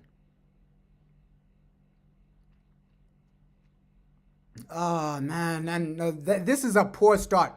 If we don't win this game, this is a poor start to the season, because first two games, no win. And yes, we're playing Burnley next. But after that, it's Man City and Chelsea. So realistically, we can say, okay, after 5 games, only 1 win. Bro, that would be horrific. Because Man City is going to be hard. Chelsea, the way they're playing, is going to be hard. If you can't score against Fulham, bro, Man City, Chelsea is going to be harder, right? It's going to be harder to score. So I think the problem needs to be solved right now. The problem needs to be genuinely solved right now, man. This goal scoring issue, because even the goal we scored, it was from a corner, bro. We're failing to get goals from open play. We are failing to get goals from open play, man. The lack of creativity, it's really hurting us as well. You're saying just like that, we won't score goals anymore. It's like, it feels like last season, bro. Right now, it feels like last season, but we still have time to rescue this, man. Final 10 minutes, bro. You better get a goal, man. You better get a goal, because we can't have a situation like last season where week in, week out, you're failing to win the game. Week in, week out, you're failing to win the game. So first 2 games, no W. We can't have a scenario like that, right? And then the only guys you're beating are guys that are going to get relegated, like Burnley. We can't have a situation like last season, because last season we saw the types of teams we were getting points against, 3 points against. It was guys like Leicester City, guys like Southampton. Those guys are relegated. So I don't want a situation like that where, okay, teams like Fulham, mid-table teams like Fulham, you're failing to get 3 points. But the only time you get the 3 point is when you're playing Burnley, or last season, Leicester City, Southampton. Those are the only guys you're getting 3 points against. Come on, man. We can't keep moving like this. Right? We need a solution immediately. We need a solution immediately, because you can only be getting 3 points against relegation teams. If that's the case, then we gotta forget about top 6, even top 10, bro. If you can only get points against relegation-based teams, bro, we gotta forget about top 10. Look, even right now, Fulham are the guys keeping the ball, controlling the game. Bro, we should be the guys doing what Fulham are doing, trying to get the ball in the back of the net. Oh my God. Diego Dalot has been horrific since he's come on. He's been horrendous, man. Diego Dalot has been horrendous, man. You're saying, yeah, Spurs improved a lot, bro. Spurs improved a lot with a lot of signings, bro. And that's why fans were crying out for a midfielder. Midfielder. The same cries from the fans. You don't want to listen. You don't want to listen to the fans when they were crying out, midfielder. Bruno won't be consistent week in, week out. Casemiro will be gassing out in the second half. Midfielder. Bro, we were crying out for this whole situation. But the board, bro, you got to get a midfielder now. Like before the transfer window closes, I beg for a midfielder. This is embarrassing, bro. Tottenham, they've improved, right? Chelsea, they're going to be better. The people chasing top 6 are not going to be dropping points to mid-table teams, bro. Oh, man. Mbeumo, Cunha, they've come in and now they're starved. No more goals. These guys were scoring goals last season, bro. For teams like Wolves, teams like Brentford. But they come to Man United and now they're being starved. No creativity, bro. Sesko as well left out to dry. No creativity. Since Sesko has come on, he hasn't even had a shot on goal. We're really not creating anything, bro. No creativity, bro. You can't have another situation where it's another draw and then back to square one. Back to square one, you're failing to win games. Oh, man. And it hurts more. Last season, you had Tottenham doing the same things. Now, we're the only team from the traditional top 6 that might be struggling. Because Tottenham, they've started well, man. Chelsea, hey, they're getting points. Arsenal, they're getting points. Man City, they're going to get points, bro. We might be the only team in the traditional top 6. And look, it's going to be more embarrassing if we finish below Newcastle, because all the players Newcastle wanted are at Manchester United, bro. So if we finish below Newcastle, it's going to be embarrassing, bro. Because right now, Isaac isn't playing for them. All the players they wanted are at Man United. Bro, it's crazy, man. We need to find some type of stability, especially in the midfield. You're saying our players don't know how Bro, especially in the midfield, they don't know how to sprint, bro. And I understand some of them are gassed out right now, but this is embarrassing, bro. This is embarrassing. Back to square one. A team like Fulham, these are the games you get in 3 points. He's through. Oh my God, bro. Thank the Lord for defending. These guys look like they're about to score.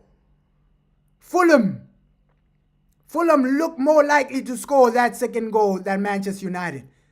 Oh my God.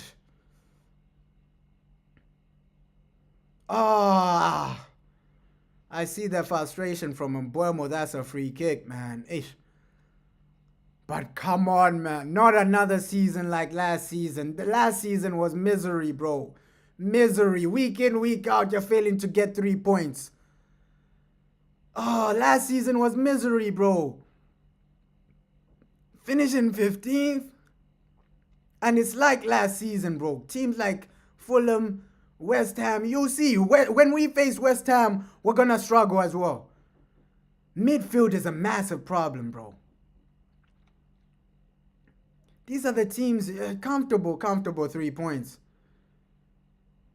Comfortable 3 points. You'll see when Fulham play a top team, they're going to get destroyed. Even Tottenham, I think when Fulham play Tottenham, they're going to lose, bro.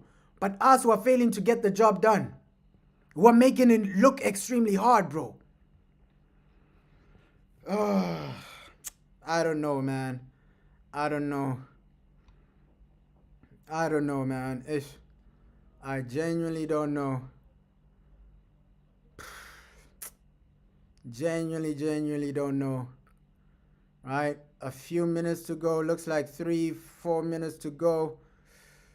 And you still can't get a goal. I don't know, man. This is not the start we wanted. And when we saw that fixture list, the first 5 fixtures, people were saying, yo, Fulham, Burnley, those are the guys who are supposed to get guaranteed 3 points, right? I don't know what the manager is doing. You need a goal, you're bringing on Harry Maguire.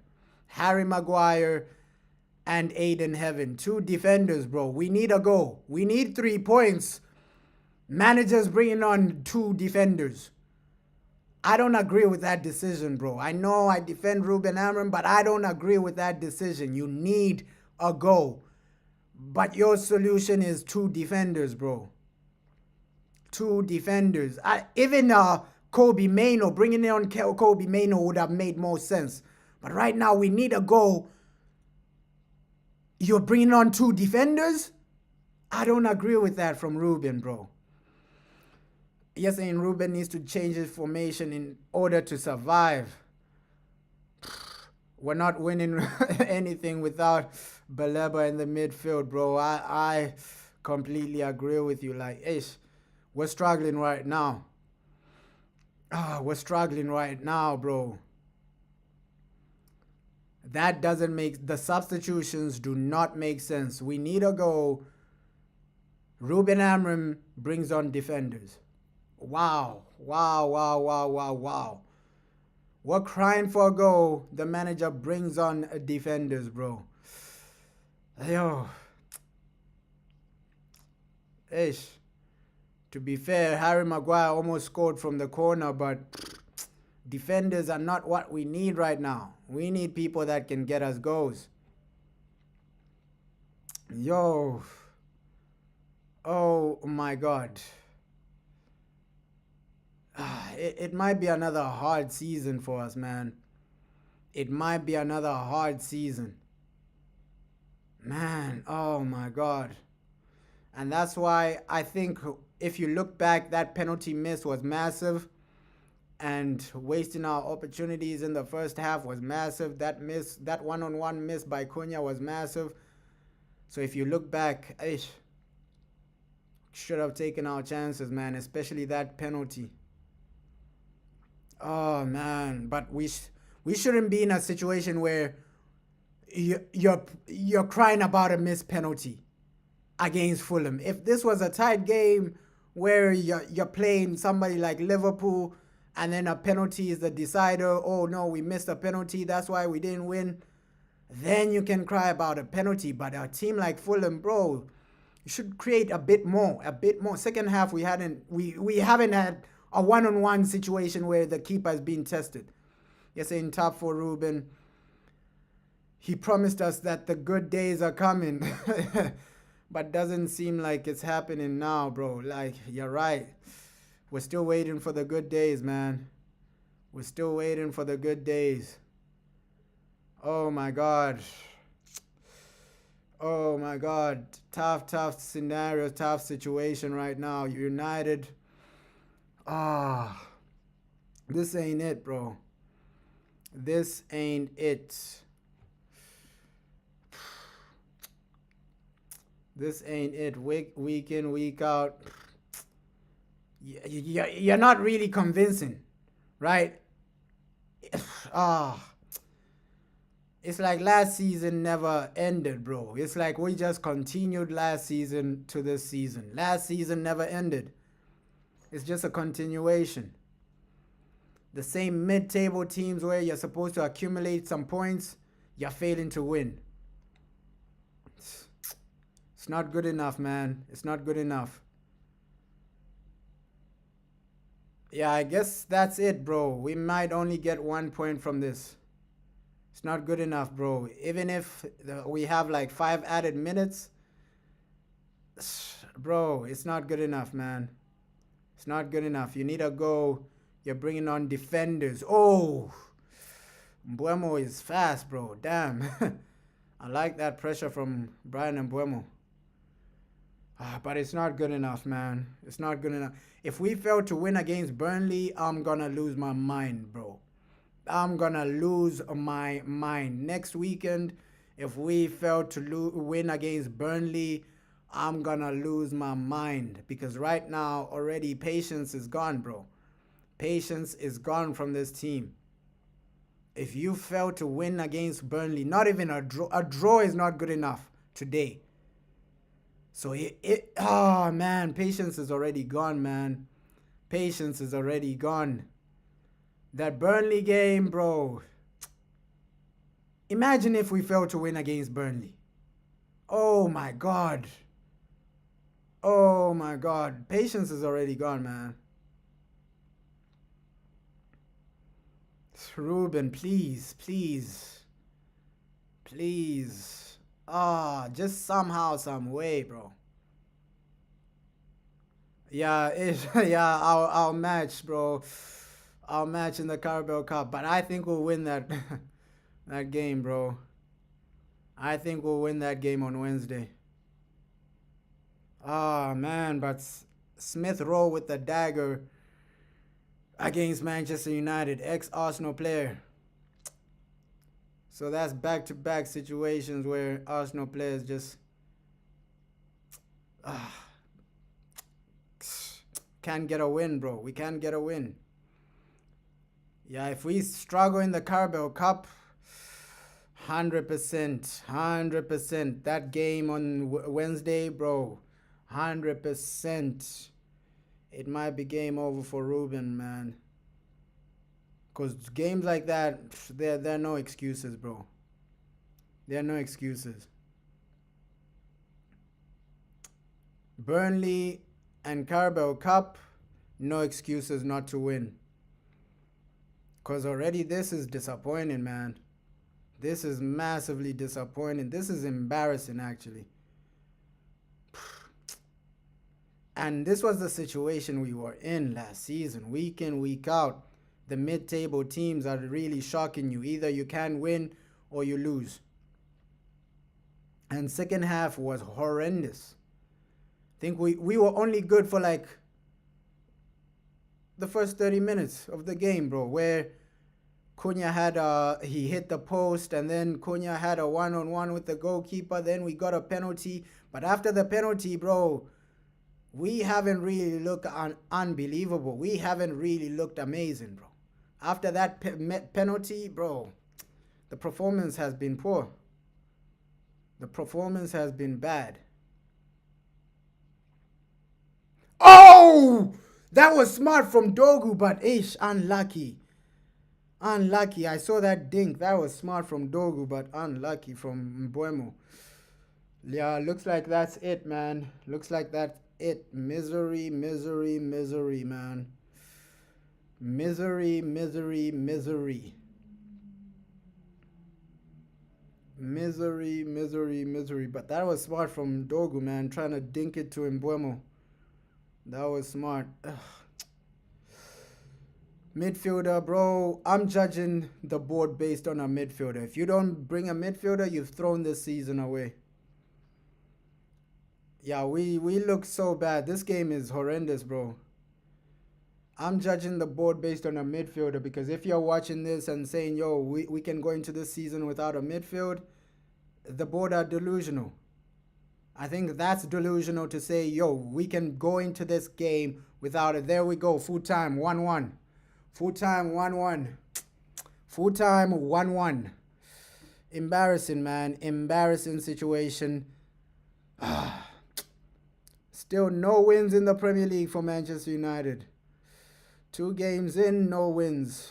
Oh my God. Our midfield is horrendous, bro. It's horrendous. If the board are looking at this situation and saying we don't need a midfielder, I'm done, man. I'm really done.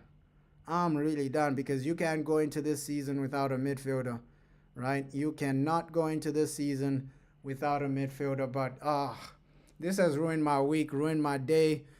Failing to beat Fulham looks like it might be a repeat of last season where the mid-table teams, you're failing to get points against them.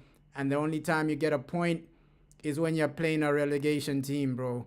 But yeah, it is what it is. Big up for everybody that actually watched this game because I feel sorry for the fans that watched this, that had to watch this boring game, below average game, embarrassing game, bro. So I feel sorry for the fans for putting us through this, man. How do you put us through this boring game? But it is what it is, man. Big up.